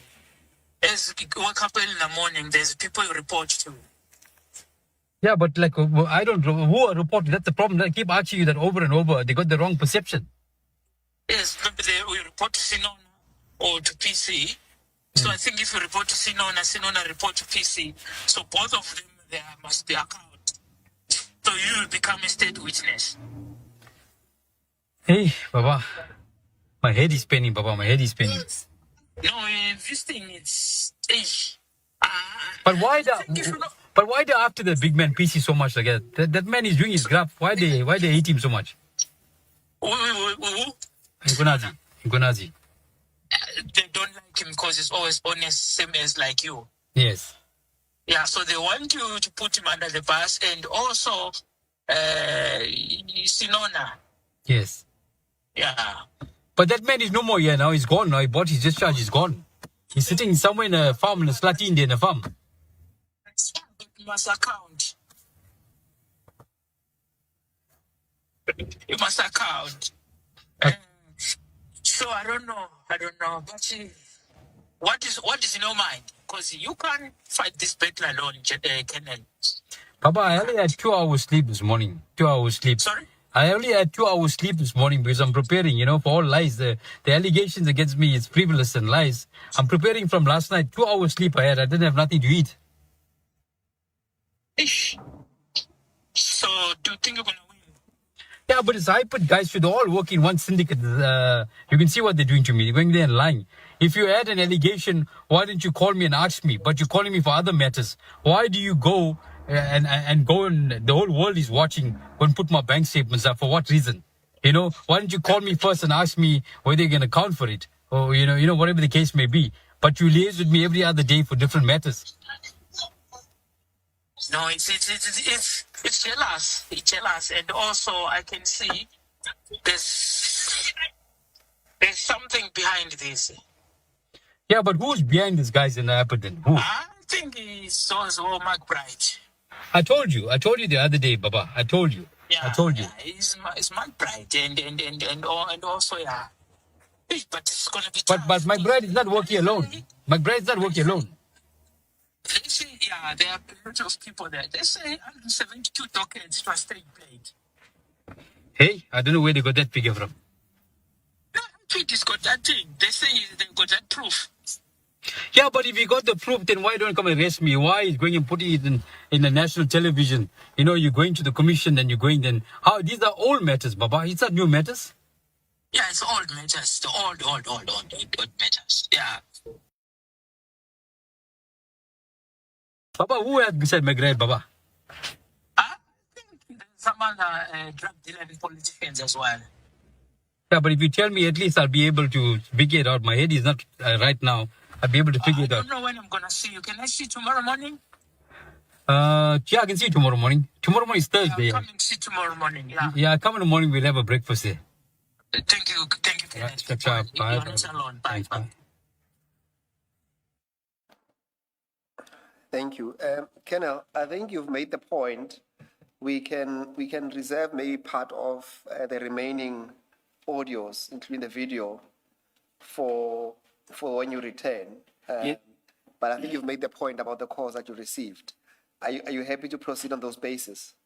I'm happy. Can you just confirm that in the second audio, it's the same person or it's the same people as in the first one? Commissioner Kumalo, I can confirm that. Yes, sir. Thank you. Then can you go back to your statement? You should go to page 8.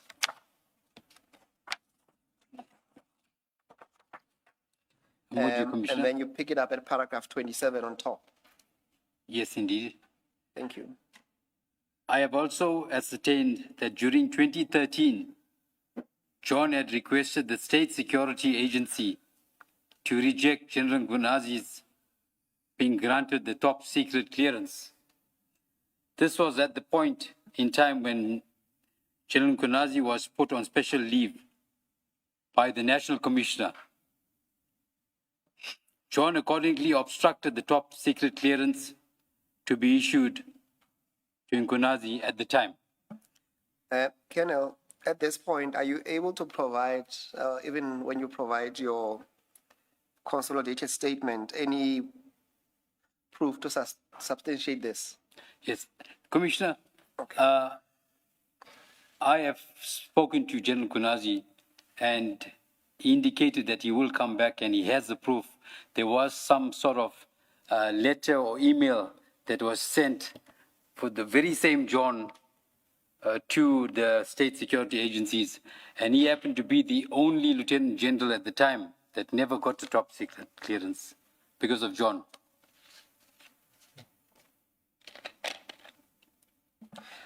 So the proof you're referring to, it will come from General Nkunazi, That's not correct, yourself. Commissioner. Not yourself. Not myself. Okay. So for now, we can just not to expect anything in this regard from your consolidated statement. Noted, Commissioner. Okay. Then let's move on to paragraph 28. John has failed to entrust the Commission with the information regarding the number of task teams and their activities in KZN region, namely the Tikweni District Task Team, which reports to Major General Keswa, the Tikweni Infrastructure Task Team. Sorry, Colonel, maybe as you go along, if you could just say what each task team deals with, because the second one you do say it's clear it's an infrastructure task team, but the others it's not apparent what they're all about. And perhaps while you do that, can you just explain when you say fail to entrust, Yes. What do you mean by that? Yes, Commissioner, let me give some clarity there. So when Mr. John came to the Commission, he only spoke about 3 task teams. And even if you look at this page 8, I've got 1, 2, 3, 4, 5, 6. There's much more than 6 task teams in KZN. And as Commissioner Bolo indicated, I'll go slowly through each one and explain so we understand. Sorry, I'm going so fast. I'll go slowly, Commissioner Bolo, as well. 28.1, the Tikweni District Task Team, which reports to Major General Keswa. Now, this team, it falls under the District Commissioner. So maybe I could go back first to give you a better understanding. None of any teams fall directly under General Nkunazi. So, and I'll highlight it as I'm going past. So 28.1, a Tikweni District Task Team, which reports to Major General Keswa. This team is set up to address infrastructure. It also deals with violent crime. Those teams are also involved in shootings. 28.2, the Tikweni, sorry, the first one was the District Task Team. I'm sorry for that, Commissioner. That was not. So the District Task Team is doing exactly what the Provincial Tracing Team is doing. So they just call District Task Team falling under the district of Tikweni. So they trace serious and violent crime suspects, police murder suspects, house robbery suspects, with trio crimes, and they quite often in contact shootings as well. And Mr. John very well know that he's got all these matters at his unit from these very same unit, but he doesn't talk about it. 28.2, the Tikweni Infrastructure Task Team, have spoken about it. It also falls under General Keswa. And they're also doing the similar job and also involved in shootings. And those matters are dealt with at IPED itself. Then we have the Inanda Task Team, which reports to Brigadier M. Keys and General Keswa. Now, this team is highly active than most teams. And Mr. John has maybe 4 or 5 times more dockets than the 3 teams he mentioned and mentioned to the Commission in terms of shootings. They deal with the greater part of Inanda and surroundings, which is extremely volatile and violent suspects, often hiding there.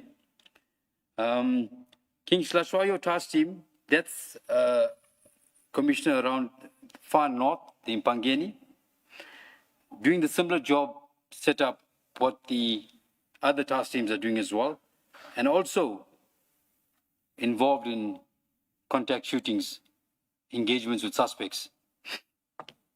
The Tikweni Metro Police Task Team, which reports to Commissioner Nkunu at the Tikweni Metro Police, and some of these teams are integrated with the other above-mentioned task teams, including my task team. And quite often, they are also involved in many shootings, which Mr. John himself and his team is carrying those investigations. Doesn't talk about it. The Majuba task team, which reports to General Alexandra, and that none of the above task teams report to General Nkunazi, I mention again. And there again, those teams are also involved in police shootings. But what I'm trying to draw here and explain, Commissioners, is that John has specifically targeted the tracing team, which I command, the team of Pedro Rodriguez. Now, I want to give an understanding who's Pedro Rodriguez. Commissioner, this policeman is one of the bravest policemen you'll ever get. I don't know how many times he's been shot. Now, I'll give Commissioner an example. He was conducting a cash and transit operation around about 2019, and he was accompanied by a special task force member. There were many task force members, and there was a cash and transit that's going to happen towards Longoma. Now, they had the information on hand, and the commander of the team, Carl van der Pfeiffer, the late Carl van der Pfeiffer, was ambushed in that operation not far from the tactical members and subsequently fatally wounded. In that vehicle was a female who will bear testimony, and she's living today, that they shot her and she played that she was dead. Then they didn't fire more shots. She's alive. That shooting was gruesome. Pedro was there. There's another shooting that I can talk about. This is the longest shooting, commissioners, in history. 4 hours and 24 minutes, non-stop. I was there in the shooting. I was investigating the docket where they had killed the police murder suspect. And we in turn had information they had gone to escort. And there was a full load of Kumbi with heavily armed guys with rifles and ammunition. And this fight ended up into the mountains. And I would tell you, this was a long fight, and Rodriguez was there as well. A task force member got shot as well there. Mr. John doesn't speak about all the policemen being shot. He just say no one's got shot when he came here. This is the caliber of the policeman that we work with, including Pedro Rodriguez. And he's not who he's perceived to be as a thief or a rogue, and I'll defend him. Commissioner, if I can tell you, go back to another incident recently, let's say maybe a year ago. Before you move on, Colonel, are you willing to accept for a moment that at least Pedro Rodriguez is at least notorious for being a shootist, for being trigger happy? I mean, for example, if you look at just this incident involving Bevan Loftus, he discharged most rounds out of the guys who were there. So that kind of action seems to precede him in terms of him being very quick on the trigger. Would you accept that proposition at least, whether it's justifiable or not? Respectfully, no, Commissioner, and I'll explain why. So we're coming back, let's get back to the Morningside. Can I go back to Morningside? Now that you speak about the Morningside, let me get back there. We'll come to Morningside. Okay. Let's stay on the track. We'll come back to Morningside. I just mentioned that just to deal with. Okay. Please answer the question in whichever manner you see fit. All right. And if you are, I think in fairness, Mr. Musigidi, if he thinks he can address your question by referring to Morningside, he should do so. Let it be checked. Yes. We can go back to Morningside later. Can I go Please back? answer the question you want in the way you want to. Thank you. You've been given the license. Yes. Thank you, Commissioner. So coming back to the Morningside, Commissioner, this information of the Morningside incident did not come from me or my team. And later we'll refer in documents to show that this anti-gang task team, how it was set up, and none of my members or myself shot there. But this information came from Pietermaritzburg, Directorate for Priority Crime Investigation Unit, Constable Matt and Colonel Nelson Naika. The information relating to the Morningside, and we'll get there now. There was an informer claim put there as well. I don't know who's the informer, but he was paid out. Are you at some point going to focus on the shooting, because I think the Yes, I'm getting there. All right, because the focus of the question is about. I just want to give the Commissioner a small overview. All right, okay. Small overview. All right. So there's two claims put: crime intelligence gather information as well. Now, there was a build-up before this shooting, Commissioner. The focus was not Bevan Loftus and others. The information on hand they were working on was a triple murder that was in Green Park case where a couple and a 9-year-old child were shot dead. So that vehicle that was used there was somehow flagged with the sniper cameras, information gathered. Subsequent to that, on the vehicle was coming down the M13, and the police members that were there with Pedro Rodriguez and the other members stopped that vehicle. And in that vehicle, there was a guy called Ayanda Nzumela. In that vehicle was the AR-15, which was taken in a business robbery in Eastern Cape. After that, he had pointed out his premises in Hillcrest, where there was an R4 taken from the military. Sorry, Colonel. I have no idea whether Officer Rodriguez will be called. Do you know, Mr. Msigidi? Chair, not at this present moment. We don't have him lined up. Chair. I'm raising that because perhaps it would be better to traverse this question with him. I think we are spending a lot of time on this now. Yes, Chair. That's the reason why I don't want to go to Morningside for two reasons. He was not part of the group that did the shooting in any event, so he can't really answer.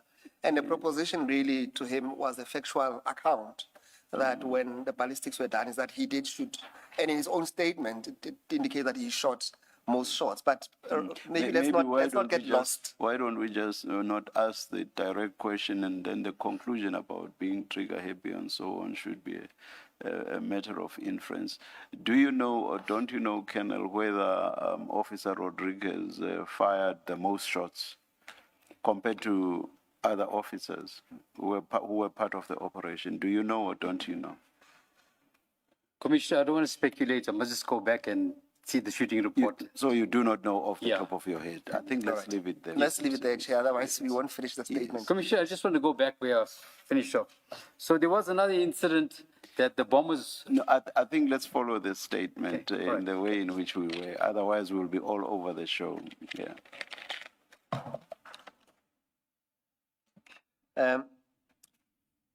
31? I think, Colonel, yes. So on page 9, paragraph 31. 31, yes. Yeah. So maybe start from then, read that into the record. However, due to the time constraints, I am not in possession of all my bank statements and financial documentation. I will deliver a supplementary affidavit explaining those transactions as soon as I am in possession. Maybe please start at 30 because you are addressing the Rule 10 notice in 31. Noted, Commissioner, will do so. Furthermore, I was surprised to hear that John's evidence at the Commission, when it was televised regarding the financial affairs of my wife and I in regard to the acquisition of our property and deposits made into various accounts, I was not contacted by any police officer from IPID, any fiscal authority questioning these transactions. I was not given an opportunity to answer those allegations to IPID before it was televised. I intend dealing fully and comprehensively with that aspect in John's evidence and the Rule 10 notice. Before you continue, maybe you want to comment just to be fair to Deputy Director John, and you can take it for a fact that he did, Chairperson, provide us with a very detailed statement mentioning some of these task forces, and also where he gave us detail on the statistics regarding the conduct of the other shootings. It's just that we had to confine his statement to what we consider to be relevant for the purpose of the terms of reference and giving evidence. So please accept it that he did take us into confidence, and it's just that we had to reshape his statement to confine it to what we needed for the purpose of presenting evidence. So I don't think it's quite accurate to say that, I think the word used is to say that he has failed to entrust the commission per se. He would testify and say that he did provide a very detailed statement, but we had to chop and change to make it more confined. Yeah. So please accept that in whatever criticism that you are entitled to attribute towards him, but please accept that he did give us a detailed statement, but for the reasons that I've just given to you, his affidavit came the way it is. No, I accept that, Commissioner, but I just want to go back, because if I hear what Mr. John said, rifles were not recovered on scenes. Now, I brought statistics to give bundles to the Commissioner to bring forward. A lot of rifles where I was present was recovered. Explosives, I can quote different incidents where explosive was recovered. He says no explosives. Yes, you deal with that later on in your evidence, but I just wanted to say, take that into account, what I'm telling you. Noted, Commissioner. Thank you. Let's proceed then where you deal with the financial transactions on paragraph 31. Yes. However, due to the time constraints, I am not in possession of all my bank statements and financial documentation. I will deliver a supplementary affidavit explaining those transactions as soon as I am in possession of those documents. In these regards, I beg the indulgence of the Honourable Commission to allow me a reasonable opportunity to obtain the source material before responding to the request made in Regulation 10 notice. Paragraph 32. Before you go, the Chair, just to give context, in this regard, Chair would remember that there was evidence to the effect that Colonel has to explain some transactions to his account. And one of the amounts, at least the total, was 2.3 million, that was somehow linked to the payout for the alleged hit on Bevan. So we had asked him to explain those transactions. And here he says that he hasn't had a chance to consider his own bank statements, and he will do that in due course. And I would just say there wasn't necessarily a link. It was a link made by Mr. Bevan Loftus himself, but there was no other objective basis for saying there is a link. Am I mistaken? that's correct, Chair. But the question is that he had to, for maybe various reasons, to be fair to him, to explain those transactions. No, but you're quite right. There was no direct linkage that we can work on the link, I on understand. the hit. I understand. Yes. Commissioner, And may I respond, please? There isn't, I can stand before the commissioners, there even a single transaction coming from Mr. Clive Naika to my bank account or anyone else. And I will explain that in due course. Yes, no, we understand that. That's why we want an explanation, because we want to know where they come from. Let's deal at paragraph 32, and then we can take it from there. My attorneys had requested the Commission to provide me with copies of the bank statements on which it relies and make their affirmance against me. But the Secretariat has advised that the issue is referred to as the evidence leaders who will revert to my attorneys. At the time, deposing to this affidavit, there has been no response from the evidence leaders. I am therefore severely handicapped and cannot deal with those allegations at this stage. Suffice to the record and the source and advancing of the funds to me are all lawful and legitimate. And Colonel, at this stage, you will at least accept that the position has changed, because we have provided you with this document, and your attorney can confirm that. Yes, indeed, Commissioner. I can confirm that. Thank you. Then we can move to paragraph 33. 33. Furthermore, John is not the initial investigators at IPOD who multiple dealt with any of the complaints of the police shootings by members of these teams under my command. The complaints were previously investigated by other officers. He therefore has no first-hand knowledge in respect of those investigations and explanations by the members of the teams that I was in charge of. Paragraph 34.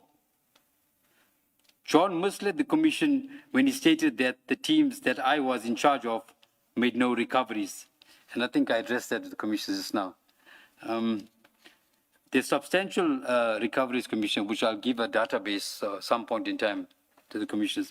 I will include a schedule reflecting substantial recoveries, weapons, ammunition, drugs, explosives, monies, etc. And the rest in the bundle that I will deliver. 35.1. Furthermore, John referred to the telephonic conversation between Naika and Bevan Loftus. Bevan. A transcript, therefore, was produced and tendered to the Commission. The voice recording was played at the Commission. A listening of the voice recording contains the name Puff. Yet he sought to have the Commission to rely on what, with respect, is clearly an incomplete and therefore incorrect transcription. The importance of this doctoring of the transcript and evidence will appear therein after. 35.2. My attorneys have secured an independent transcription of recordings, which was televised after being flighted in the evidence before the Commission. The independent transcription was done by Sneller Recordings. In it, the late Bevan is yet to have also said, as part of his utterances, you and Puff. Referring to the Nika and Puff, it bears mentioning that some 2 days after that phone call by Bevan, employees of Nika operating a tow truck, which were shot during March 2023, Culture and Puff, his wife and his child were shot and killed, and Bevan was identified as one of the shotters. Chair, and Kennel, so what the Kennel has done, Chair, was to take the audio that we played, that was a recording between Mr. Nika and Mr. Bevan, and gone through it and picked up some of the things that we didn't pick up. And he has done his own transcription. And and what I would like to do, Chair, while we have had the video, the audio, I would like us to play it with a specific attention to what he says we did not transcribe properly in what we were provided with. And then he can tell the commission the relevance of that part that he says is important to his testimony, Chair. Just remind me, I know from the transcript itself it was not long at all. How many minutes is it? Do you remember? It's less than 2 minutes, Chair, if I remember well. So Kenneth will play the audio, and then you'll pick up what we say is not appearing on the transcript, and then you can inform the commission why you say that it's relevant in relation to your testimony. Noted. Okay.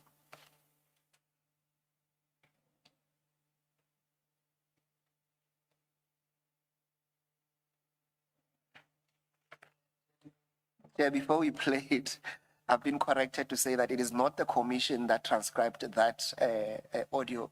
It is what we received from Mr.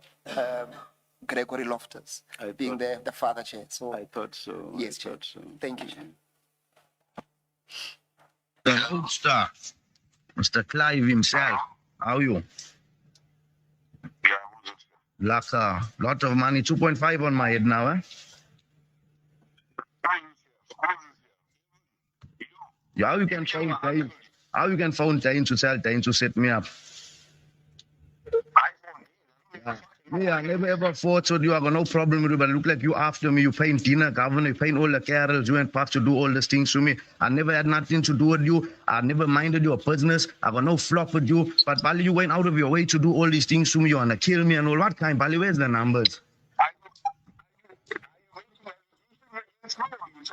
I'm asking you, where's the numbers, Bali? I never do fuck all to you. Check your word, I'm fuck all to you. See how Bali? See how check that? No flop, you want to kill me, right? No flop. The fastest lives the longest. Right? Laka.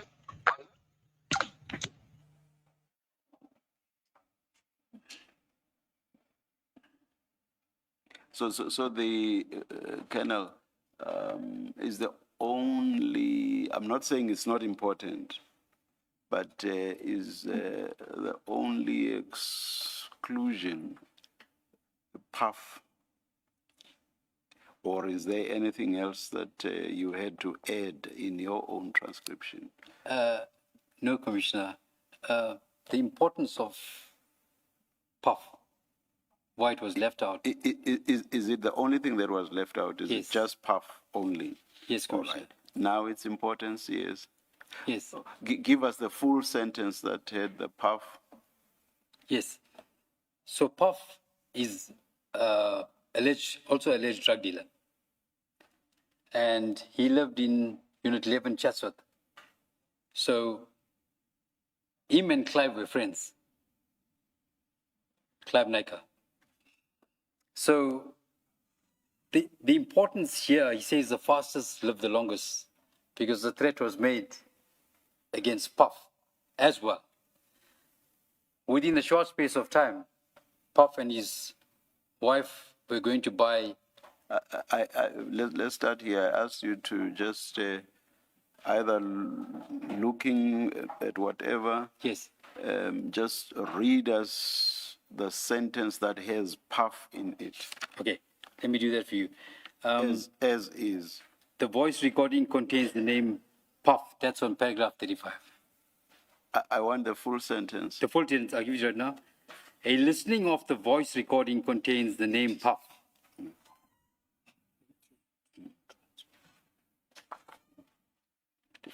It's line 4.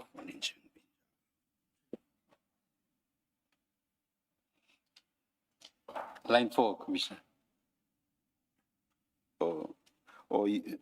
Where it says you and Puff. Yes, Commissioner. What we should have done, I thought I did hear this you and Puff, but I forget what the sentence was. Maybe we should have asked you to ask for us to pause it where it talks about Puff, so that maybe we could go back a few seconds and just replay that. Okay. But what's your recollection of the full sentence? You and Puff, what? Put 2.5 on my head or what? Yeah, something like that, Commissioner, when I hear the... So, Chair, just to assist, the sentence would say that we started saying, you are paying Dina Govenda, you are paying all the carols, you and Puff, to do all these things to me. Okay, all right, thank you. So the previous version, it said, you are paying all the carols to do all these things to me. Okay, all right. Now, you were telling us the significance or the importance. Yes, Commissioner. Yes. So, the parents... Thanks, Mr. Musigidi. So the parents were taking the young girl to buy doing birthday shopping, to have a party, and they subsequently were shot. Puff being one of the parents. Correct. All right. They were shot in... The name is where is it now? Yes. Kalicharan. All right. Oh, please continue. Subsequently shot with high-powered rifles in Springfield Park area, together with their 9-year-old child. And that case, the anti-gang tasked him, because Puff was also alleged drug dealer as well. So we had taken the investigation over, and I explained earlier on the information came from Crime Intelligence Covert and Pietermaritzburg NPVC. And as you say in paragraph 35.2, this is only 2 days after the phone call. Commissioner, that wouldn't be 2 days.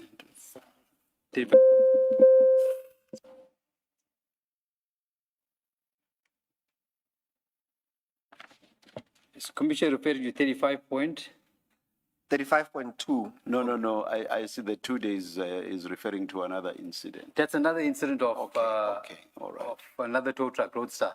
All right. Okay. Yes. All right. Is there anything else you want to say about the significance, No, or are you done now? All right. Thank you very much. Yes, Mr. Musagidi. And then you proceed, then let's go to page 11, where you deal with ad seritem to the parts of the aforesaid notice to the best of your recollection. You will see that on top it says at paragraph 2.1. Yes. Can you pick it up from there? Maybe if you leave it there and say that you will submit your CV in due course, then you can start with 2.2.1. Yes. So what we usually prefer is to have the question itself read and then the answer, because otherwise the response will be out of context, or we won't understand what there is. I accept that, hence I said file 2. But the way they have answered, Chair, it does give context to what he speaks to. Perhaps we can do 1 or 2 questions, but if the Chair insists that we read the question, then we will do that. Let me just look at 2.2.1 then and see. Yes, Chair.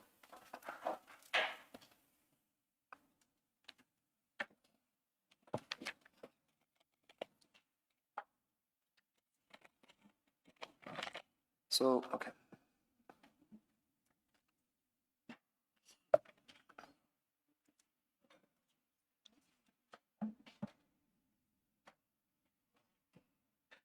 So, Chair, our preference is still for you to read the question yourself, and then the Colonel will read his responses. Well, let's do that, Chair. Yes. So the questions themselves, or the regulation 10.6, it's on file 2, and it will be item 2, Chair.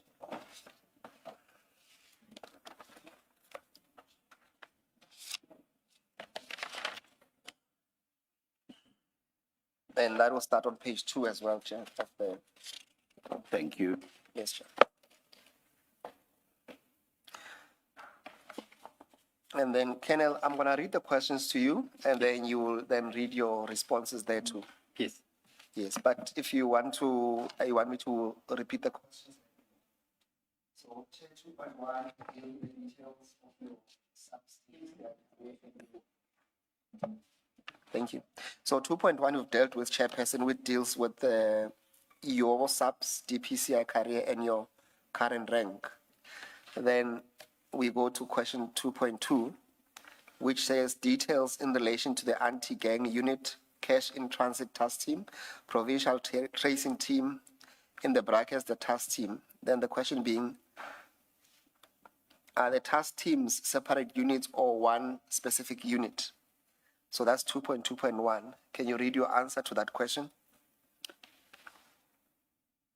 So, must I read 2.2.2? 2.2.1. Your paragraph, your you. paragraph 37. Sorry, Commissioner, I'll do that now. The anti-gang task team and the DPCI provincial tracing teams are separate units. There is no cash and transit task team. Cash and transit, police murders, and other serious and violent crime were also attended by the DPCI provincial tracing team. For convenience, I shall refer to the first mentioned task team as the anti-gang task team, and at the latter, the tracing team. And then 2.2.2, when was each unit formed and what was its strategic objective? And you give your answer, paragraph 38. Yes. I shall deliver copies of the written authority establishing the anti-gang task team and the tracing team. It records the dates and persons appointed to each of those teams and the strategic objective of each team, the dates when each one was formed, and the persons appointed to it. Go to the next paragraph. 38.2. In summary, the anti-gang team was established on the 17th of October 2022 and was to be dissolved on 20th September 2023. 38.3.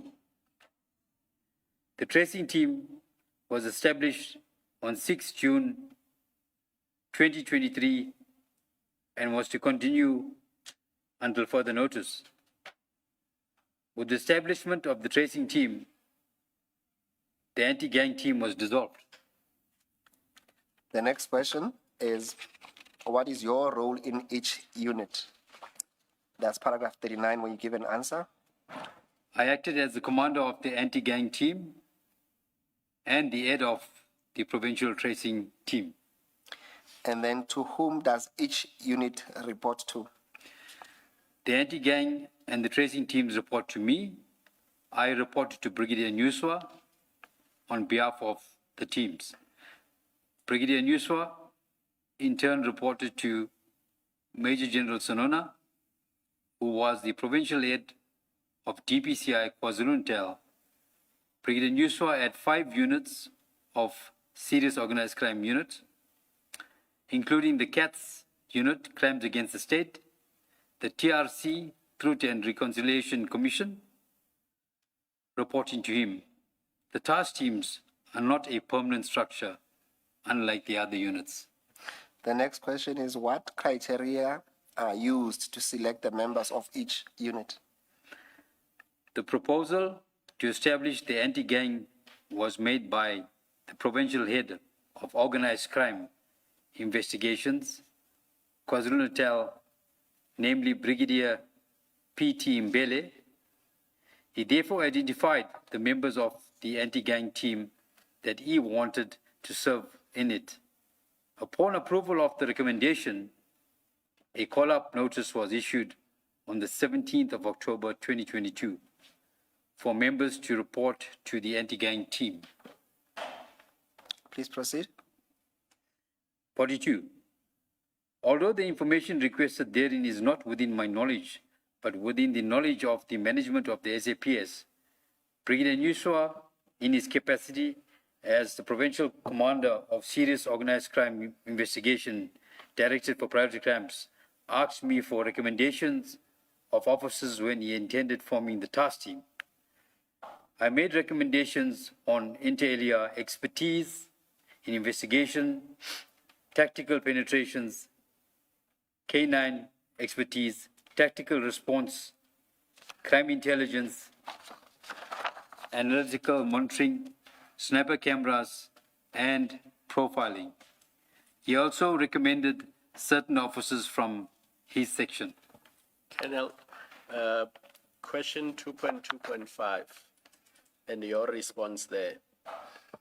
These two units, so the anti-gang unit and the tracing teams, are they subs or DPCI? What are they? Commissioner, good question. Those are integrated teams. They're integrated? Yes. So they comprise both subs and DPCI? Correct, from the provincial commissioner and from the provincial head at the time, which was General Sonona. Now, do members of the Metro Police form part of any of these units? That's correct, Commissioner. Later on, we'll explain as we go along of the tracing team, how they incorporated with different role players and external role players as well, how we incorporate them and for what purpose. But all of them reported directly to you and you reported to Brigadier Nyuso? That's correct, Commissioner Mala. Colonel, just while we are there, let me take advantage of this. Pedro Rodriguez, where would he fall? He would fall under the Durban K9 unit. And in terms he of was not part of both teams, the tracing team or the anti-gang task team. So he's not part of it? No, Commissioner. Okay, let's continue. We'll pick it up later then. Go to paragraph 43. I'm with you, Commissioner. Yes, please read that into the record because it's still answering the same question. On the 2nd of June 2023, Brigadier Nyuswa, in this capacity of Provincial Commander, Serious Organized Crime Investigation, Directorate for Priority Crime Investigations, KwaZulu-Natal, applied for the establishment of a tracing team. His request was approved by the provincial head, DPCI KZN, Major General L.S. Sonona, on the 6th of June 2023. Continue. 44. Yes. I was appointed in writing as the head of KwaZulu-Natal DPCI tracking team. The document also dealt with movement of Lieutenant Colonel P.K. Majola and contains details of the movement of Lieutenant Colonel P.K. Majola from Crimes Against the State to Durban EPR, which is Economic Protected Resources. They deal with kidnappings and so forth. Then the next question is, how is each unit funded? 45. There is no extra funding of the teams. Members retain their ordinary benefits in accordance with their conditions of employment. Those are funded by the state. There were no extra costs incurred by the state in members serving in the anti-gang task team and the tracing team. Members seconded to the provincial DPCI tracing team remain administratively attached to their respective components and continue to utilize the physical resources, operational equipment, vehicles, allocated budgets of those components whilst performing the tracing team functions. Consequently, the establishment and operation of the tracing team did not require any additional financial resources from the DPCI as participating in the components provided necessary logistically and operational support from their existing resources and budgets. I would like to explain this, Commissioner, if you allow me to. So, for example, this unit of the tracing team, we have a whole platoon of Pietermaritzburg K9. Although they work in our operations as arrangement, but administratively they fall under Pietermaritzburg, with their code, their finance, their vehicles, their firearms, and administratively. For example, Metro Police, they would come on board and they funded by Commissioner Nkunu, Metro Police itself, but they come with the resources, the cars, and simultaneously the tactical response team, they will fall under the Provincial Office of tactical response teams. Everything is done administratively by them. They causes funding, equipment, vehicles. So that's what I'm trying to explain. There's no additional funding where you have to buy vehicles for, specifically for this team. Yes. Thank you, Colonel. The next question, 2.2.7.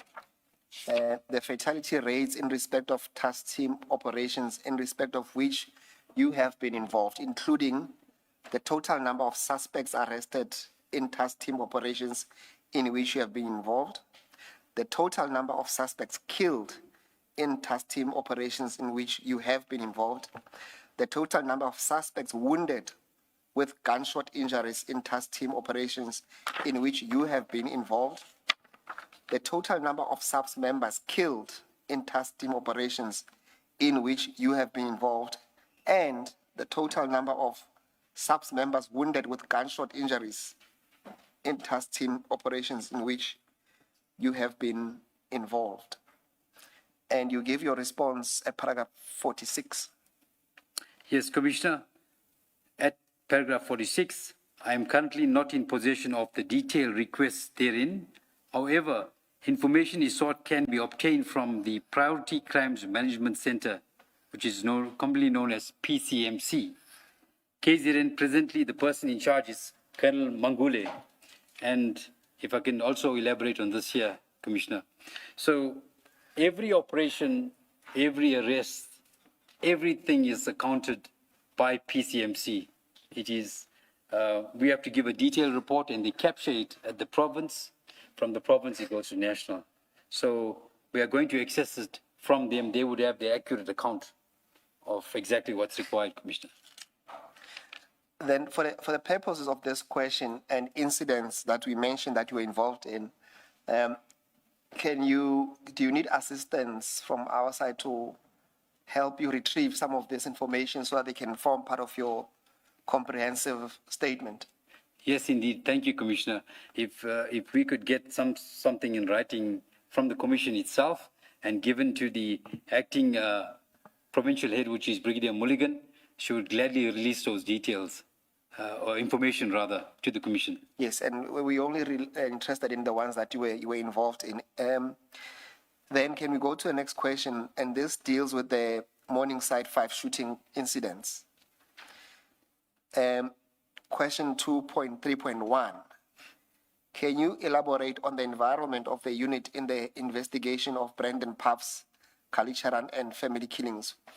Who was Puff and what criminal activities was he involved in? Members of the anti-gang team did investigations consequent to the triple murder of the Kalicharan family. Puff Kalicharan, his wife and his child were killed in a drive-by shooting. The detail of the members of the unit in the investigation is contained in the police docket relating to 3 murders. I'm not in possession of the docket at this stage. Such information cannot elaborate further. Intelligence suggests that Puff lived in a unit in Chatsworth Unit 11 and was rumored to be a drug dealer. And then the next question is, what evidence were you aware of in the dockets against Bevan in the Bele case number 7? There's a case number there. I don't think I need to read that to the record. There's 2 cast numbers. Yes. Yes. So I do not have access at this stage to 2 police dockets referred to.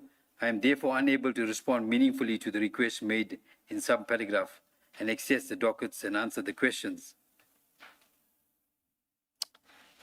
And then the next question, what were the reasons for the raid on the Loftus family home on the 13th of December 2022?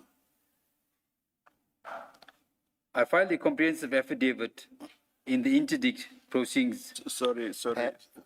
Shouldn't you read 2.3.4 and 2.3.5 as well? Yes, because the response is responding to all 3. That is so, Chair. Yes. So the next question, keep in mind the question that I asked before. What were the reasons for the raid of the Loftus family home on the 3rd of February 2023? and then the details of how you identified the location of Bevan Loftus in Morningside on the 1st of April 2023, and how you gained access to the flat where the suspects were hiding. And then you deal with all of that in one response at paragraph 49. Yes. Going forward. Commissioner, I did give Commissioner a small background as to how we got there and to the premises and where it started, what led us there, and who led us there as well.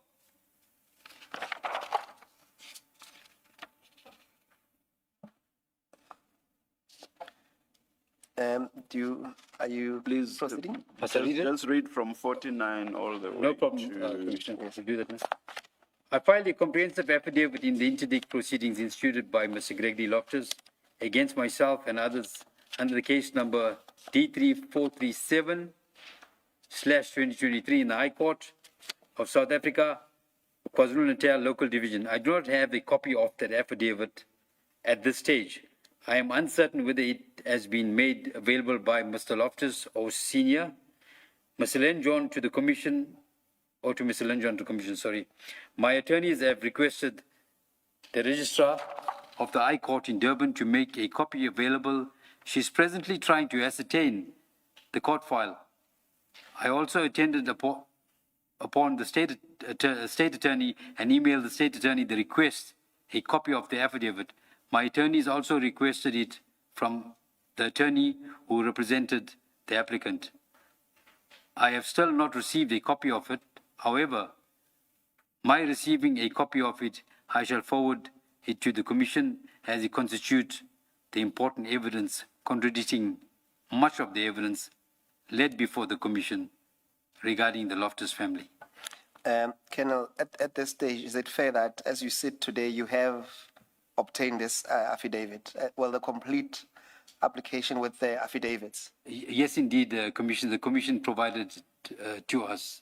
And we can deal in detail when you submit your comprehensive affidavit on Tuesday. Yes. Yes, indeed, Commissioner. Thank you. But nevertheless, please proceed to read into the record paragraph 50.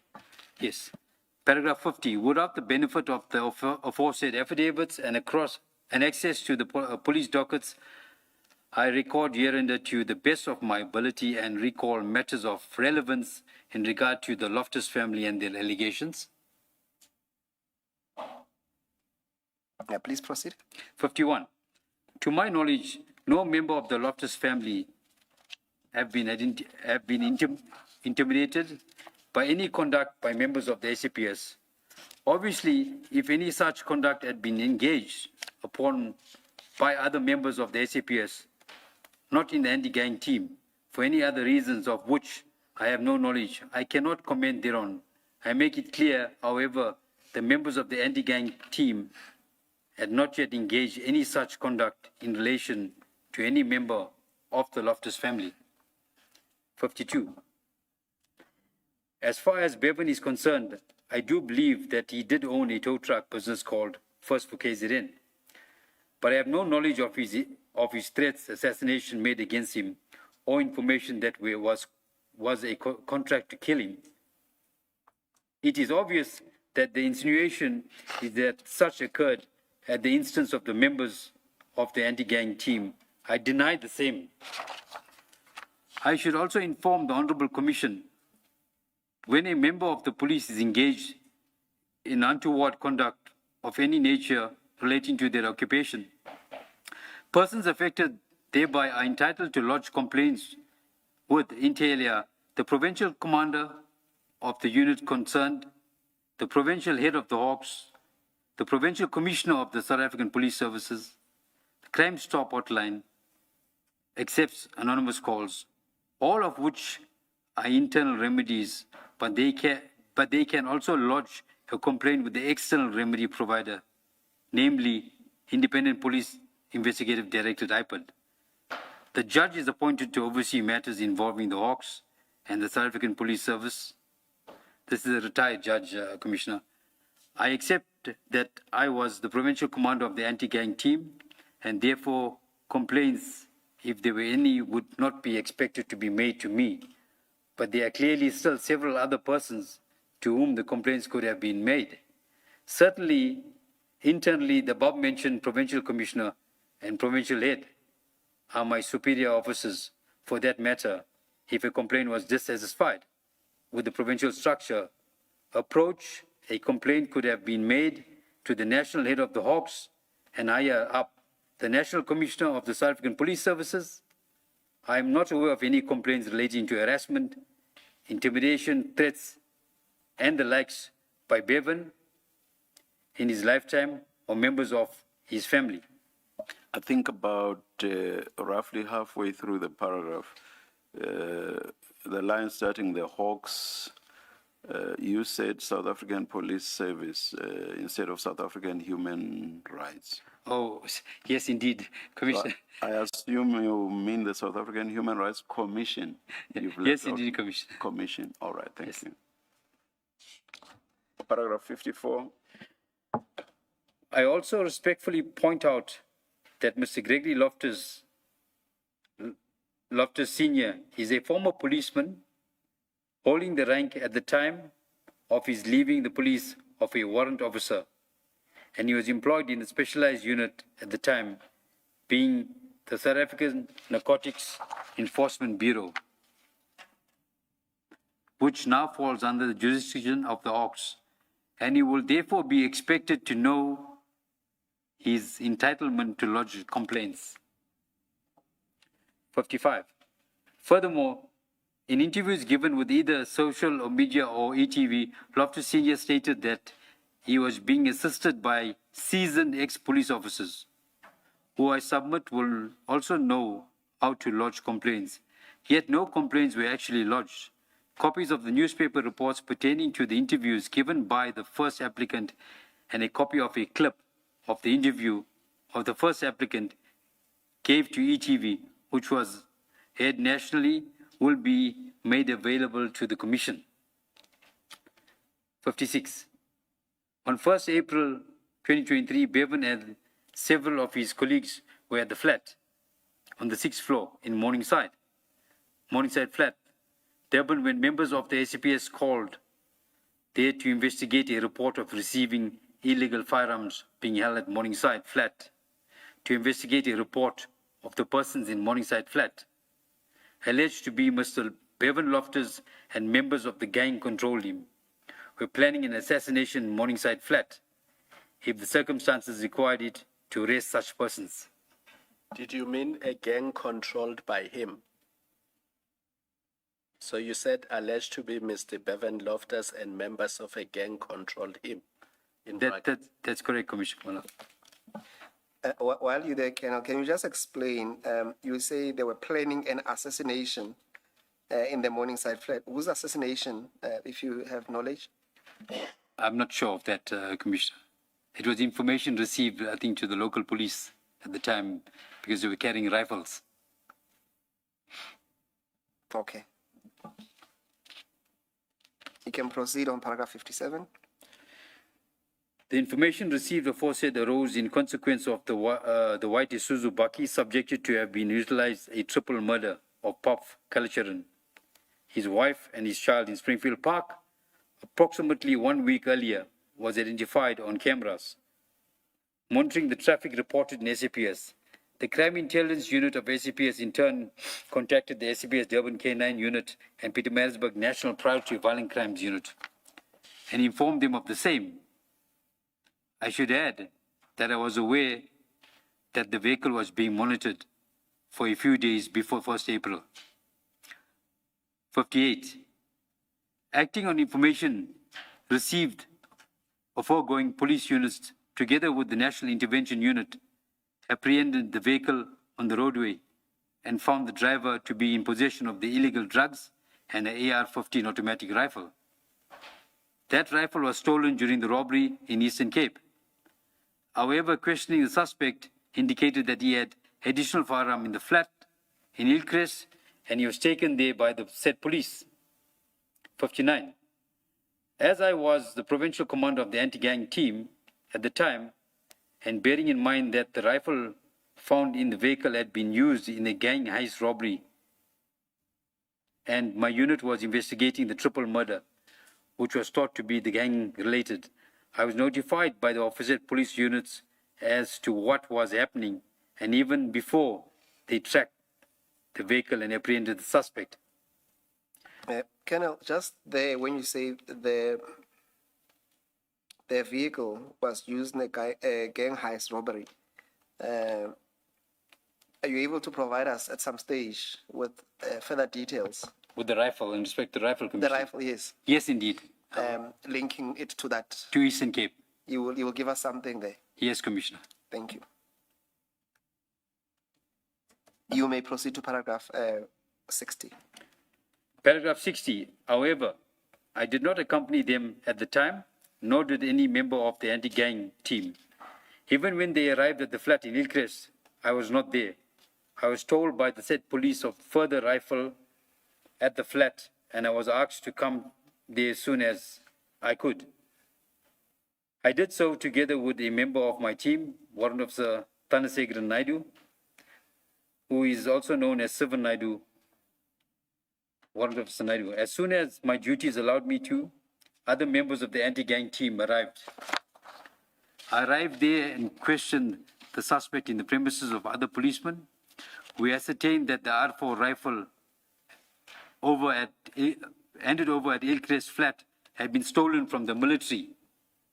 The suspect realized that he was in serious trouble and faced a long period of imprisonment.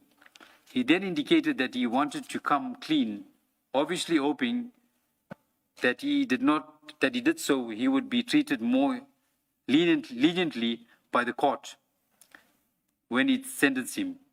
He furnished the important information about firearms and the gang of Bevan planning an assassination it could take place, including Bevan, but turned out to be the Morningside flats.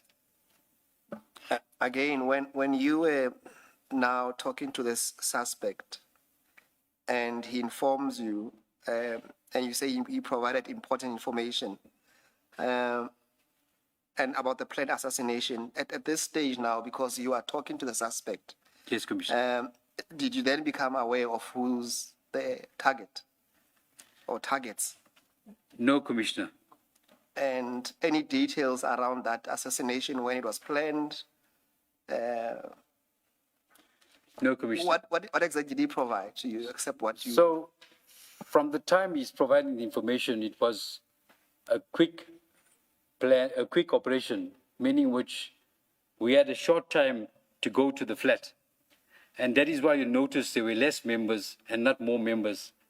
En route, I could recall that Captain Rodriguez was calling, for example, members who could assist for that operation. One being Captain China from Metro Police, who happened to be on duty that day, and one of the shotters. So he came at short notice. So it wasn't a planned thing where we waited for a lot of members. So it was a quick response to the flat. So basically, okay, but we'll pick it up when you do the cross. But the point is that at this stage, you didn't know who the target was, and you didn't have any details as to when was this assassination planned, but you regarded this information as important. Yes, Commissioner. So there was no meeting at which the members of the task team were briefed about the operation.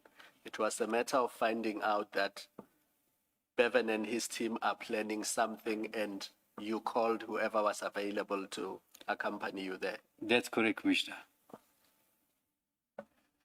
Thank you, Colonel. Let's go to paragraph 61.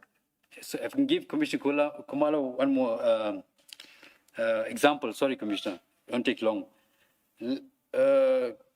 Captain China from Metro Police.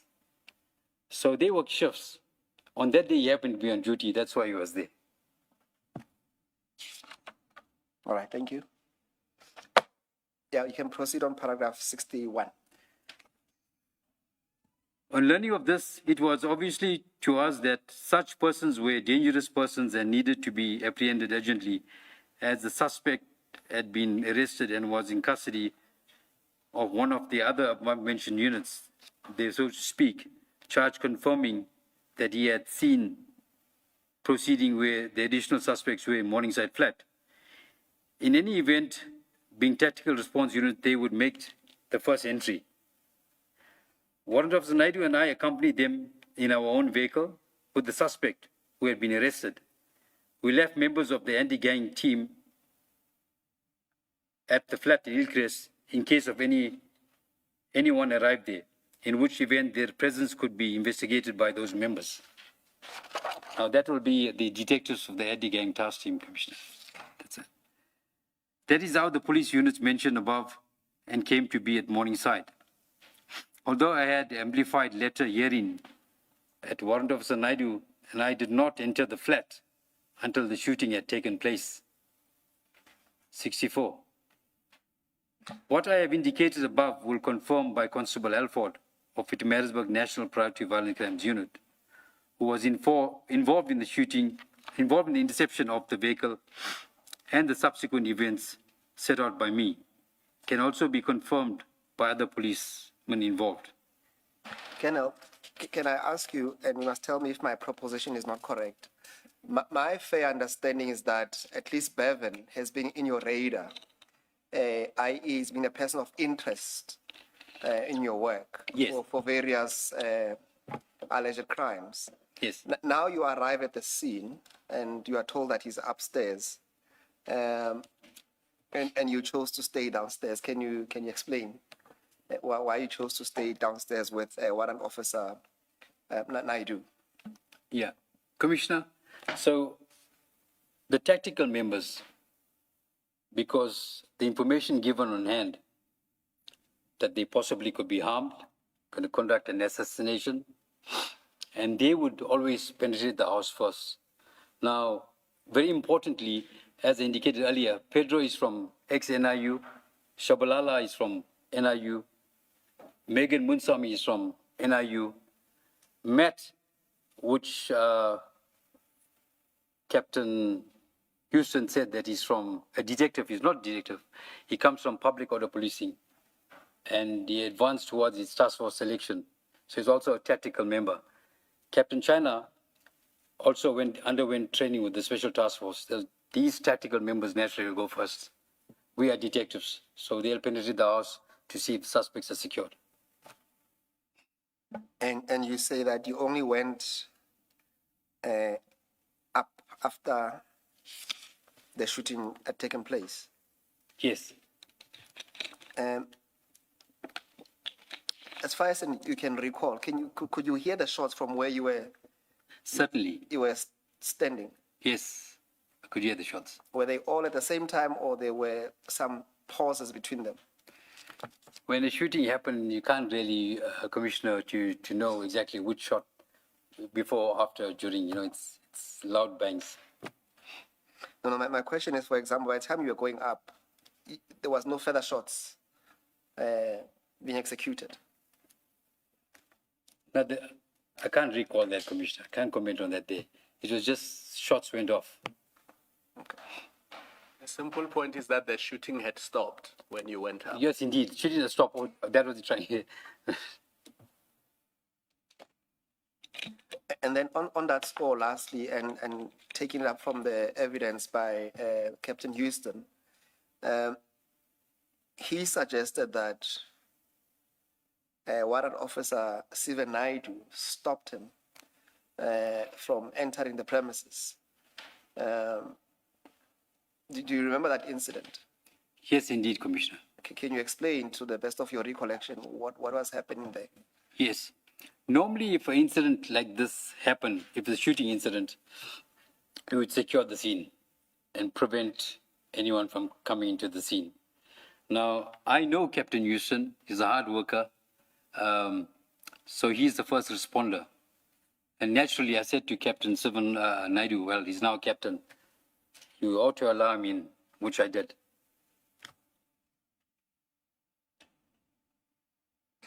And then there's an allegation by, or at least there's a testimony by Captain Houston that you said to him why he should be allowed so that he can identify the suspects. That's correct. Do you recall that? Yes, I do. Can you explain the context around that conversation with him? So Captain Houston also deal with gangs in the surrounding areas of Wentworth and Newlands and Sydenham. Now, those suspects at the time were not identified. No one knew who they were. So Captain Houston, I think at a later stage, I recall, managed to assist in identifying them. I think that's what I find a bit unpalatable, Colonel, that it seems to me, at least on the face of it, you shot, not you personally because you were downstairs, but people were shot. They don't even know who they shot at, to an extent that you had to rely on Houston to identify them. What do you make of that? I mean, is that a fair observation, at least on the face of it, from where I'm sitting? Yeah. My response to that, Commissioner, is that these were suspects in the flat. And they opened fire. And the police, Section 49, police defended themselves. Not to say that I'm looking for a specific person that I want to shoot someone. Yes, no, we don't want to go into the purview of Section 49 because that's something else that we don't want to deal with. As Chair was saying, we're not investigating the extent and whether those were extrajudicial killings or not. I found it very disturbing that you would ask Captain Houston to identify those deceased, but that's just my observation. Maybe we can visit when we do cross-examination. Yeah. But keep that in mind that it is of concern to me. Yes. In all scenes normally we go to, we'll ask the neighbors, whether it's different places, can you identify the person?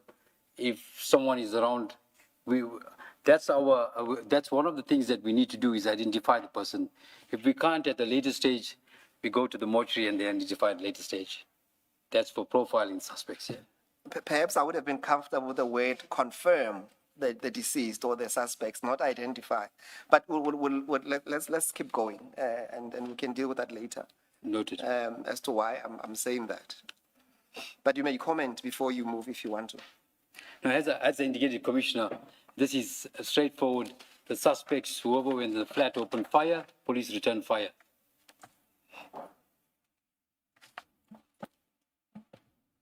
And Commissioner, while I'm there was a substantial amount of firearms that were recovered.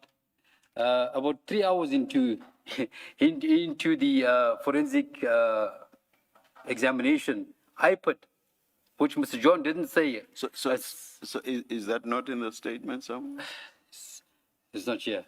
Oh, okay. So I just while I'm here, it's so important, Commissioner. I would like to. I'm not stopping you. Sorry. Yeah. So I put a senior assistant director, Ngobo, was with the forensic team, and they found 4 additional firearms in a secret compartment. There's 2 AK-47 and 2 pistols. And Ngobo came out and said to me, "Hey guys, did you see what we found inside?" I said, "What?" He said, "More rifles." So there's about 7 firearms, a large amount of money in small denominations, drugs as well was found in the flat. Yeah, but those were not used in the shootout, in the alleged shootout anyway. One of those firearms came up. Those that you say they were stashed. Yes. Yes, okay. One of the firearms came up ballistically matching for the triple murder. Yes, no, but I'm saying they were not used in dealing with the purview of Section 49. As far as I'm not sure which firearms were used there. Yeah, but I can tell you from what we have. Yes. As you said, those were found hidden somewhere else. So they couldn't have been used in any encounter at that stage. Let's go to paragraph 65.1.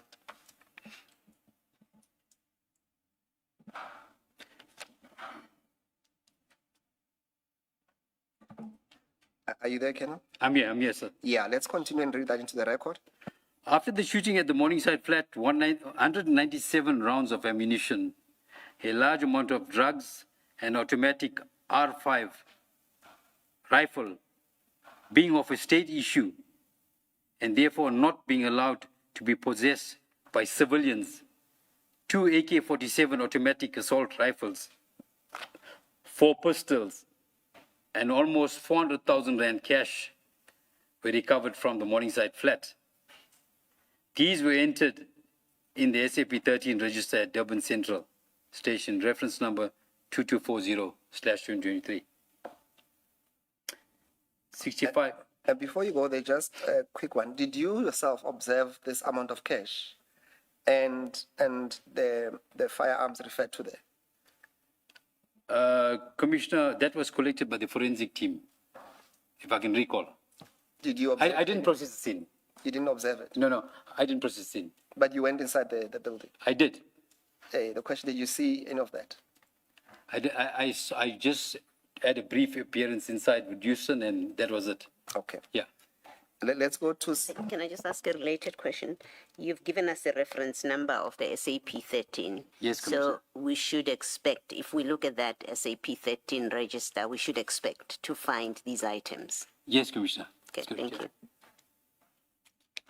And I'm only asking you because the pictures that we have seen and probably will play during your cross-examination, the amounts that were discovered, it's a huge difference from what you are showing us. We've seen 10 rands and on all of that, but we'll deal with that Yes. at the later stage, but also compare that with the SAP 13.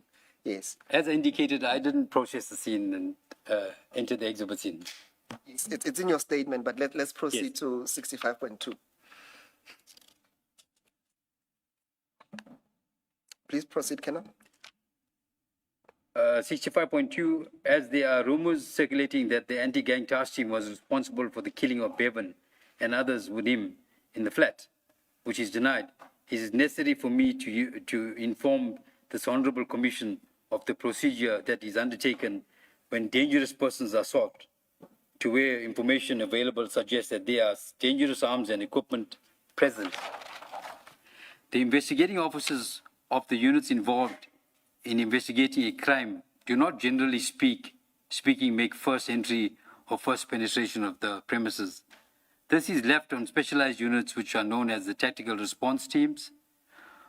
On the day in question, the flat was approached by members of 4 separate tactical units. These were units from the National Intervention Unit, South African Police Service equivalent to the famous Special Weapons and Tactical SWAT unit in the United States, the SCPS Durban K9, the Tikweni Metro Police K9, which had been summoned for backup by the SCPS K9 unit, and the Pietermaritzburg National Priority Violent Crime Unit. It was their responsibility to penetrate the premises to secure the same, meaning that it would then be relatively safe for us to, as investigating officers, to enter the premises to conduct investigations. Kenan, something for you to also consider, and what I find, I need you to balance me when we deal with this. I understand your role is that you did not go in with the operation, but is it fair that you remain in charge of the whole operation, or is that correct? That's not true, Commissioner. As I indicated, that information came from Pietermaritzburg. There'll be Matt Alford and Captain Rodriguez. But at the moment you got involved, and at least when you got to Morningside, who was in charge? It was Captain Rodriguez. He was leading the team. The one who doesn't have a specific unit? He has a unit that's Durban K9. Not the one that's sitting on the roadside that Captain Houston said, no. Okay. Yeah. All right, but also what I also want you to deal with, but consider, when at least remarks are made, and I suppose in some instances, when accolades and awards are given, you seem to be acknowledged for this kind of work, to say you have done a good job, as if you were in charge of this thing. So you specifically, you are being called up to say you are doing a commendable job. But now, as we sit here, it seems to me as if you are trying to create some rift or distance between the incident that took place here and the overall operation. Not really. But before you answer, can we just clarify, Mr. Msiki, did that happen in respect of this operation? Because you sound like you're speaking generally, and is it something that has happened with this operation where he has been acknowledged as the owner of the operation? We will have to go back to, that's my understanding, on 2 occasions at least. And on the recording of General Kele, and there is also a further recording where there's award ceremony, and perhaps not specific to this incident, but to this kind of work being acknowledged, Commissioner.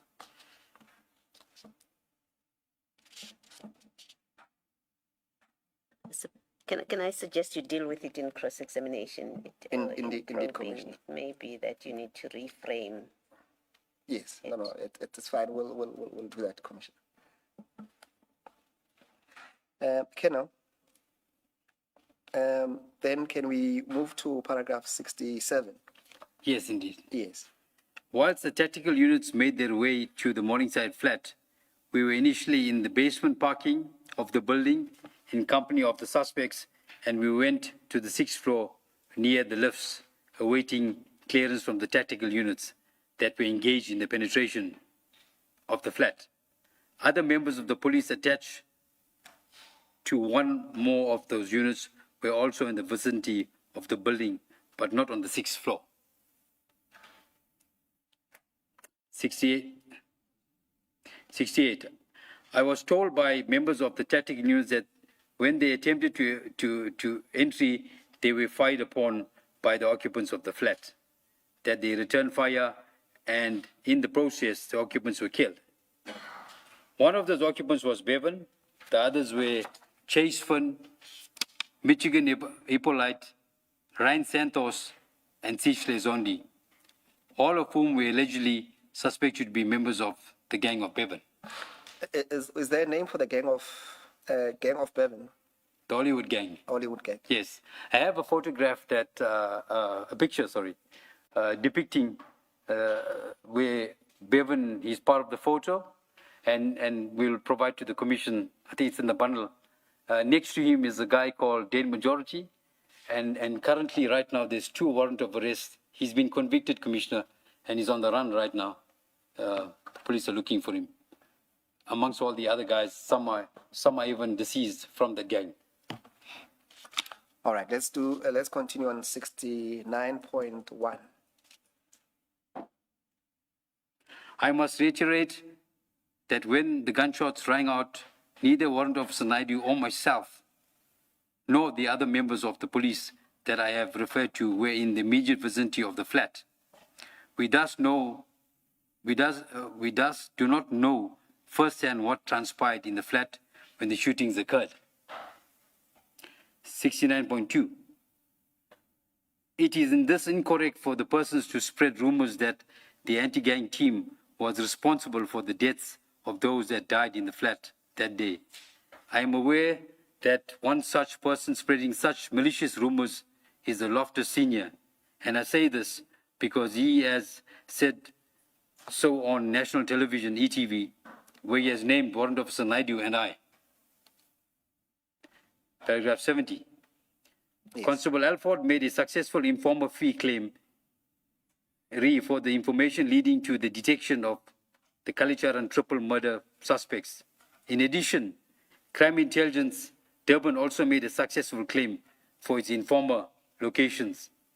Ayenda Nzumela, the driver of the Isuzu Baki used in the Kalicharan shootings. 71. I do not accept for one moment that Bevan feared for his life in consequence of his conduct involving the members of the police. I wish to point out to this Honourable Commission that there does not appear to have been any report made to the police at any police station in the country by or behalf of Bevan relating to his harassment, intimidation, threats, and like, and I can state that no such report had been brought to my attention as the provincial commander of the anti-gang team. If such report had been made, it ought to have been brought to my attention. Even though I am the provincial commander, investigation to such complaint would then have to be taken to course in which I was not directly involved. 72. Is it not fair to say at this point, even you knew that there was an interdict application where the father said, I fear for my son's safety. I believe that these people want to kill him. So in light of that, is there a need for a report to the police that he fears for his life? If you are aware that there's an application where such allegations are being made. Yes. Commissioner, that would have been after the fact, because that application, if I can recall, was granted on the 5th. That was after the shooting.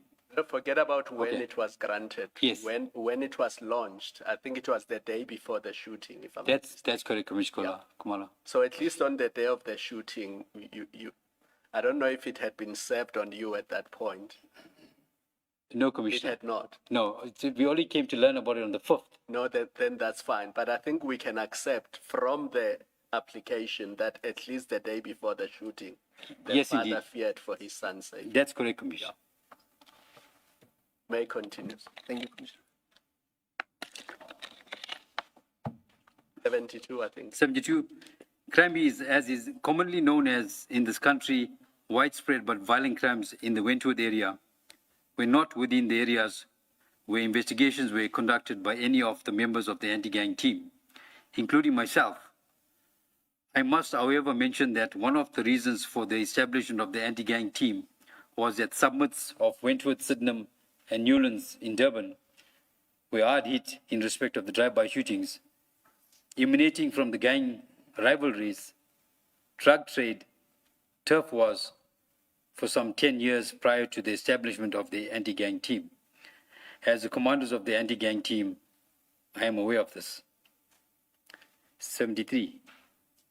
Upon its establishment of the anti-gang team has been furnished with in excess of 150 cases dealing with the incidents which have taken place past where the cases have been closed, so-called cold cases, from various police stations and are busy investigating the same. Considerably, a progress had been made in investigating many of the cases. This was a time of consuming exercise and required several members of the anti-gang team to investigate some incidents being investigated were years old. These cases were in addition to active cases where investigations were being undertaken. I should mention that Bevan had been implicated and was thus a person of considerable interest in several of the cold cases. The then active investigations to which reference will be made at a later stage. Year under 74. I have read the transcription of the telephone call between Nika and Bevan provided to the Commission. I do not see confirmation of any hit on the life of Bevan.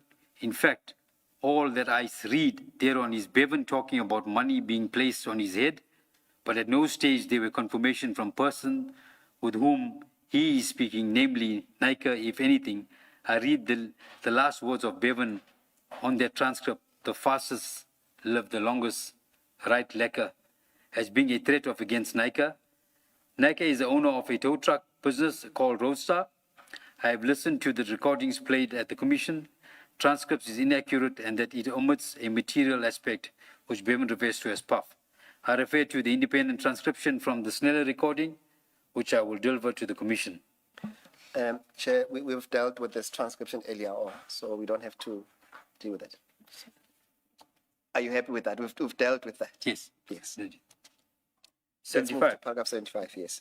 As I indicated earlier, approximately 2 days after the aforesaid telephone conversation, a tow truck driver working for Nika together with the passenger were shot by 4 armed men, and both of them were seriously injured, being shot in the head, and they were hospitalized.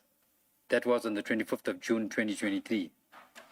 The anti-gang team has been looking for Bevan to arrest him. So, just so that we understand, are you linking this to the telephone call to say that, well, what are you saying here? What is the inference of this?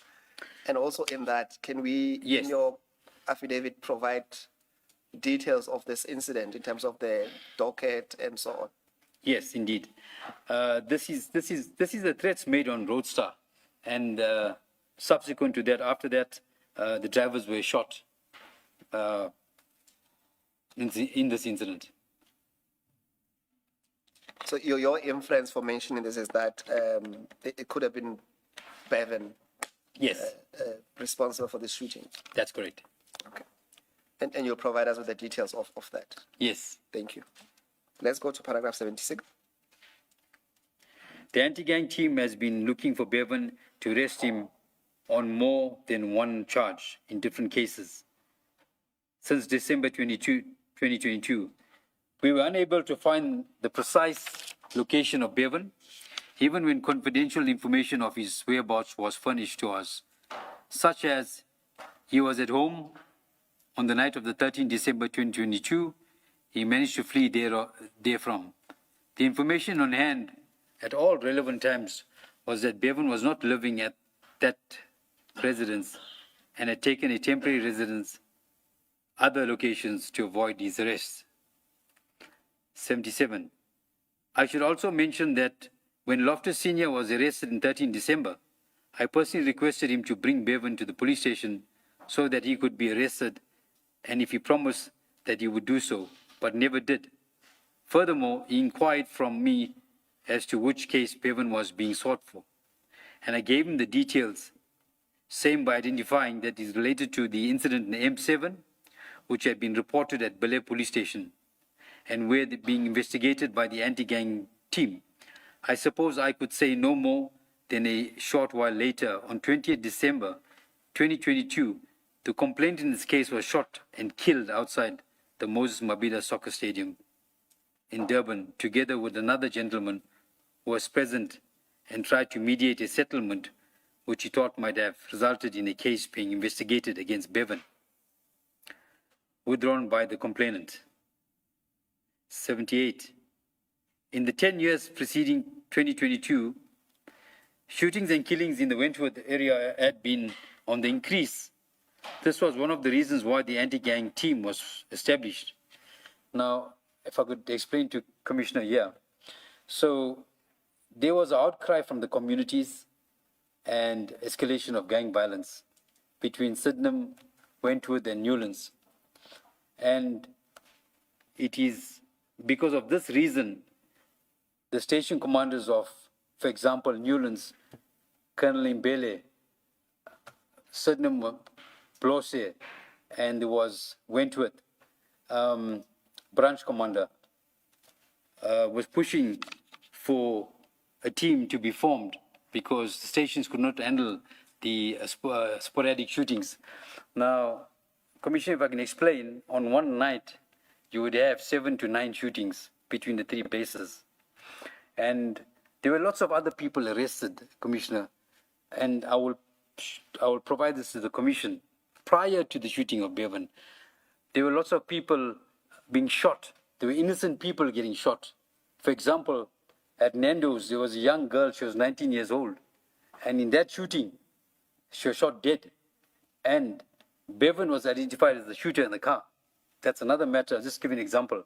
But it wasn't only about Bevan, there was other people shooting as well, rivalry gangs. So they've been arrested by the police, some been, there was a shootout between the police. So that's the reason the anti-gang task team was formed. It was a request from the mother body, which is the police, SAPS, to the DPCI. 79. It is true that there have been a number of shootings and killings in the Wentworth area involving drug gang known as Cartel. The leader of the Cartel gang, one Kyle Pretorius Para, was shot and killed in one of these incidents, 15 December 2022. But when the anti-gang team commenced investigation of several of these shootings and killings in Wentworth area, the name of Bevan kept cropping up. I know this as I was the commander of the anti-gang team and had access to my members to information of what they were investigating. He was certainly a person of considerable interest and shootings and killings, particularly as he was the leader of his gang, which was called the Hollywood Gang. On available information, the Hollywood Gang was seeking to take over the drug trade in the Wentworth area and found the Cartel Gang to be the obstacle in its part in that regard. 80. Bevan was responsible for shootings in that area according to the information supplied to the anti-gang unit during this investigation. It is certainly not any narrative started by the anti-gang team. In addition, I must inform the Honorable Commission that members of the Cartel Gang are not involved in tow trucks industry, own no tow trucks. Since the death of Bevan, a number of shootings in Wentworth dropped significantly to virtually zero. I have been. What do you base that on? Is there a document that you can provide to back that up? Yeah, this is what really happened. I'm talking about the gang, not only Bevan himself now. I'm talking about the gang itself. Remember, that includes Ryan Santos. Now, in one of the videos that we'll play to Commissioner, is here, Ryan Santos got AK-47, and he's firing amongst kids, rapid fire, at a place called Newlands. And that's a video clip that I'll submit to the Commission. So it was his gang, and the gang violence dropped drastically. That is why, and one of the reasons that they decided there was a new threat of cash in transit, and now the threat has to move to CITs. And this tracing team was now formed as a result. If the threat was still greater with gangs, we would remain with the anti-gang task team. So for now, are you saying this is based on your observation, or there's something that you can provide? There is some to stats speak to this? that I will be able to provide. Okay. Yes, and as I indicated, there are other station commanders that still at their respective stations will come here and testify independently to say they have first-hand knowledge about Bevan, they have first-hand knowledge about Ryan Santos and all the other people. They would phone me at 1 o'clock in the morning and 2 o'clock and say, Captain, sorry, there's a shooting, come out here. I get home, I have something to eat, I'm back again, because that's how they were shooting. These guys weren't sleeping. So most of the crimes were even late at night. Yes, no, it's fine. I found it very interesting that you would say just a shooting of one person or No, his it's gang, not one person. or his gang, because Yes, you're saying yes. since the death of Bevan, the number of shootings in the entire Wentworth dropped. Yeah, I say it's gang. I meant it's gang. Yes, there's no gang there, but okay, Yeah. I'll take gang as well. Please. Thank you. You can proceed to 82. 82 years. I have been informed that ballistics examination of the AK-47 rifle recovered at the Morningside crime scene has been positively identified as a weapon that used in the triple murder and shooting of Puff Culture and the family in Springfield Park, Durban.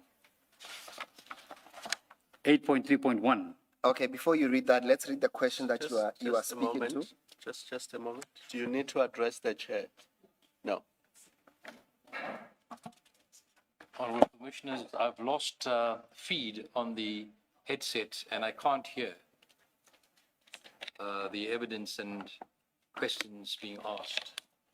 Okay. I think the technician is on the way to try and sort of, if you kindly bear with me. Let's take an adjournment. We'll come back to you. Thank you, Chair.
Thank you, Yes, Chair. yes.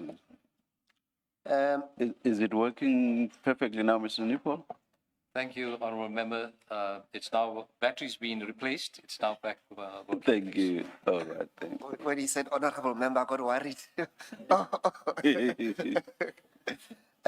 Colonel, we are about to go to 2.3.6 at paragraph 83.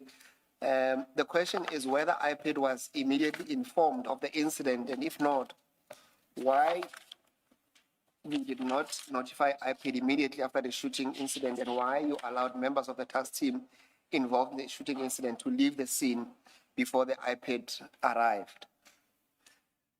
You deal with that at paragraph 83. Yes.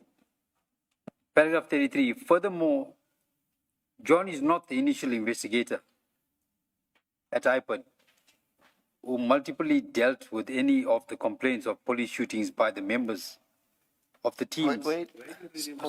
Sorry, paragraph 83. 83, sorry, I'm so sorry, Commissioner. Yes. It's a long day. 27. Sorry, Commissioner. It's long. I'm with you, Commissioner. 83.1. The protocol is for the police officers involved in the shooting to telephone radio control 10111.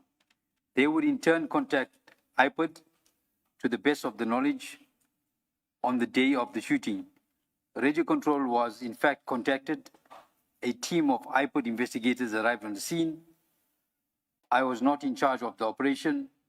It's being led by Constable Matthew and Captain Rodriguez, together with the other members of NIU and Metro Police. I cannot recall now exactly who telephoned radio control. Can you please explain this? My understanding is that you are the commander of this team. Why is it that you were not the person in charge, or am I mistaken in understanding that you are the commander? Yes.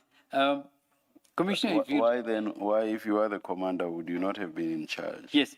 Commissioner, if you could recall earlier on. I remember you touching on that and saying even when this was happening, you were somewhere downstairs and so on, and that you were not leading the team. I just want to understand this. So the information emanated from Pietermaritzburg for that information for the suspects. So they would naturally take precedence and be in charge of the scene. In terms of the tactical part, it will be in Captain Rodriguez. He is the most senior tactical member that will be in charge of the scene. That was his scene. But when the other role players arrive from the station, for example, the station duty officer, branch commander, they will now take over the entire scene.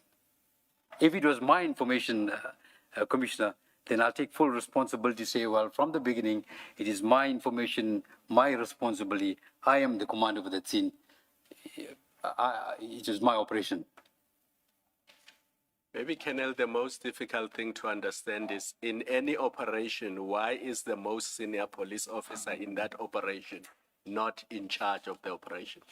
Because you would accept that you were the most senior officer. Yes, I will accept that, Commissioner. At the flat.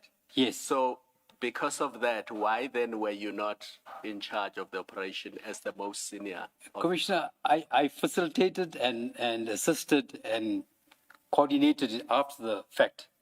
But in terms of the operation itself, that would be Captain Rodriguez who led the operation. But it still doesn't make sense. Can I maybe ask the question differently? Yes, Commissioner. You referred to Constable Matthew and Captain Rodriguez. Yes. And then you have mentioned the information came from or belonged to, I think you said, Pietermaritzburg? That's correct. Can you just locate Constable Matthew and Captain Rodriguez in the two entities that you say it was their information? Yes, Who was Pietermaritzburg? Yes. Who was from Pietermaritzburg? Constable Matthew. And then Captain Rodriguez? From Durban K9. Okay. And was Captain Rodriguez senior to you? What would have made him in charge ahead of you. Maybe just explain that for us. No, he wouldn't have been ahead of me, Commissioner. I'm the senior person to him. But for that purpose of the operation, it was their information. If you go back onto the M13, he was in charge of the operation, the firearm was recovered. When you go back to Hillcrest, he was in charge and present when the firearm was recovered. When he got to the flat, after the incident, he was still in charge. But I will assist from my point of view as coordination or further assistance. Thank you. What's the relevance of the Maritzburg information for purposes of who is in charge? Normally, Chair, is that when the information derives from a certain unit, they will register an inquiry. It's their information. They're in charge of that information. I'm not talking about, I'm talking about being in charge of the operation, not just the information. Fine, the information comes from Peter Maritzburg. Yes, Chair. But now it's here and it relates to what's being done in Durban. Yes. So what's the relevance of that information if there's now an operation in Durban? That's what I want to understand. Because you emphasize this thing about information from Maritzburg. When I asked you the question, why is it that you were not in charge of the operation? You said the information was from Maritzburg and so on and so on. So what's the relevance of that information when we have an operation in Durban? Yes. What's the relevance of the Maritzburg information? So, Commissioner, it's a, may I explain, continuous operation emanating from Pinetown, which the doctor has registered, Hillcrest, and back here. It was a continuous operation. But then Captain Rodriguez is Durban, Canine Durban. Yes, that's correct. So, and he's the one who ultimately becomes in charge at the Morningside flat, correct? Yes. Because so meaning the fact that there was information from Maritzburg did not result in him not being in charge. Yes. Do you see what I mean? Yes. So he was in charge even though the information or some information originally emanated from Maritzburg. That's correct. So which would say to me that Maritzburg information was irrelevant for purposes of who became in charge. Yes. Correct? Put it that way, Commissioner. Now, back to my original question. Yes. Why was it not you that was in charge? Because this Maritzburg thing that you are telling us above has, as you've just admitted, become irrelevant. Yes. Why were you not in charge? The Commissioner, in terms of, as I explained, I go back again. This is what happens in practice. But please forget about Maritzburg now. Yes. You've accepted that it's irrelevant for purposes of who's in charge. Yes. So, yeah.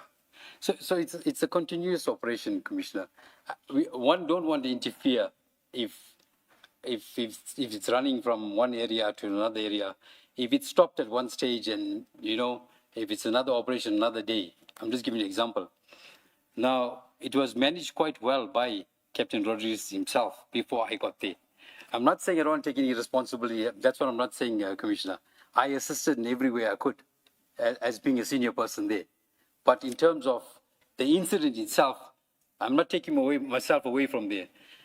It's what was emanating to the scene. I assisted where I could. But naturally, it started there and he managed it very well. I'll leave it there. Is there an operational manual or national instruction that governs what we have just discussed with you? Because I'm not saying you are wrong or I don't believe you. I just have serious difficulty understanding how a junior officer, you would have to take instructions from them if they were in charge of the operation. So if they said shoot and you happen to be there, you would have to take instructions from them. Yes. And that I have serious difficulty with.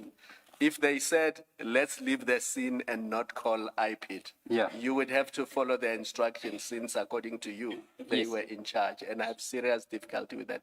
So is there an operations manual or a national instruction that we can read for ourselves to ascertain what happens when police go to it's not a moving scene, it's a flat. Yes. And they go there because they believe that suspects are hiding there and are planning a different crime to the one that started somewhere else. Is there a manual that we can read that can give us an answer to this question? Commissioner Kumalo, so let me put it this way to you. Even if the guy is a constable, the member itself, if it's his inquiry and his docket, no matter what the circumstances are, if you're going, for example, whether it's Komashi or Effingham or wherever it is, he will remain in charge of that investigation. That's his information. Although I might be the senior guy, he will request assistance from myself to say, well, I need this, I need I think you've said that already, and I hear you. My question is there an ops manual or a national instruction that says what you are telling us? I can look into it, Commissioner. Because there has to be a source document or a Yes. prescript that says this Yes. is how things work. Yes. Will you provide that to us so that at least going forward? I'm going to look into it, Commissioner. But can you answer some of the questions that are implicit in what Commissioner Kumalo says? So if that junior officer, who, as you say, could even be a constable, were to say, retreat, and you, the colonel, do not believe that you should retreat, you would retreat based on the instruction given by the constable. So that Can you please answer the question directly? Sorry, Commissioner, I'm just engaging with Commissioner. Okay. That happens in, for example, POP. Now, a junior member cannot give an instruction to a senior member, public or the policing. For example, if they're having a standoff at a right or something.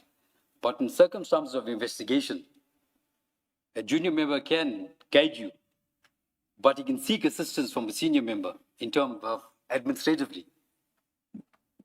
Please answer the question directly in relation to an operation of this nature. There's a shootout. The police are deciding whether to shoot back or to retreat and run away. And the constable says, let's retreat. And you do not believe that retreating is warranted under the circumstances. Do you just obey the constable? Please answer the question directly. Yeah, Commissioner, in circumstances, we must do that, Commissioner. If the guy is tactically trained, for example, so we must listen to what he's saying. And you say that if we get a manual, it's going to bear you out on this. Commissioner, I'll go look into that. That's a bit of a gray area, but this is my understanding. No. There can't be a gray area. Surely there must be a command structure. And basically you are saying a constable can command you under those circumstances. Surely there must be a command structure. There is a command structure, Commissioner. It I has to be the hierarchy. You know better, but I'm not willing to believe that there's any gray area on this issue. So there is a command structure, Commissioner. As I indicated, the senior member is a senior member. Yes. But administratively, if the junior members require assistance from the senior member. I'm not talking assistance now. I'm talking because you say the junior officer is responsible for the operation. So I just want to get an idea of how far that goes. Does it go even to the junior officer instructing you? Yes. A constable instructing a colonel.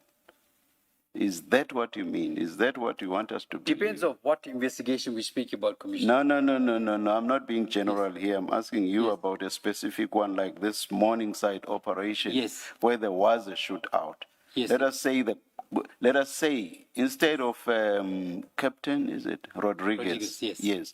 Let's say instead of him, it was a constable that was responsible. Yes. Are you saying that constable could have given you instructions or orders, underlying instruction or order? Is that what you are telling us? And that you would have had to obey that instruction or order. Is that what you are telling us? Commissioner, with regards to the shooting, the entire operation and an order could have manifested in whatever in different ways and for whatever purpose it could easily have manifested. Yes, Commissioner. So you would have had to obey that order or instruction from a constable. If it's his inquiry and his investigation, that's correct, Commissioner. Thank you very much. Yes. Thank you. Thank you, Colonel. I think the difficulty, Colonel, is that it appears as if you're trying to distance yourself from this operation. And the question will be why. I mean, for example,